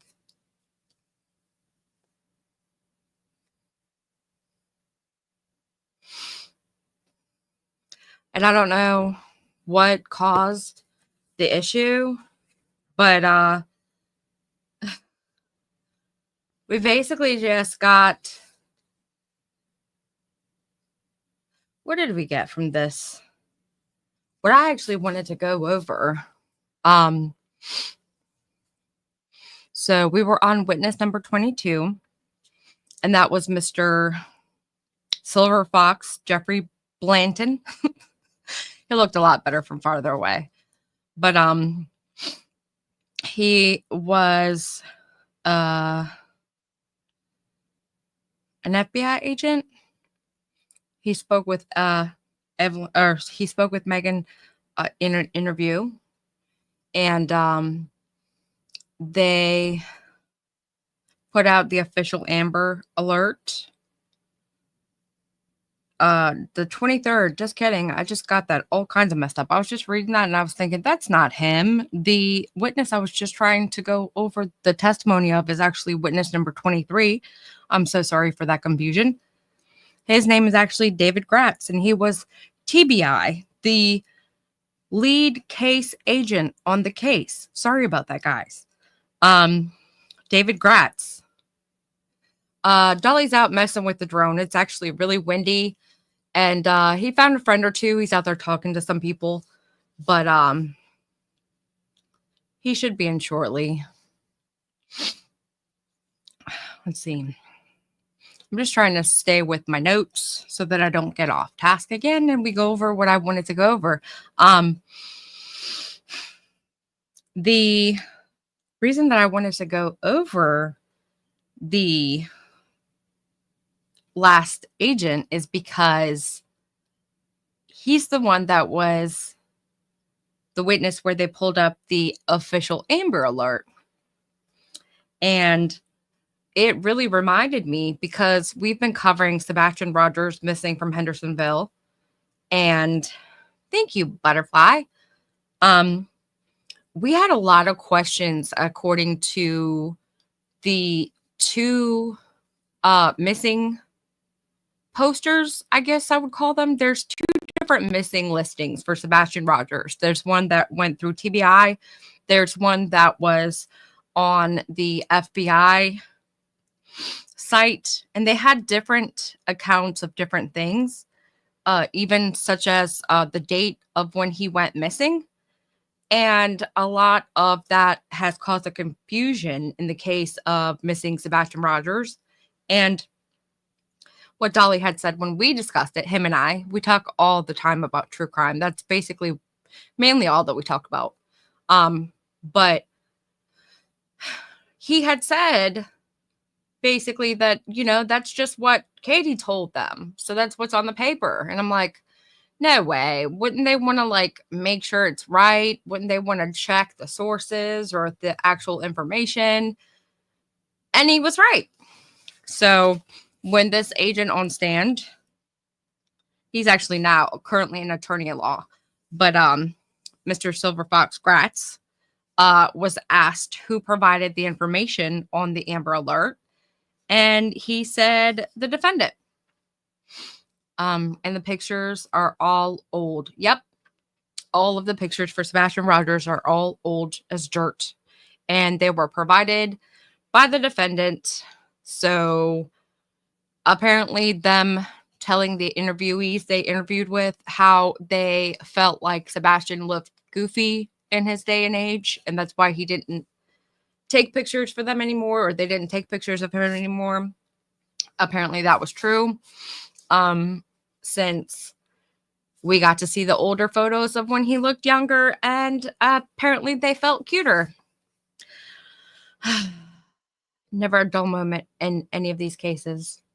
It's just horrific. As a parent, once your kid goes missing, I can't imagine it's something that is fun, easy, any of the good things. And it's hard to feel for the people that are in that situation when you have absolutely no clue of their situation. But it's like there's certain things that all of the people that are in the situation are expected to do, say, act like, I don't know. And one of the things that's really discouraging is when, the parents of the missing kids say certain things that are just Horatius. I just made my own word up. I make up words as I go. I didn't like the part about how they described this child as being goofy, and that's why they didn't have any current pictures of him. Because, as we went along in this case of Sebastian Rogers, and I'm not going to get too off topic, but, we saw a video of his mother taking pictures of him at the dinner table. So I don't really... It's like at this point, I don't believe you, ma'am. I don't believe anyone anymore. Apparently, as we've learned today, there's a lot of people that are flat out lie to your face type of MRFers. Trying to be shielded with my words because, I don't typically like to use the fancy words that are frowned upon, but it's just... I just don't like somebody that lies. I just don't. It's like, you must really think I'm that stupid that I wouldn't be able to figure this out very quickly. And I don't know how she's sitting in front of these people in court and the people she's had interviews with, or the people she'd had relations with, the people she's been basically families with. And she could just sit there happily like nothing is wrong. You're not ashamed of the fact that you're a straight up liar on a throne of lies that lies. You're right. No conscience. So basically it's like, okay, you're either, you know, sociopath, psychopath. I'm not a doctor, so I can't officially diagnose you, but yeah, I don't know. I don't know what to think. These people that off their children are something else. I don't believe that they should be given any type of accommodation. I mean, it kind of makes me mad to think that this girl's been sitting up in jail with, you know, medical, dental. She's got a TV probably. She most likely has a tablet or even a phone privilege. I mean, Evelyn didn't have that. It's just like very hard not to it's very hard not to feel a negative type of way towards people that unalive their children. It's just like she doesn't deserve air. Smartphone dumb operator. And the way she was looking around looks sus AF. Yeah, Katie. I don't know that I would say that, only because myself, I really tried to take myself out of my own body and imagine situations as if I was that other person. Let's say, for example, Katie in the restaurant with her son. She was looking around. I feel like I would do that sometimes. It depends on the day, time, whether or not I'm anxious. Sometimes if I have bad anxiety, I will look around anxiously. But we basically got like a 4-minute clip of their restaurant endeavor that day. And how do we know she wasn't looking around for a waiter or a waitress? How do we know she wasn't looking to see where the bathroom was, or looking to see I mean, it could be anything really. And in a 4-minute period where they kind of like clipped and cut and pasted things together, I don't feel comfortable judging that video of Katie with Sebastian at the Texas Roadhouse, because I feel like if somebody was to do that of me, although my child will never be missing, I feel that I would be in the exact same identical spot as she is in. I would be looked at as, you know, being on my phone, not paying attention. Although my kid would have her own phone, so she'd probably be in the same spot I was in. But I mean, I cannot comfortably do it when it's that similar to something I feel like I would be in. Like I would be participating the same type of way. And I could totally see myself looking around. I'm not really a paranoid person, but if I'm actually having like anxiety and it's like currently like into a possible panic, I look around like that all the time. So, but let's go back to Megan Boswell. She's on trial. There is some type of contention. They've called an objection, stand up, go for a 15-minute break.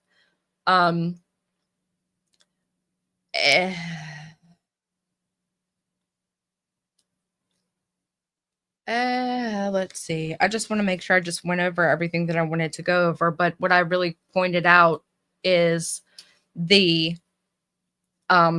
defendant is who provides all of the information that you get on that first Amber Alert. And I don't believe they edit the Amber Alert unless, you know, somebody notifies them and says, hey, can you please change this Amber Alert, which I don't think I've seen before.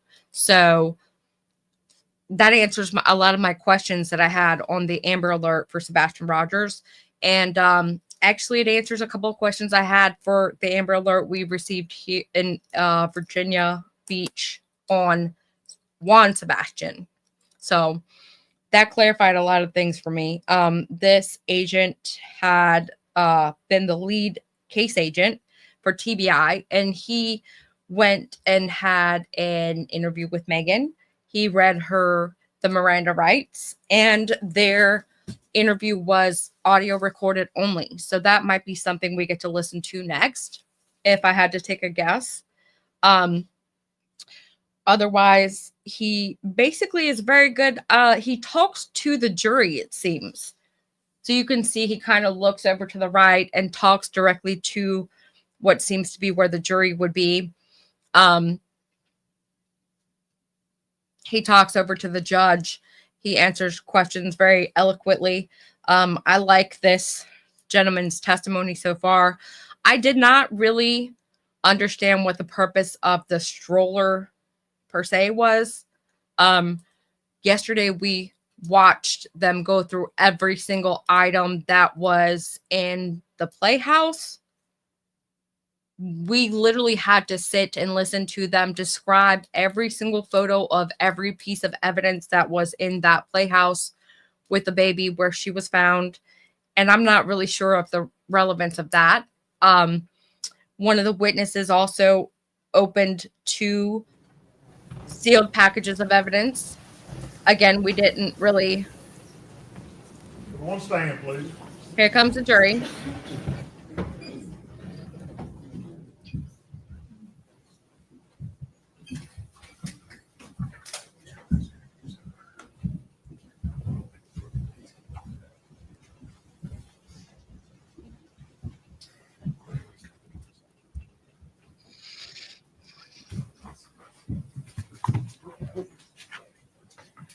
You may be seated. Thank you. General, you may continue your direct. Thank you, Your Honor.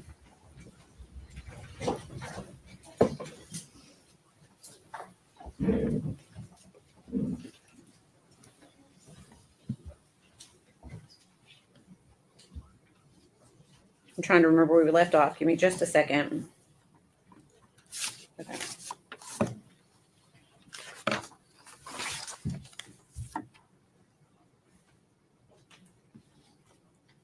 I think we had left off on me asking you if the defendant had told you how many times she had seen Evelyn after leaving her with Ethan.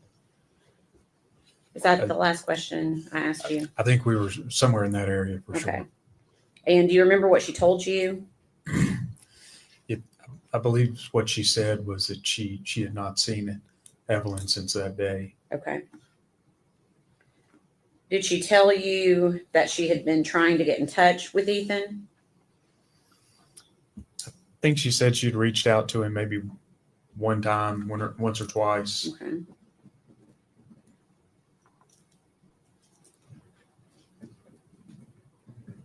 Did she ever tell you that she was getting worried about Evelyn and her safety? No, I think she said she just hadn't really given it a lot of thought. Okay. Did you ask why she hadn't contacted law enforcement? We did. What'd she say? I think she just said she didn't really have a good.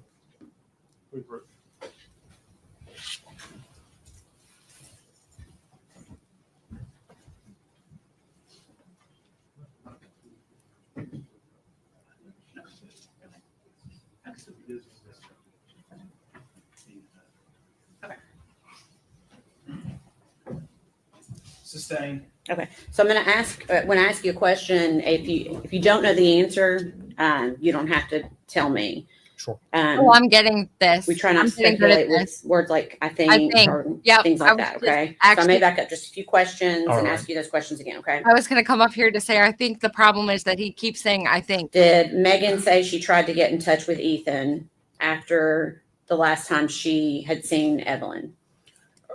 I know she said that. Yes. Okay. Did she say she ever got worried about Evelyn and or her safety? She said she had not. Okay. Did you ask her why she hadn't contacted law enforcement? We did. We did ask her that. And what was her response? Specifically, I don't recall what she said. Okay. What was her demeanor during this interview? I would describe it as just very nonchalant. Okay. And on this same day, do you recall being present when she was interviewed again? Yes. Okay. And was anyone else present during that interview? Yes. And who was present? At the time, it was Sergeant Matt Price. Okay. Was the interview audio and video recorded? It was. And where did it take place? It was also at the sheriff's office. Okay. And is that in Sullivan County, Tennessee? It is. How much time had passed from the interview we just talked about to this interview that we're getting ready to talk about? Something like 8 hours. The interview we initially discussed ended at around 3 in the morning. The interview at the next day was around midday, noon. Okay. So you said the first one ended around 3 in the morning. Is that right?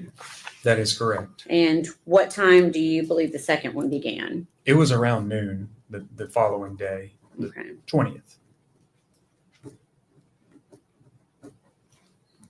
Okay. Without going into the details of that interview, we're going to go ahead and jump ahead to the following day, February 21st. Was the defendant interviewed again on February 21st? She was. Was anyone else present for that interview? Matt Price, Okay. Sheriff's Office. Okay. And was that interview also audio and video recorded? Yes, it was. Okay. Prior to that interview, had the Tennessee Bureau of Investigation collected some of Megan Boswell's property from the residents of Hunter Wood? Yes, a couple of our agents had collected some of her property. Okay. And did Megan Boswell give you consent to search and collect those items? She did. Okay.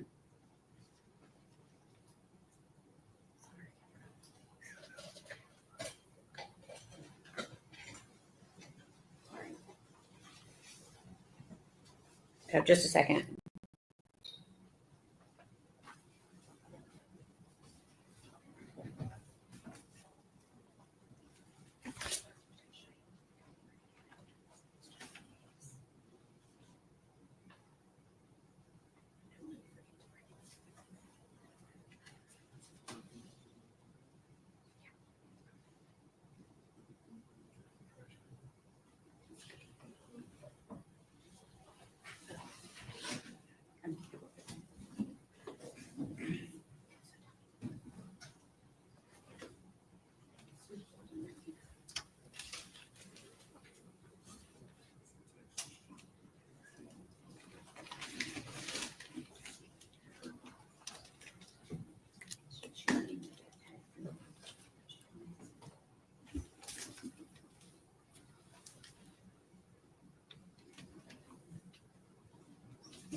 Okay.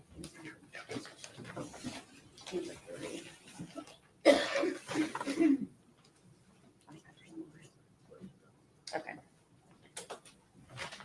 Let's pass you some items from evidence. Would you prefer, I'll just send that. Scissors up there. There's a pair of scissors. If you want. Thank you. Thank you, short legs. Now when Good. Dolly comes back, I get to tell him I got There to should be some gloves up there. Do you see gloves up on the table? Yes, I get the do. I'm gloves. putting them on now. Okay.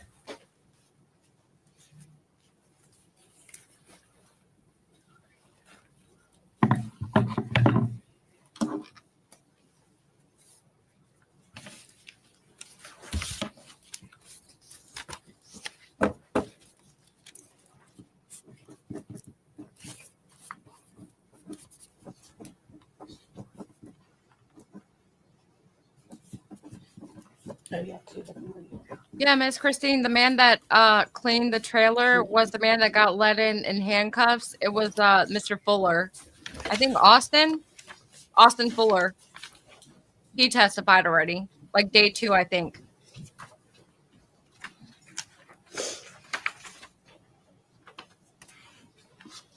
Alicia, that's actually what I'm doing. That's actually exactly what I'm doing.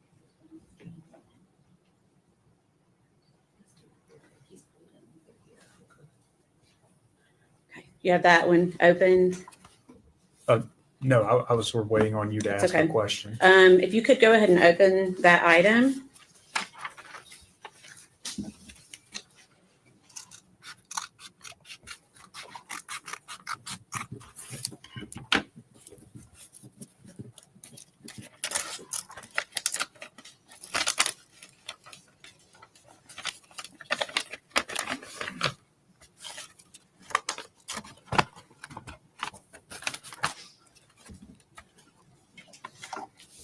Okay, can you tell me what that is? This is a small Polaroid type picture that the defendant described was taken at I believe that one was the Blowing Rock trip in North Carolina. Okay. And to your knowledge, is there a date at all on that? There may not be. I don't know. This photograph does not have a date on it. Okay. And where did you obtain that photo? Was that from, where was that photograph obtained from? It was from a box of belongings belonged to the defendant. Okay. We'd ask that be made exhibit number 188.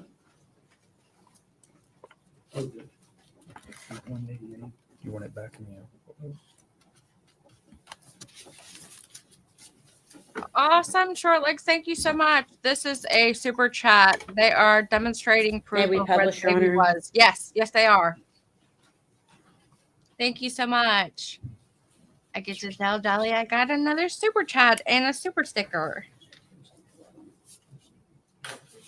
I get to report to him how his channel did while he was out playing.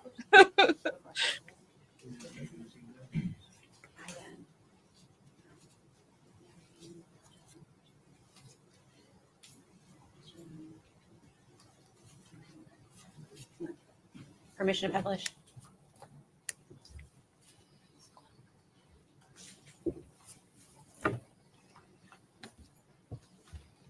Okay. And how did you know what this was a photograph of? At the time during the interview, myself and Sergeant Price were sitting there with the defendant, pulling these items out, asking her to describe these items to us. Okay. And she described that as being from Blowing Rock. That's correct.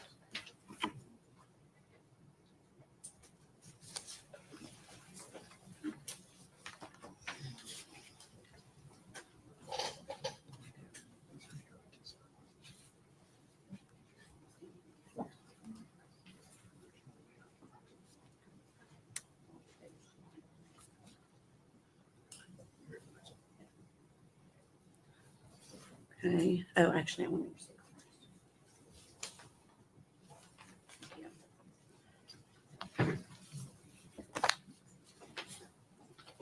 Could I get that X-Acto knife?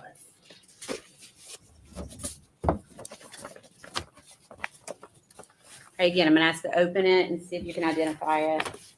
Thank you so much, Short Legs. Make sure you tell Short Legs thank you if you got a gift of membership. Thank you.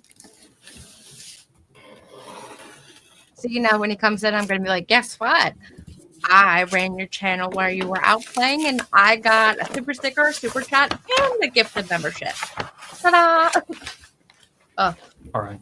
Okay. Do you recognize that? Yes, I do. What is it? These are a couple of the brochures the defendant described as coming from the trip that they had taken over to North Carolina, they being the defendant and her boyfriend, Hunter. Okay. So how many documents do you have in front of you? 3. Okay. And what are they individually? One is titled The Official Visitor's Map and Guide to Blowing Rock, North Carolina. Okay. Another one is Mystery Hill, which has a map of North Carolina. North Carolina's natural gravitational anomaly. Okay. Another one is North Carolina's oldest tourist attraction, the Blowing Rock. Okay. If you could slide those back in, I'm going to show them to the defense really quickly.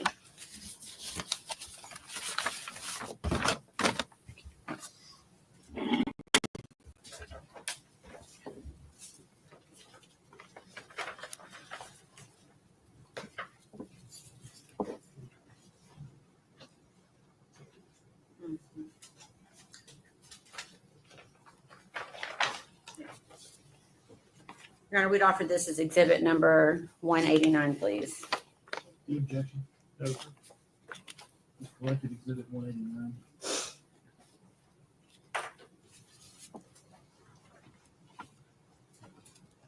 Thank you, Sage.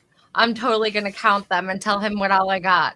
Because he And where bragged did you about find those brochures? how much better he is than I am. They're with the defendant's belongings. And where were, when you say the defendant's belongings, where were those belongings located? Inside the residence of Hunter Wood. Okay. I see the next.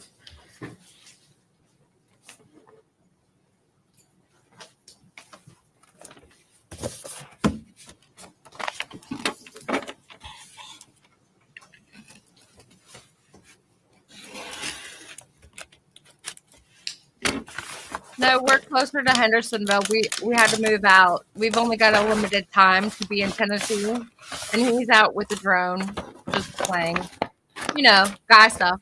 Miss Christine, thank you so much. Okay. Do you recognize that? Yes, I do. Okay. What is it? These are photographs of the defendant and Hunter Wood. Okay. And is that also something that you collected from her belongings? Yes. Okay. Does it appear, well, if I could just pass this back first and let Mr. Thank you so much.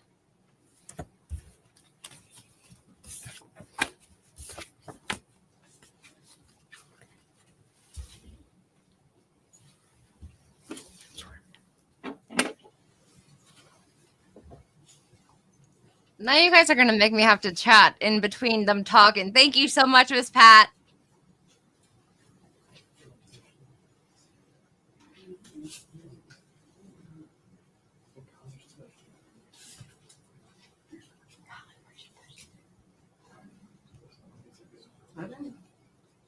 Okay. I wonder if they know that we can hear them this well. And he's listening too. Look at his face. Can we approach? Oh, sidebar. Make sure you tell Miss Christine thank you. If you got a membership.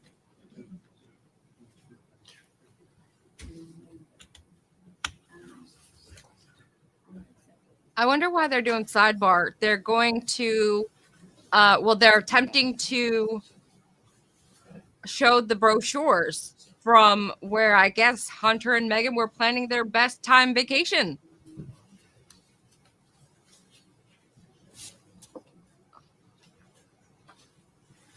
Huh.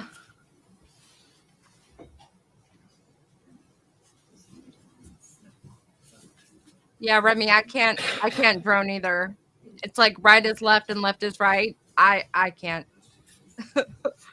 They're sidebarring more than testimony. I agree. But they're still pushing through witnesses really well. It's nice, short, sweet, except for when we have to do the pictures individually. Jennifer B, thank you so much. I'm really adding these so I can show him. We're in a competition officially. Oh, you guys are the best. Thank you so much. All right, sustained in heart, a rule of heart. And we'd ask these be made Collective 190. 190.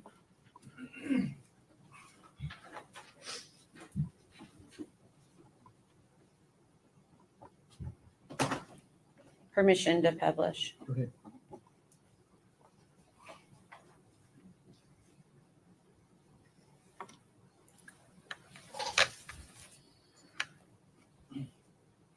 Is that a fair and accurate representation of one of the photos that you took from the defendant's property? Yes, it is. Were these located within anything? Thank you so much. They were inside of a box that the defendant identified as hers. Okay. Same thing with that one? Yes. Okay.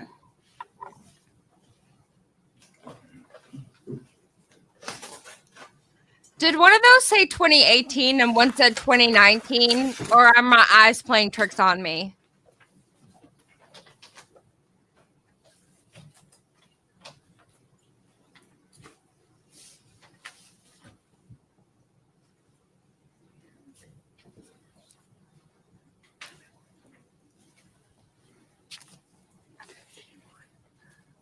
was that yes? One of them said 2018 and one said 2019. Oh, dun dun dun. Could Hunter be Evelyn's dad? Ooh. That would be a mega twist.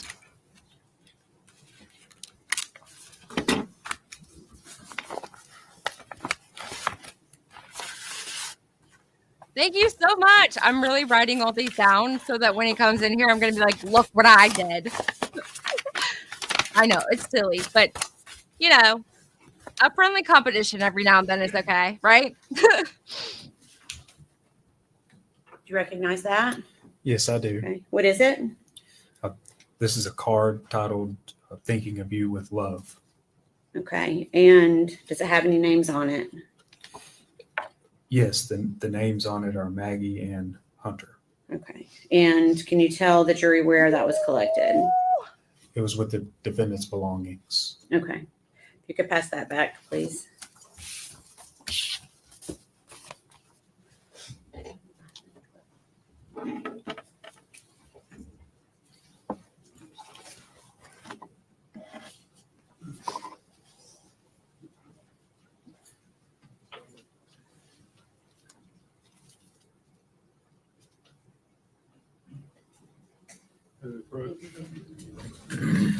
It looks so aggravated. I'm having trouble connecting to the. We resolve it.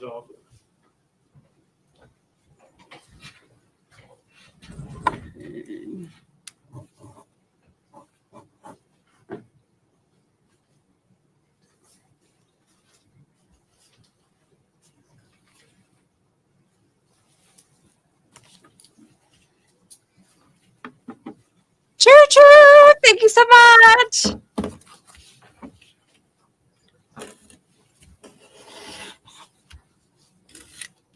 Okay, so you're saying they had the same exact clothes on, so they had to have been just probably a mix-up because of the date.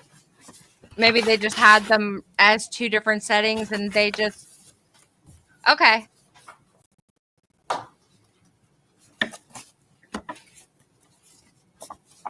You recognize that? Yes, I do. What is it? These are photographs of the victim, Evelyn, 2 photographs of Evelyn, 1 photograph of Evelyn with the defendant. Okay. And where were those found? With the defendant's belongings. Okay. If you could pass those back, slide them back in the envelope and pass them back.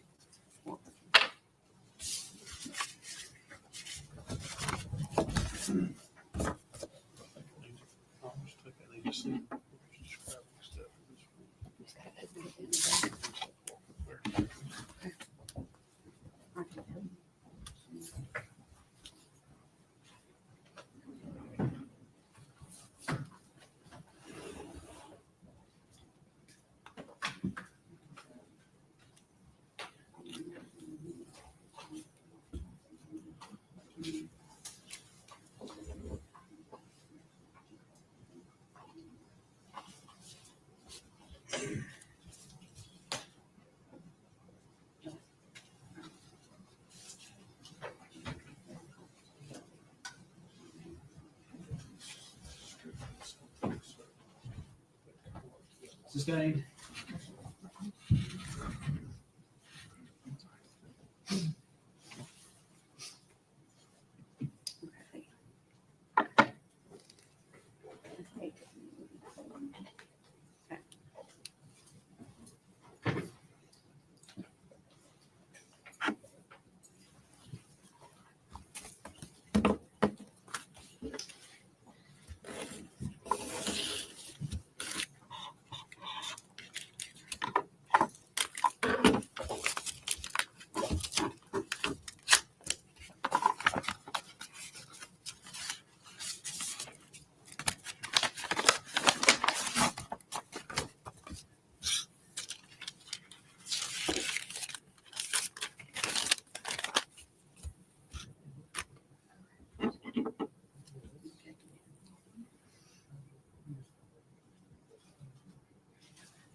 recognize that?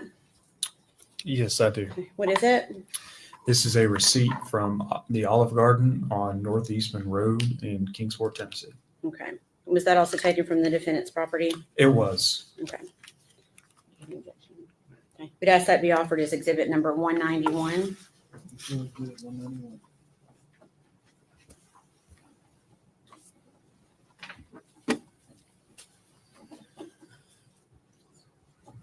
If I could have it passed back to the witness briefly.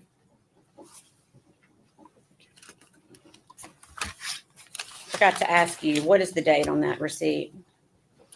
It's January the 11th, 2020. Okay, thank you.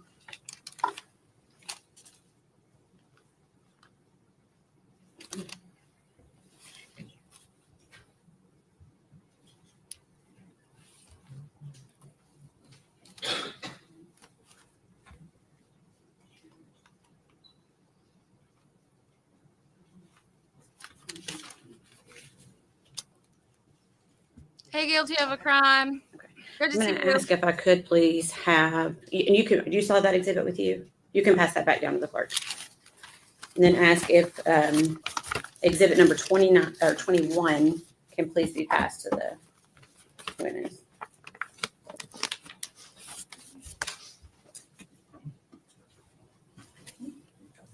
No, sorry, not 21. I'm wrong. Hold on.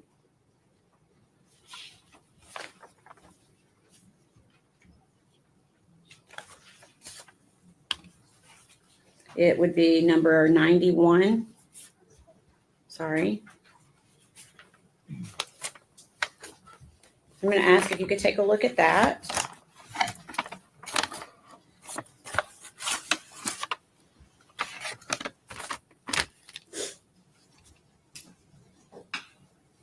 And see if you recognize that. Yes, I recognize this. What is it?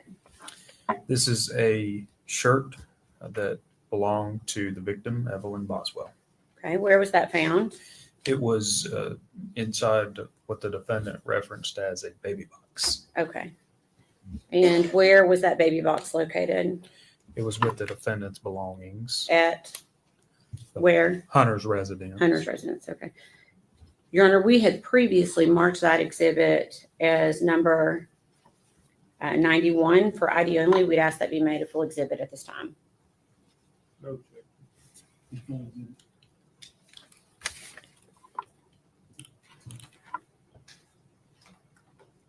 Agent Gratz, I'm going to ask for you. Well, let me ask the court, may I publish it, Your Honor?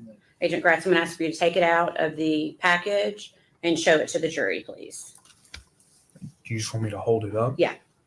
Yeah, I'm going to stand up so everyone can see it. Thank you.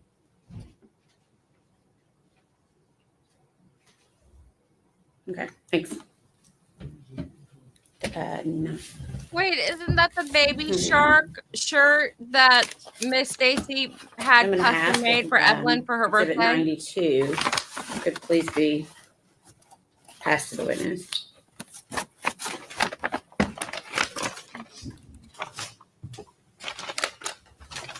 Same thing. I'm going to ask if you could open that exhibit and see if you can identify it.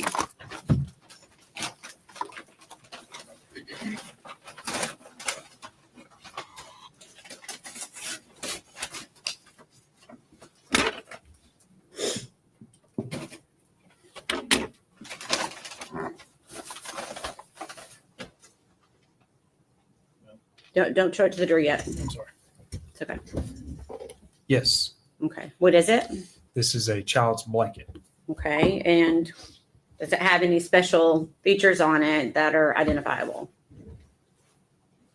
What type of blanket is it? It's a shark blanket. Okay. Baby shark. And where was that located? It was with the defendant's belongings. Okay. At Hunter's Woods residence? Yes. Okay. And was that also in that box that you were referencing? Yes. Okay. Your Honor, that had been previously marked as ID only. We would ask that it be made into a full exhibit. Exhibit 92. Now you Okay. May we publish it, Your Honor? You want me to stand up again? so long as the court is okay with Thank that. you, Miss Christine. Yep, we heard about this yesterday. This is what described as the oh my god, the baby shark blanket and the baby shark themed long sleeve shirt that Miss Stacy had gotten done specifically for Evelyn's birthday. No, Dolly's out playing with his drone.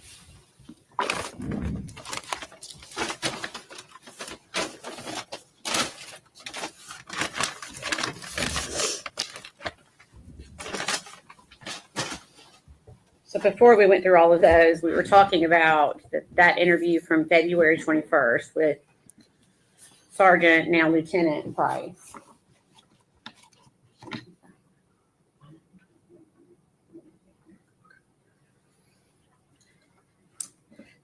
Was that interview audio and video recorded? Yes, it was Where did it take place? at the sheriff's office. And is that in Sullivan County, Tennessee? Yes, it is. During this interview, you discussed a second ago the term memory box. At some point, did you have an interview with the defendant regarding this memory box? Yes, I did. Okay. Can you tell the jury a little bit about, just briefly, what you did with the defendant? During that interview, we had what the defendant referred to as the memory box, and we pulled items out of it sort of one by one and had the defendant identify what each item was and the significance of each item, Okay. if any. And what was your purpose in doing that?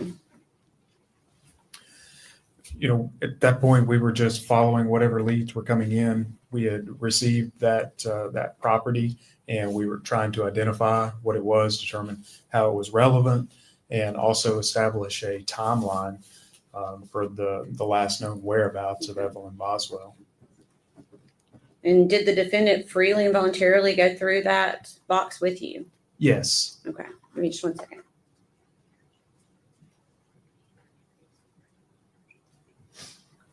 Your Honor, may we approach?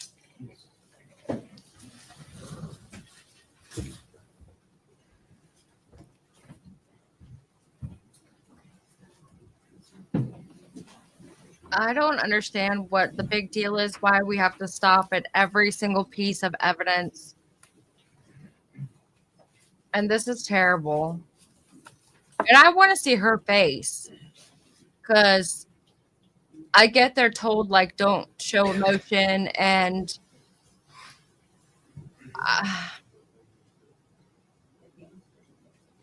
I don't know. It's just frustrating. It's like they've had 5 years to gather all of this evidence. Defense is going to drag this out as long as possible. I understand. I mean, I guess that's all they can do, I guess. I mean, how do you defend this? And I saw somebody ask, or somebody stated that Evelyn was found in her playhouse. That was actually a playhouse that Megan's dad had built for Megan. Let's see what else. Did I miss something else? I thought there was something here I wanted to respond to. She had several people that would have taken this baby. And no, short legs. They did not say the baby's daddy had passed away.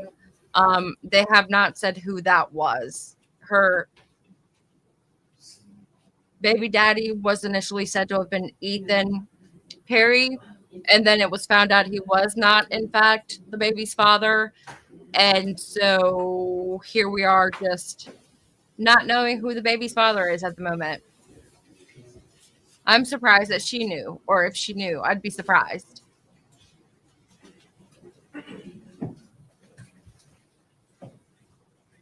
Ladies and gentlemen, if we go with the officer. Stand, please. There goes the jury.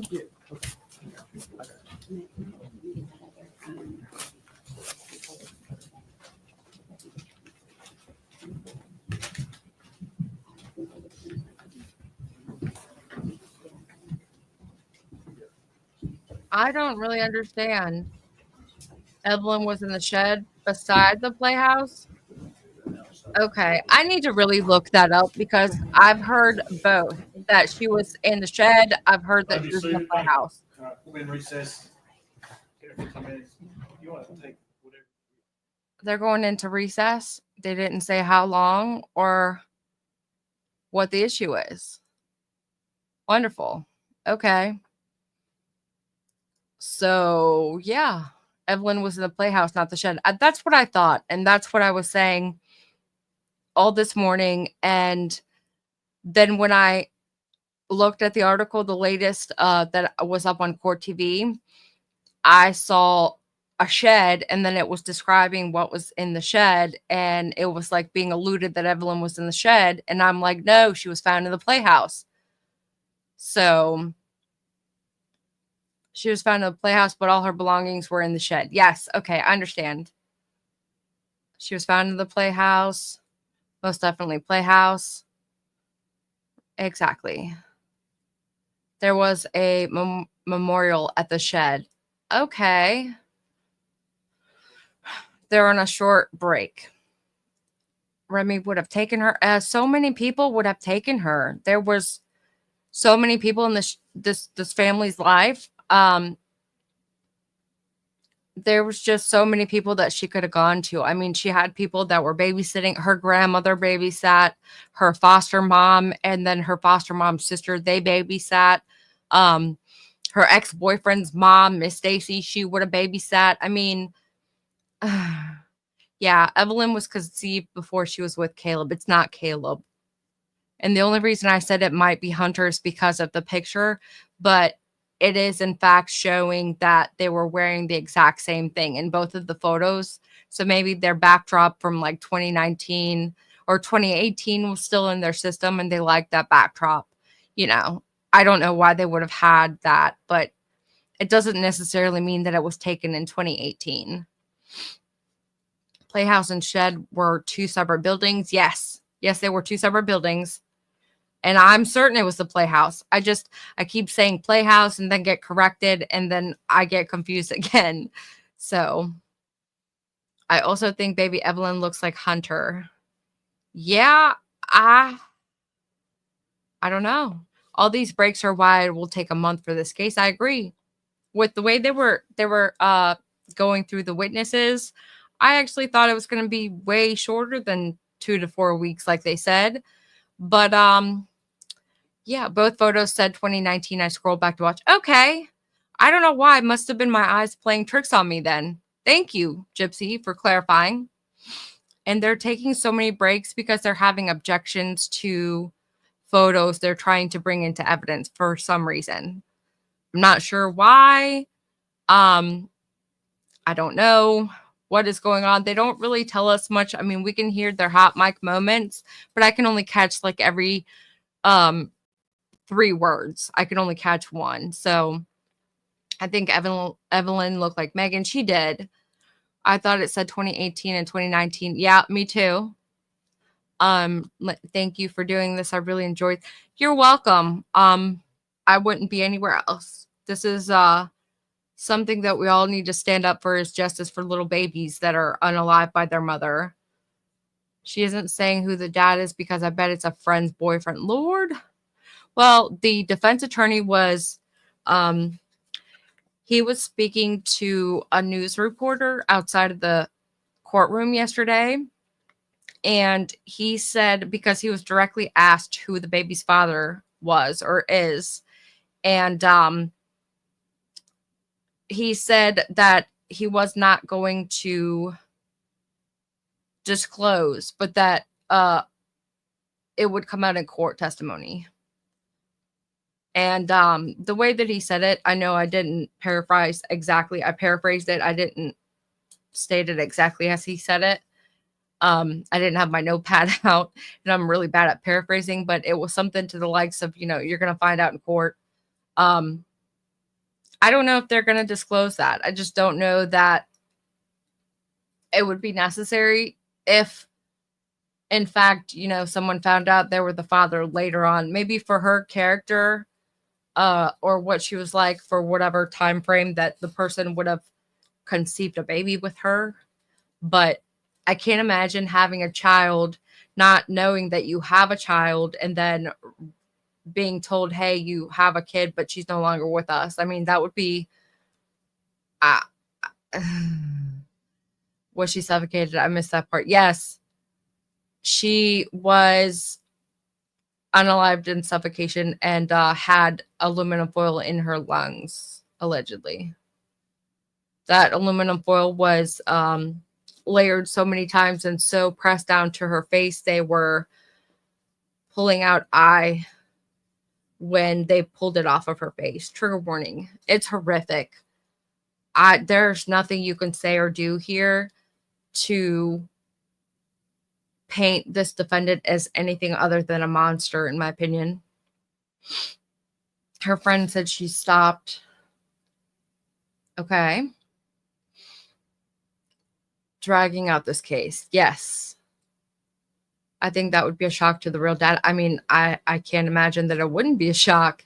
Have the boys' men in Sullivan County wonder if they're the daddy. Where is Maury? Yeah. You are not the father.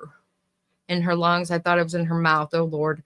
I read that it was in both places, and therefore they determined that she was alive when she was discarded of. It's important because the baby's the victim, and she was fathered by somebody because they are a victim to, yeah, I understand that. It's just, I can't even imagine. I mean, her friend from Chile said she stopped posting pictures after that day. Oh, she stopped posting pictures in general. She's diabolical. I agree. I mean, I don't understand how you could possibly. And then for her to say, yes, we have a P.O. box. If one of the mods could post the P.O. box, I would appreciate it. Thank you so much. I wrote down, I think, what day that was. It was the last Friday of the first week of December, I believe she said. And so Evelyn died an absolute brutal, horrible death. I agree. This poor baby had absolutely no chance. It is very heartbreaking. I can't imagine. And like, I can't even talk about it. I don't even know how you could possibly. Right. That's what exactly, Remy. That's what I said. She doesn't deserve air. It's sickening. That looks like the description of the birthday shirt. Yes, that's exactly what that was, in my opinion. Pictures of Evelyn. Megan stopped posting pictures after that day. Yeah, that's what I thought you meant. And she was posting pictures of Evelyn pretty often, and all of her friends, all of the people in her life, basically all said that anytime you saw Megan, she had Evelyn. They all said she was a good mom. They all said, you know, she seemed to take care of Evelyn. And then all of a sudden it's like she didn't have Evelyn anymore. PJ, I'm wondering why they don't show her face. That's a great question. That's what I want to know. Someone in chat earlier said that they're showing her the footage on like a note, like an iPad device. And so I don't know if it was at the request of the defense to not show her face directly, but I wish I could see the front of her face just so I could see what her stupid smug face looks like when she's gotten to have to face reality and look at the stuff that's in front of her. But you know, for some reason, I don't really think she cares that much, honestly. I was looking for the friend's testimony that said she could smell Evelyn from across the room. And I didn't write down the exact date because she was certain that it was the very first week of December 2019 on that Friday. So it would have been that Saturday. But Then when the defense came up and cross-examined, they said if she was sure not to say, if she didn't know, to make sure, she clarified. And that, was it the first week of December or was it the second week of December? And she said it could have possibly been the second week of December, but it was before Christmas break. So it was either the first Friday in December or the second Friday of the month in that December 2019. And so whatever date after that basically would have been the date that Evelyn was no longer to be seen again. Wasn't Hunter living at his father's house? Hunter was living in a house owned by his father, yes. And this is actually where the CPS went and got items that were with Megan, that were Evelyn's. And we just saw some of those items: the baby shark shirt, the baby shark blanket. Both of those were described by another witness from yesterday, Miss Stacy. And she was on stand testifying that she had those made for Evelyn. The chat was saying that she had made those herself, which, if that is the case, you go, ma'am. That looks amazing. Good job. For some reason, I thought I heard she had those made. But if she has her own boutique or whatnot and she made those, then bravo. Good job. Yes, there was no motion from her when the stroller was shown, nor did we hear any motion from Megan when all the clothes or blankets were shown, right? She had a small outburst when her baby and the aluminum foil was shown, but that's about it. The lady made those. Okay, thank you. Megan should be made to look at those pictures. I agree. I agree completely. If it was up to me, I would blow it up and make wallpaper out of it in her room that she'll live in for life. Thank you. She made them herself. Awesome. Great work. Are they having court tomorrow? No, they're going to resume Monday, I believe. Yep, we're doing another break. I'm not really sure why they were arguing over pictures getting posted. They had described some type of brochures. I guess they were the location of where Megan and Hunter might have gone on vacation in North Carolina. The objection was sustained, and we did not see the brochures, but then we saw the pictures of Hunter and Megan at some type of Ripley's Believe It or Not aquarium museum looking thing. It was just like the souvenir photos. I swore one looked like it said 2018 to me, but I guess it did not. A couple of you guys went back to check for me. Thank you so much. So both of the pictures, they got souvenir pictures. They both said 2019. And apparently they went and had a good old time without the baby, even though that's literally something you take a baby to. So it's really a shame that this girl got rid of her baby to go do baby shit without the baby. Sorry for my foul mouth. Them objecting is driving me crazy. Seems like everything. Yes. They're grasping at straws. I feel like they're on a sinking ship and they're holding on to the last rafters. And I feel like they're like literally Jack on the Titanic right now, sinking. So, yeah. Gatlinburg pictures. Miss Sharon, that was from Gatlinburg. I thought for some reason I had written down something North Carolina, like bowling, not bowling. I'm on a different page in my notes.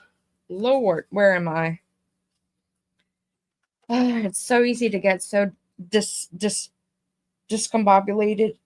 Blown Rock, North Carolina. They object to everything because they know they have proof she did this. Yeah, I mean, and yes, the defense has absolutely no defense.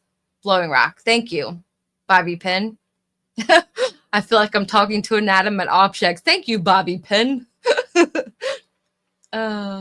If you're a BF accidentally unalived your baby, could you still be with a? Nope.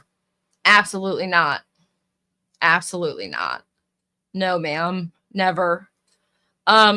he would probably be lucky to be alive still after that possibly would have maybe happened. And I don't see her covering this long for anybody. That's the only thing that I think is keeping me from fully wanting to blame Hunter in any way. Thank you, Linda. I just don't think that I could see her holding out 5 years in the clink and not pointing a finger at somebody else. I mean, she's blamed everybody else. It would only be it would only make sense for her to point to Hunter next. I mean, I see the defense is trying to go there, but she's still locked up. She hasn't really made any type of plea or any type of official finger pointing towards Hunter's direction as of right now. So she liked to party. She would sing like a bird. Oh, I totally see that. But they proved that Hunter, this chat's going by super fast. I could tell the way Ethan acted. Does anyone know if any of the pictures from yesterday mean anything, or did they just take pictures because they were found in the same place? That's what I want to know. Is that normal for them to go piece by piece of all of every single item that was in that shed? I mean, I understand.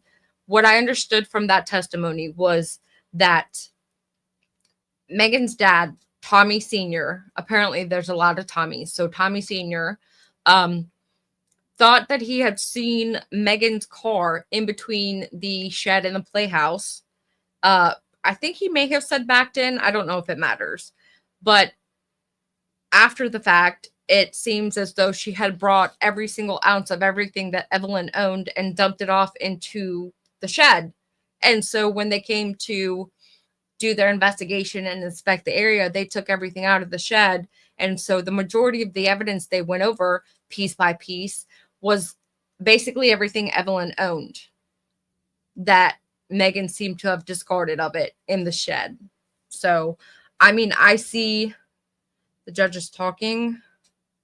Okay. Okay. If the defense direction Hunter did it, then Hunter better lawyer up, not with the... I keep missing the bottom of the message. What did he say? I didn't have volume and I didn't mute the court stream. So I don't, if he was talking, it didn't come through on my end just for audio. Let me know if any of you guys heard what he said or if it's important. They're still muted. Okay, thank you.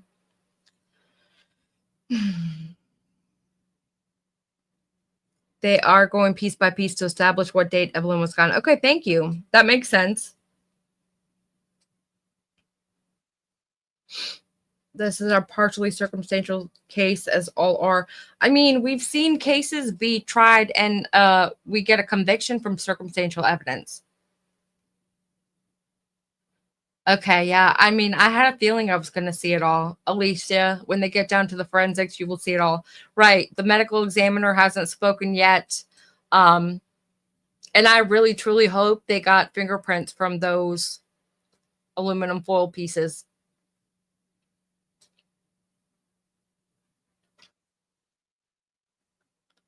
If it was not, in fact, if it is not the fact, if it was just Megan and Hunter or just Megan, the manner in which Evelyn was found and the suffering she went through is important. I believe you're right. It's very important. That's as smiley as I've ever seen this judge. He seems like he's usually always angry. He seemed very chipper just now. I wonder what... I feel like we're missing it. Come on, guys. Let us in. We want to know. We want to smile and laugh too. Come on. They're just grasping at sinking pieces of the boat at this point. Oh, they did. They got DNA. Oh, I'm certain of it. I just, it's way past time. This baby needs some justice. And I hope she has pled guilty. Gypsy, she's pled not guilty to all of the charges.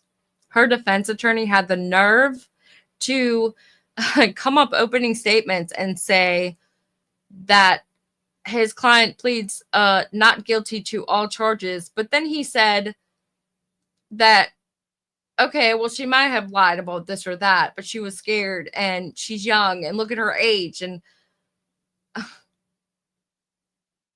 I can't. Judge said, I'll see you guys later and we'll have a beer. I thought you were serious for a second. I'm like, wait a minute, you're not done yet. During this break, I hope she changed her mind and pleads guilty. Can she do that?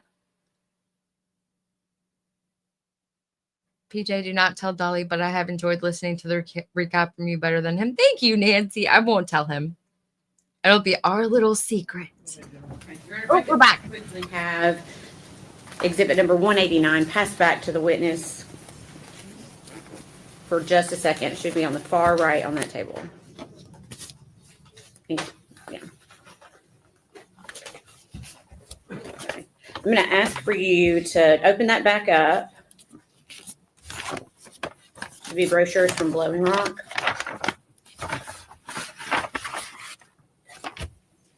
Is that right? That's correct. Okay.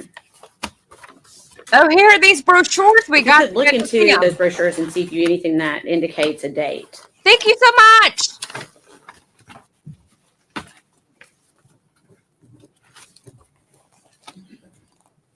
There's a receipt here. Okay. The date indicated is January the 19th, 2020. Okay. Thank you.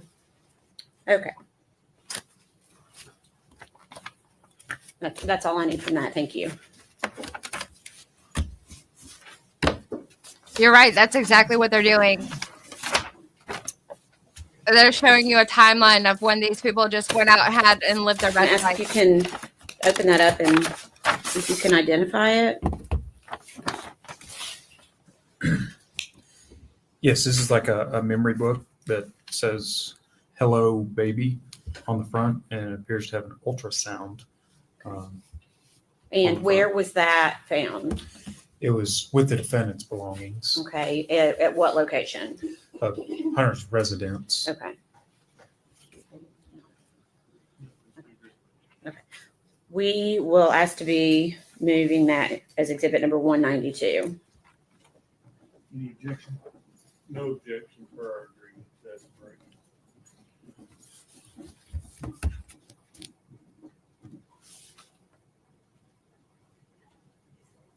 I don't know why this man reminds me of somebody. It's like Peter Brady, maybe. He's like, I don't know. And what I'm going to do right now is just ask for you to, Your Honor, may we publish this to the jury, just the front of the book? Okay. You could just hold up the front of the book so the jury can see the front of the book, please. Okay. Thank you. Oh my God. And we briefly talked before the break. Is that the book that we were discussing in regards to that interview? Yes. Okay. Okay, you can pass that back to the clerk.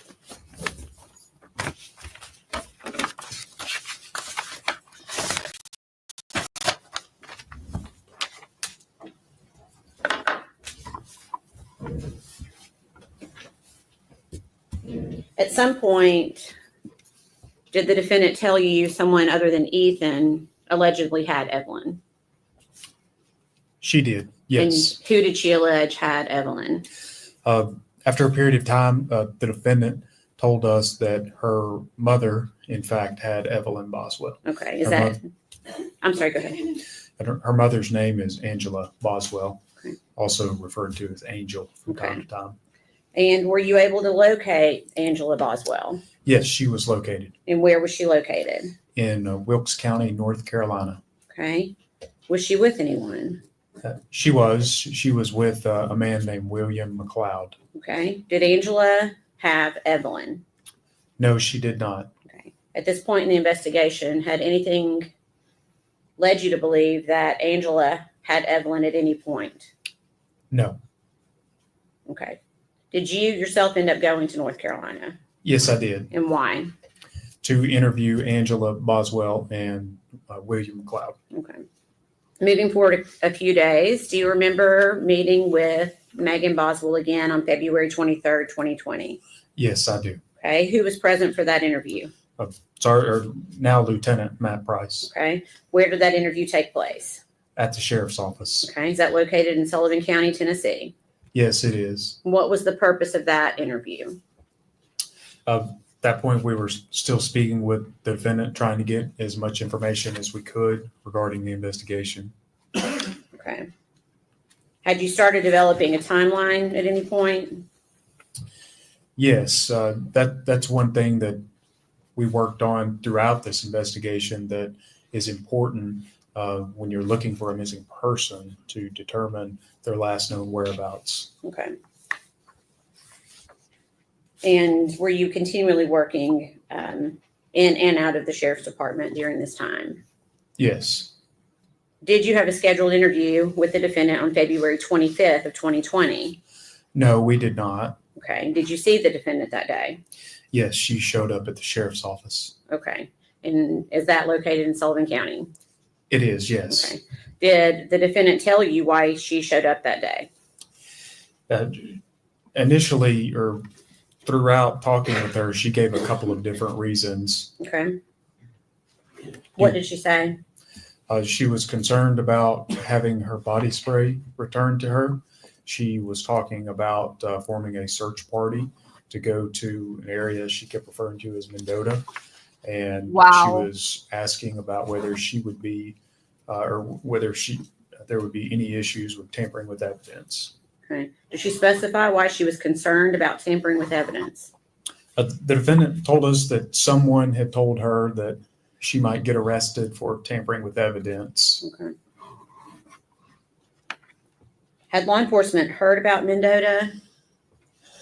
Yes, the Mendota had been brought up a few times as a possible place to search. Okay. Did the defendant at this time show you any concern for Evelyn? She did not.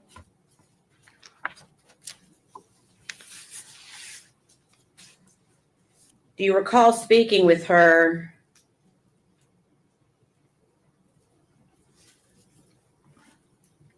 in a different manner to try to get her to give you more information about where Evelyn might be? I'm sorry, could you clarify that for me? Did you give her any possible scenarios? Yes, during the interview of that particular February 25th interview, we discussed with her, were there any other possibilities about the whereabouts of Evelyn? For example, was she aware that something happened and wasn't telling law enforcement? Okay. What do you mean something happened? Can you describe further what you mean by that? I was specifically asking her about whether Evelyn had any breathing issues, for example, whether she had stopped breathing at some point, and the defendant just didn't know what to do and hadn't yet reported that to law enforcement. Okay. What made you decide to suggest this to her? There were several reasons. Throughout the investigation, we were consulting with our forensic scientist in the lab, as well as the doctors at the William Jenkins Forensic Center about possibilities in child deaths. And some of the issues that had come up were positional asphyxiation. Okay. You used the word positional asphyxiation. Is that a word you used with the defendant? In the interview, I don't think I said those specific words. Okay. Do you know what word or do you recall what specific words you used? Specifically, I think I just was asking about whether the victim had stopped breathing. Okay. So you asked her specifically if Evelyn might have stopped breathing.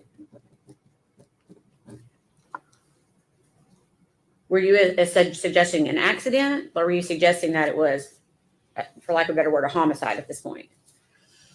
You know, we were open to all types of theories at that point, but we did want to know whether an accident had occurred sometime in the past and she had done something and just not told us about it at that point. When you discussed these things with her, did she continue to maintain nothing like that had happened? She did. She denied that there was ever any breathing issues. Okay. Did she maintain she told you everything? Multiple times the defendant had told us that she had told us everything that she knew. Okay. And do you recall that interview ending? Yes, I do. Okay. And do you recall where that interview took place within the building? It took place in several parts of the building. At one point, we were upstairs in the sheriff's office, and another point, we had walked the defendant downstairs to essentially escort her out of the building. Okay. So you walked her down yourself? I believe now Lieutenant Price was with me. Okay. When you got to the door, did you see anything outside? Yes, at that time, the news media was just right outside the front door. Okay. What did you do when you saw them?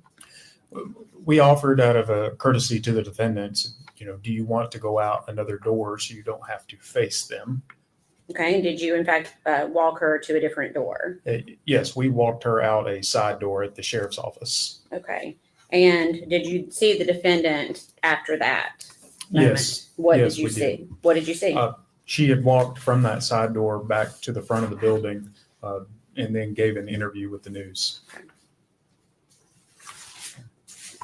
And looking for Evelyn, how many times did law enforcement search that trailer park where the defendant was living with Evelyn? I know multiple. I know I was there twice, and I know other law enforcement officers had gone in addition to that. Anything ever found other than the stroller we've already talked about that was helpful to the investigation? No. Okay.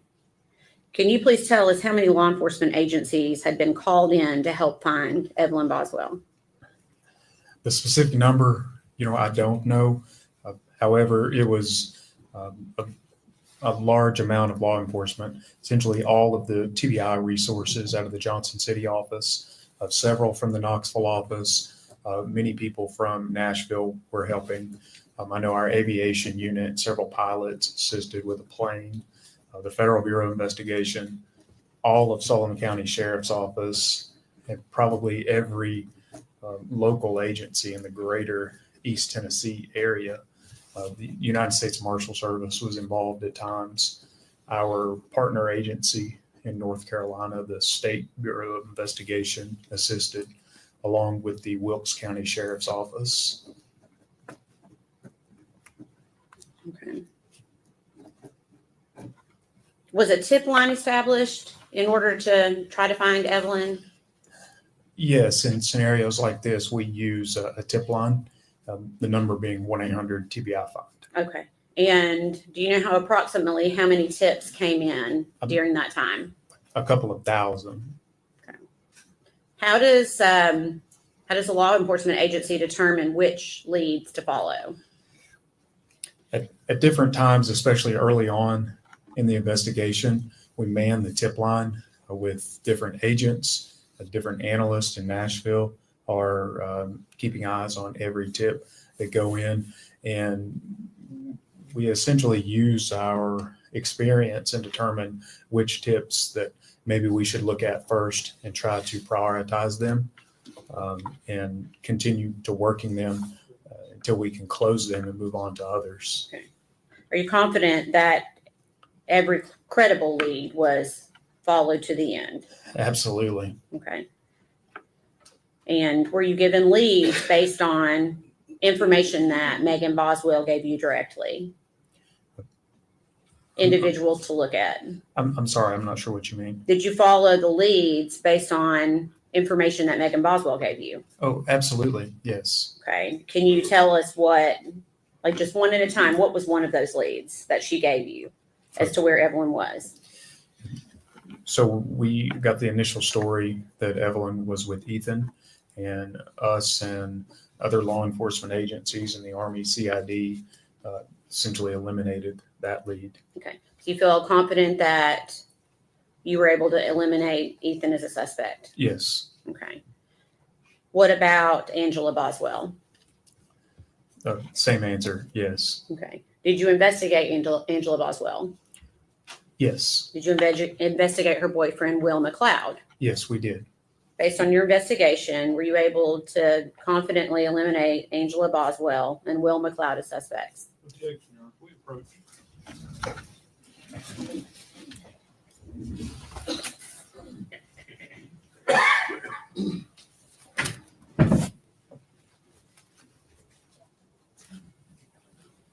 Oh, here we go again. What is the problem with that? Objection sustained as to. Okay. Oh, I'm going to Lord. rephrase the question, okay? Were you able to eliminate Angela Boswell and or Will McLeod, her boyfriend, as suspects in this case? Yes. Okay. What about Mendota?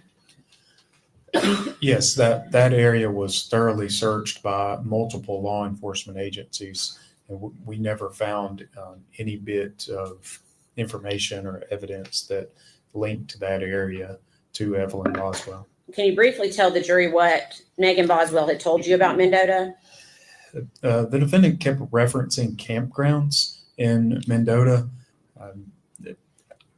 I wasn't really sure what she meant at the time, but she kept bringing up, you should go to Mendota. And she just kept bringing it up. Okay. Was Mendota investigated? Thoroughly, yes. Okay. Were you able to locate anything of importance to this investigation in Mendota and or at a campground in Mendota? Hey, Justice Jane. No, nothing. Okay.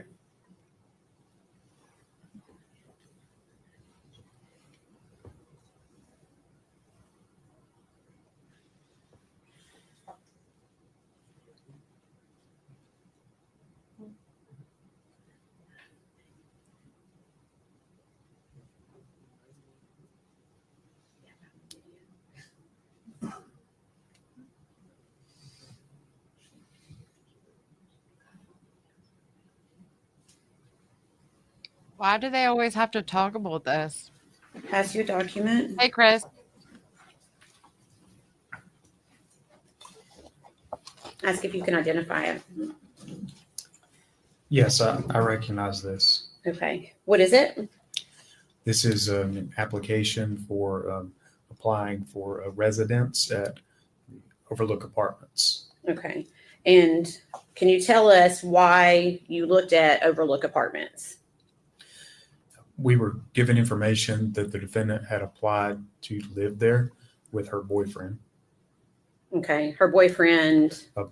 Hunter Wood. Okay. And is that something that was collected from Overlook Apartments? Yes. Is that a fair and accurate representation of what was collected from Overlook Apartments?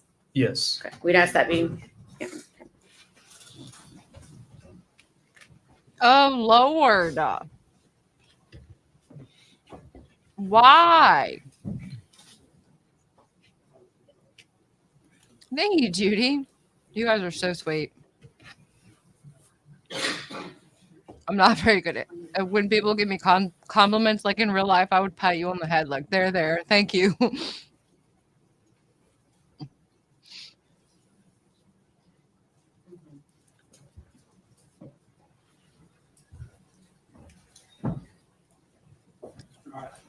Go ahead, Joe. Okay. Objection was withdrawn.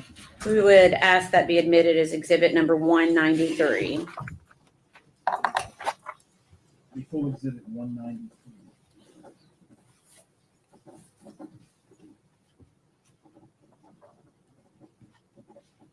And permission to publish.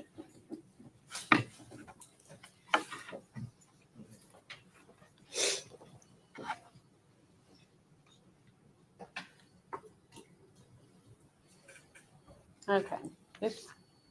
Okay. Is this the application you were just Miss talking Christine, about? I'm awkward like that. Yes. Okay. Do you recall when they were looking, or just to say, when were they looking to try to get an apartment at Overlook Apartments? January the 4th, 2020. Dang. Did you learn how many occupants that the defendant and Hunter Wood put on their application? Yes, 3. Okay. Did you talk to the defendant about who the third occupant was going to be? Yes, I did. Did the defendant say the third occupant was going to be Evelyn Boswell?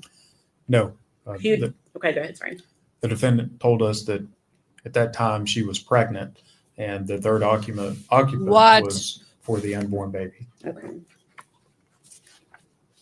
So then did you go one step further and ask her why Evelyn was not listed on that application? Yes, yes, I did. Okay, what did she Take the say? wheel. She told us it was not Evelyn because Hunter either would not or did not want Evelyn to live with him. Wow. Was she able to explain where Evelyn was going to be living then, if not with her and Hunter? No. She's done. She's toast. Take her to the stake. Jumping ahead to March 6, 2020, do you recall being contacted by the defendant's father, Tommy Boswell? Yes. And without going into hearsay on what he told law enforcement, did law enforcement go to Tommy Boswell's property? Yes, initially myself and Detective Haraz. Okay. And is that located in Blunkville? Yes, it is. Do you remember the street name or address? Muddy Creek at 539/543. Okay. Is that located in Sullivan County? Yes, it is. What was the purpose of going there? We were under the impression some of the defendant's property was at that location. Okay. Do you recall what time you arrived at that location? It was around 5:30 that evening or afternoon.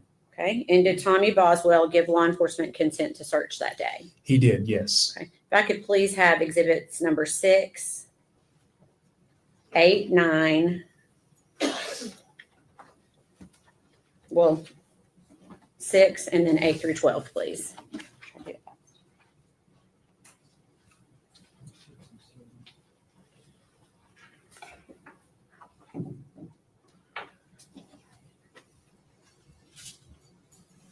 Pass to the witness, please. Thank you. Sorry.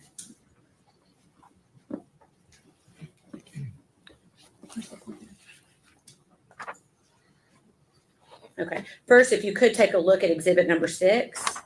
Do you recognize that? Yes, I recognize Okay. What is this. it? This is a drawing or a sketch of the scene at 539/543 Muddy Creek. Okay. Is there a pointer device up there besides you? There's a flash. That's it. Okay. If you could pass the exhibits to me, we'll try to do it that way to make it quicker.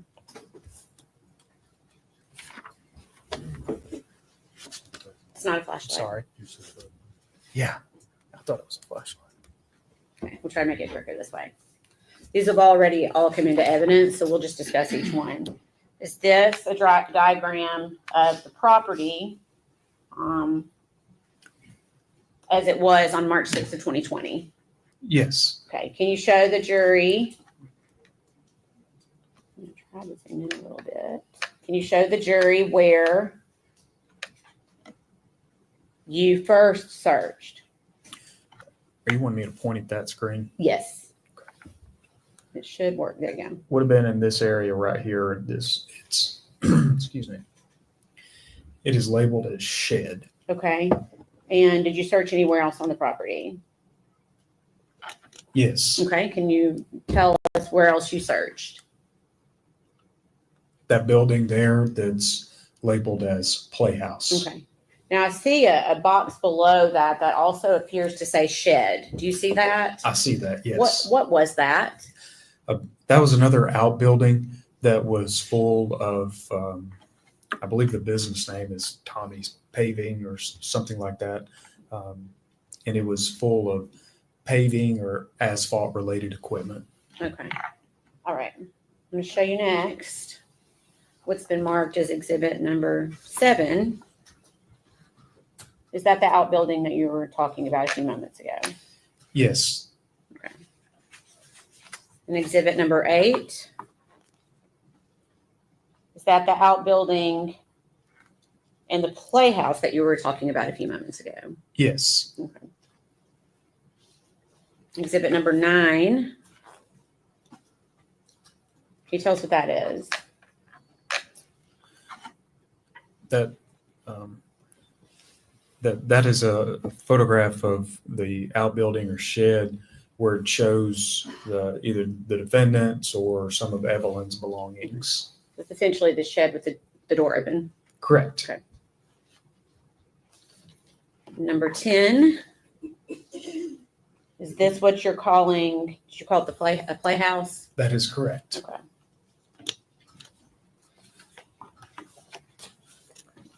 Exhibit number 12. Is that just the playhouse with the door open? Yes. Had anything been disturbed at the time this photo was had taken place? No. I think I might have gotten side order. Sorry. Okay.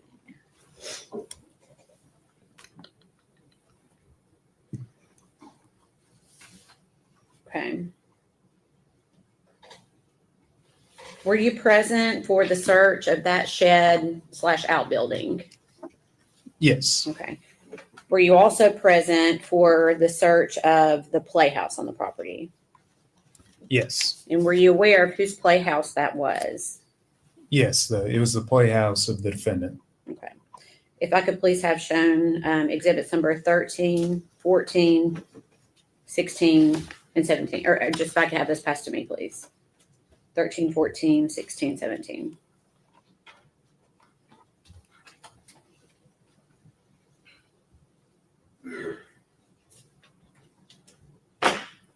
Thank you. These have already been admitted into evidence. First, exhibit number 13. If it,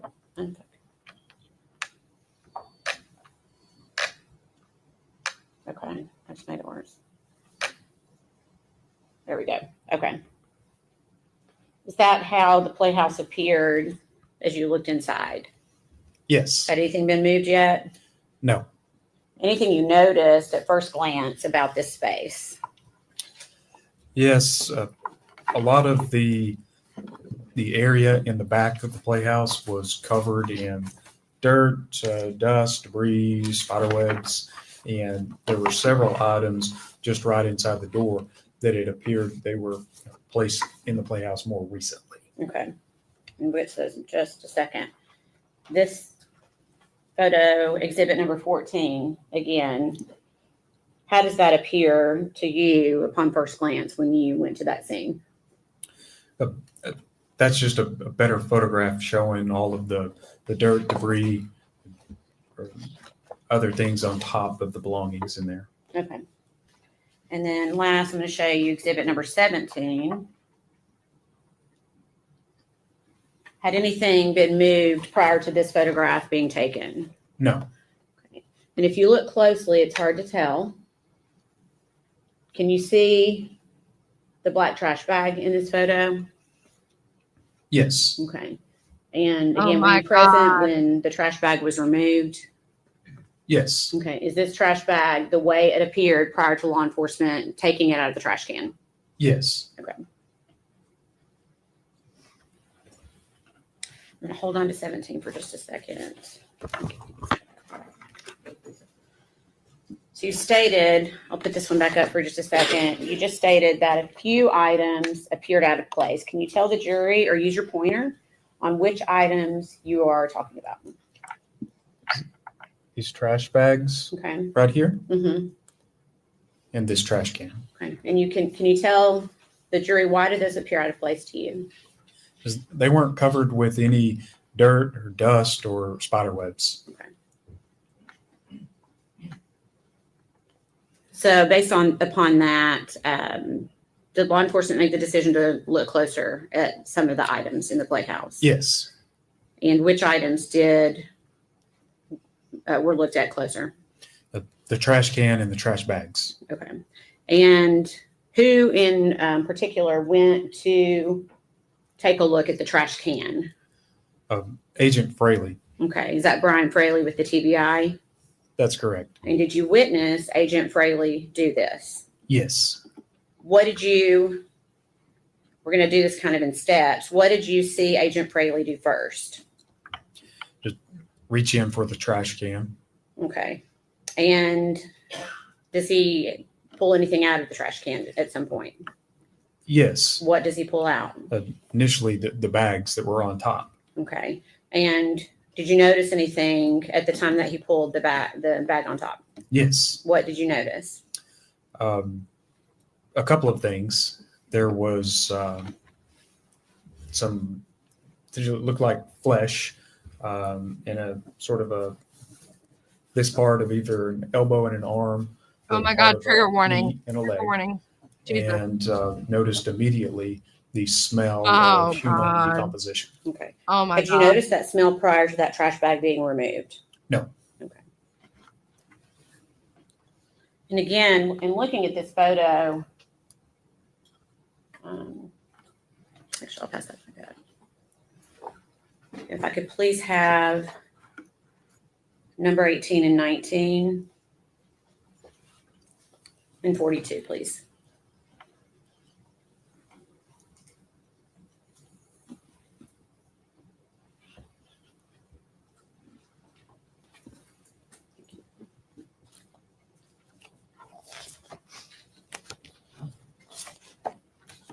Okay, this has been previously admitted.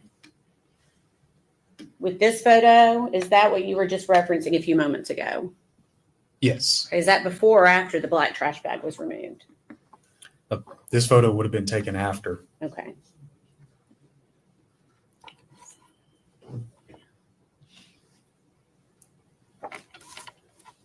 So now, did you think that was a baby's leg? Initially, when I first saw it, I really thought that it might have been a baby doll. It looked like an antique, kind of a flesh color, and it was, it's hard to describe the look of the skin, but it almost did not look real. It had like a shine to it. And as you can tell, it's at least getting dark at this point. We're in the evening, in the wintertime, and we're shining flashlights on it. So I specifically remember that it had like just kind of a shine to it. And initially I thought, is that a baby doll? Okay. And you said it was dark when you were doing this? Yes. Okay. Did you determine that it was not a baby doll? It was immediately apparent. Okay. And at that point, what did law enforcement decide to do?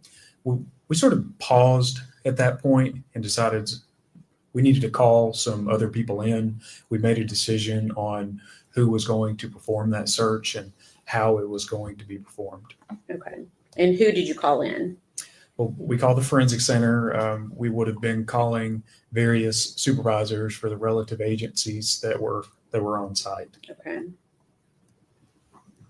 And did you remove any items from the playhouse once those individuals arrived? Yes. Okay. And what did you remove? The trash can and the trash bags. Okay. Let's see. If I could see 42. Did I already ask for that one? I'm sorry.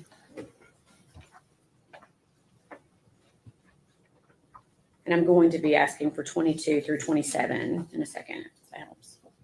Okay. So I'm going to show you what's been previously marked as exhibit number 42. Now, are these items still inside or are they outside the playhouse at this point? Can you tell, or do I need to? It might help if that helps a little bit. Sorry, guys.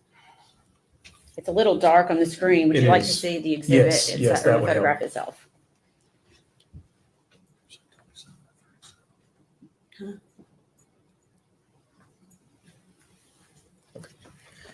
That's much better. 22 through 27.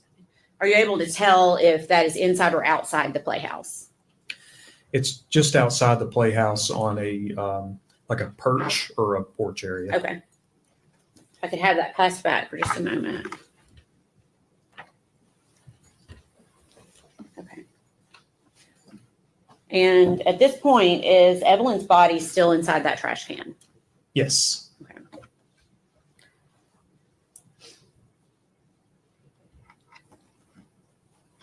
Did law enforcement start the process of removing Evelyn from the trash can? Yes, we did. Did that take place there? Or did it take place at the forensic center? Removing the items body in the trash can? Yes. It took place there on scene. Okay. I'm going to show you what's been previously marked as exhibit number 22. Is this the start of that process? Yes. Can you please use your pointer and show us where Evelyn's head would be located in this photograph?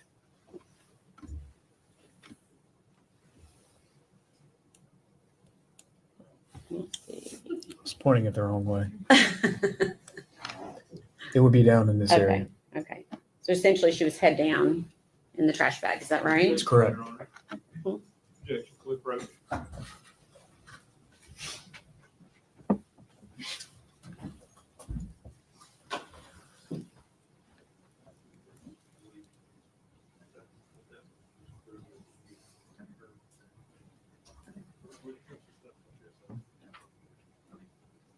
Sustained. General, you can rephrase. Okay. Was Evelyn in this trash bag? Yes. Okay. Where was Evelyn's head? Are you wanting me to point or no?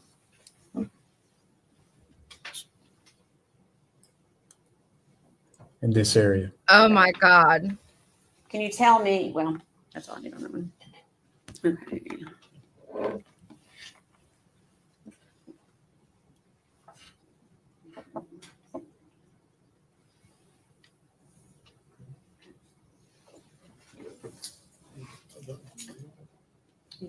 This man on stand was the lead agent for TBI at the time, but he is also now an attorney, and it's extremely helpful because he's literally looking at the jury while he's talking most of the time, and he's very good and articulate in how he's responding to the questions, except for the one time when he said, "I don't know, maybe."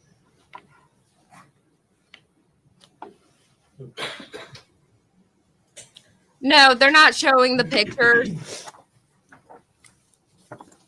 Okay. Do you recognize that photograph? Yes, I do. Okay. What is it? This is a continuation of the photographs that were being taken at the time I was taking the photographs. Okay. You can see the continued process of removing the contents from the trash can. Okay. Is that a fair and accurate representation of how that looked on that date? Yes. We'd ask that be made exhibit number 194. You guys, we have a dolly back in the RV. Woo! Let's give him a round of applause. Yay! What's up, people? Permission to publish. Did I miss anything good? Oh my God. Yes. He's going through Can the. you tell the jury in particular Oh what you noticed about the trash bag here, if anything? Yes, this is a really good representation Hey, to Dolly. show how the bag was packed down in the can. As you can see, essentially the outline of the can, the bag has maintained the shape when being pulled out of the can. Okay. Oh my God. The bag maintained the shape when pulled out of the can. Hope you had a good nap. Yeah, I've been running myself ragged the last few days. Plus, your sleep schedule's all over the place. Hey, Justice Jane. This has already been previously admitted as number 24. Can you tell us what we are looking at here? This is a continued photograph in the process of removing the items from the bag. Okay. Is Evelyn in that bag? Yes. Can you tell us where her head is located? Do you want me to use the pointer? Yes, please.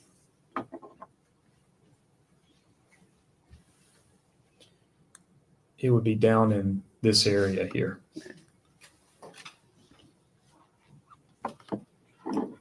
They haven't Can shown you tell me what's depicted in this No, photograph? they're not showing photos at all. Okay. This is the body of Evelyn Boswell. Okay. And can you tell us what we're looking at here? Using the pointer if you need to. Could you be more specific? AG. What are we looking at? Man, it's good looking. Thank you. I know I am. So again, the body is He looks like- inside of these contents or this blanket. Right here is a blanket. It's grayish, and you can really start to see it's a little difficult to see on the screen with what it's doing with the colors, but right in this area, you're beginning to see the outfit that Evelyn has on. And in addition to that, you're beginning to see the shape of the head of Evelyn right here. And this is aluminum foil that is formed around the victim's head. Oh my God. Previously marked exhibit number 26. Can you tell the jury what we are seeing here? This is a photograph of the trash bag after Evelyn's body was removed from the trash bag. Okay.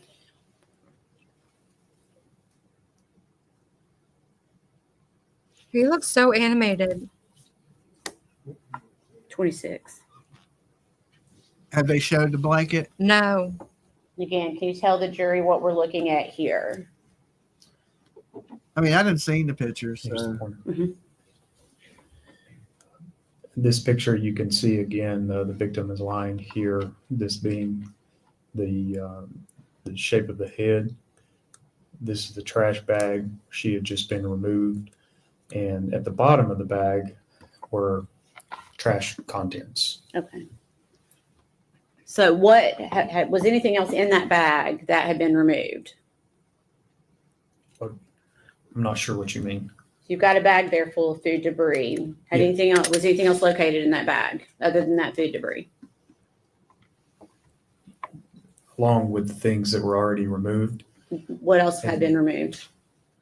The There's blanket, bodily fluids in the the body, bag. and the aluminum foil. So Evelyn's body was in that bag. Yes. Okay.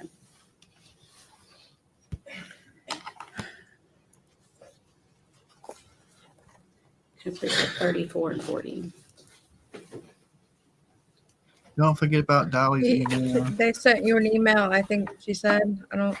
Oh, okay. She made it to 13 months, I think. Yeah, she was 13 months.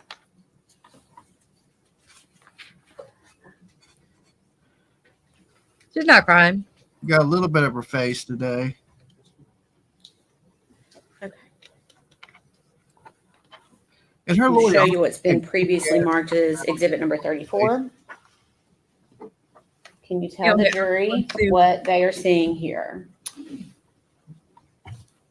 Yes, you can really start to see the outline of the body at this point, of the body of Evelyn. Which right here is. I mean, he's the a public defender. He can't afford blanket two suits. formed to the head. This is the outfit.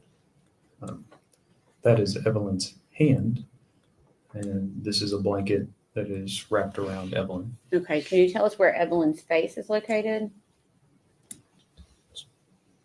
Would be right in this area. Okay. And I'm going to show you one more, previously marked as exhibit number 40. Can you tell the jury what they are looking at here? No, that's not the blanket. Yes, here I was focusing in on the trash can specifically for this item, Okay. which was a piece of gum that was stuck to the side of the trash can. And was that collected? Yes. Okay. It's about the Philadelphia experiment, Dolly. Okay.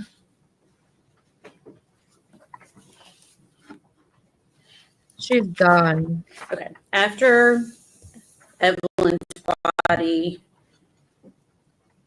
had been taken out, what was done with the foil, if anything? They tested it. The foil was collected and ultimately sent to the TBI lab, initially in Knoxville, and later on it was sent to our lab in Nashville. Okay.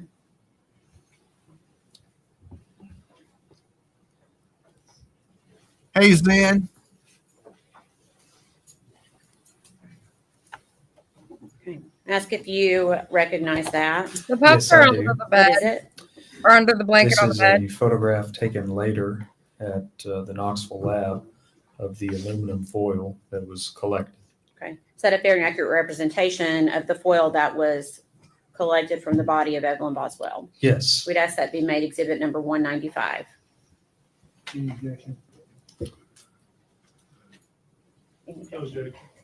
And permission to publish.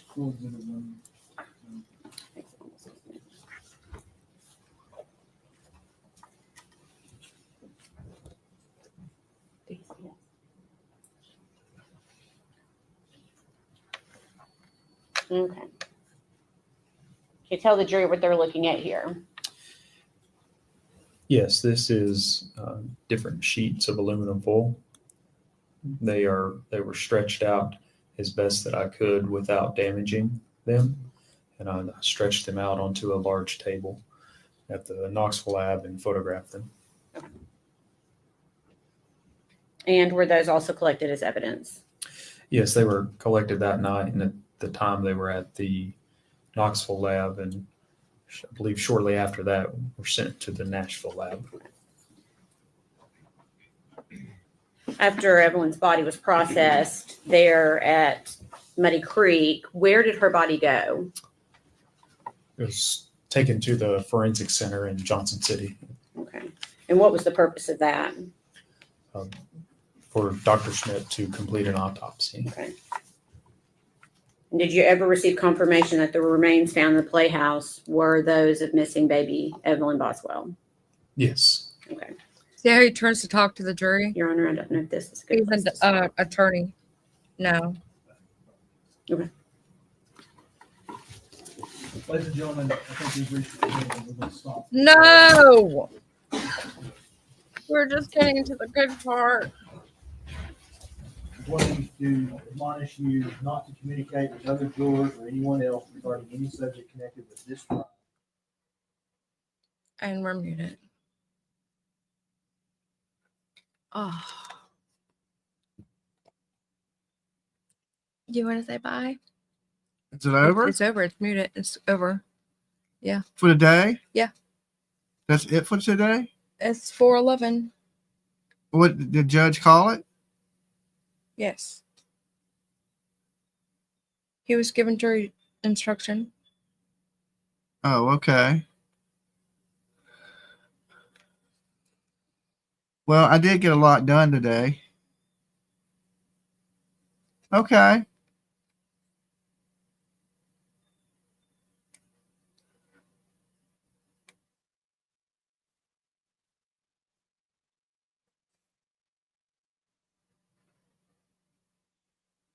You have a great day too. Judge got to eat.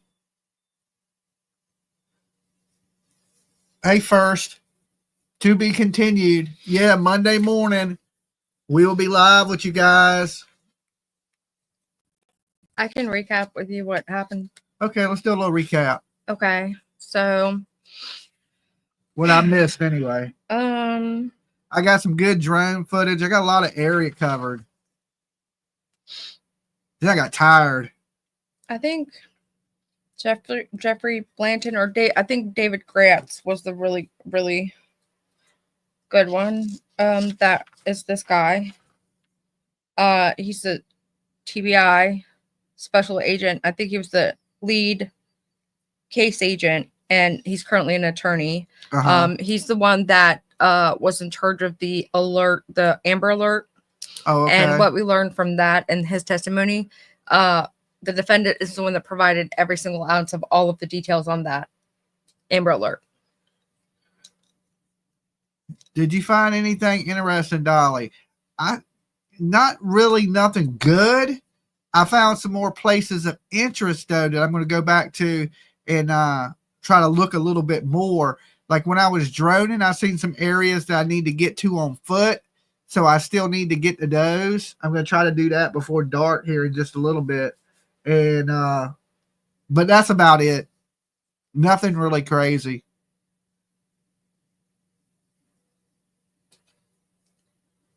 Did I think about checking out the house that had all the buzzers on top of it? I did that when I was down there the very first time, and the buzzers were on it. So I checked out that house, and that house is right on the main road. Someone emailed me a place to look. Okay, well, we don't have too much longer before it's pitch black out here, so I probably got about another hour at that. Check out the Hen House Road. Okay, the real Gemini. I need to get me some night vision goggles so I can a night vision something so I can continue to look at night. Once it gets dark on me, I'm kind of, and it gets so dark out here. Thank you, Sage. All right, guys, we're going to get ready to get out of here. Hopefully we will be back tomorrow night back in Virginia. So once it gets, a little later out here and I got a little bit more searching time that I can do, I'm going to do that. And then we're going to drive a few hours back tonight and then the rest of the way tomorrow. So hopefully I will be back in time for Turtle Island tomorrow night. Hopefully. I'll let you guys know. I'll keep you posted. But you be good. Stay safe. And remember, if nobody else does, Dolly loves you. Peace.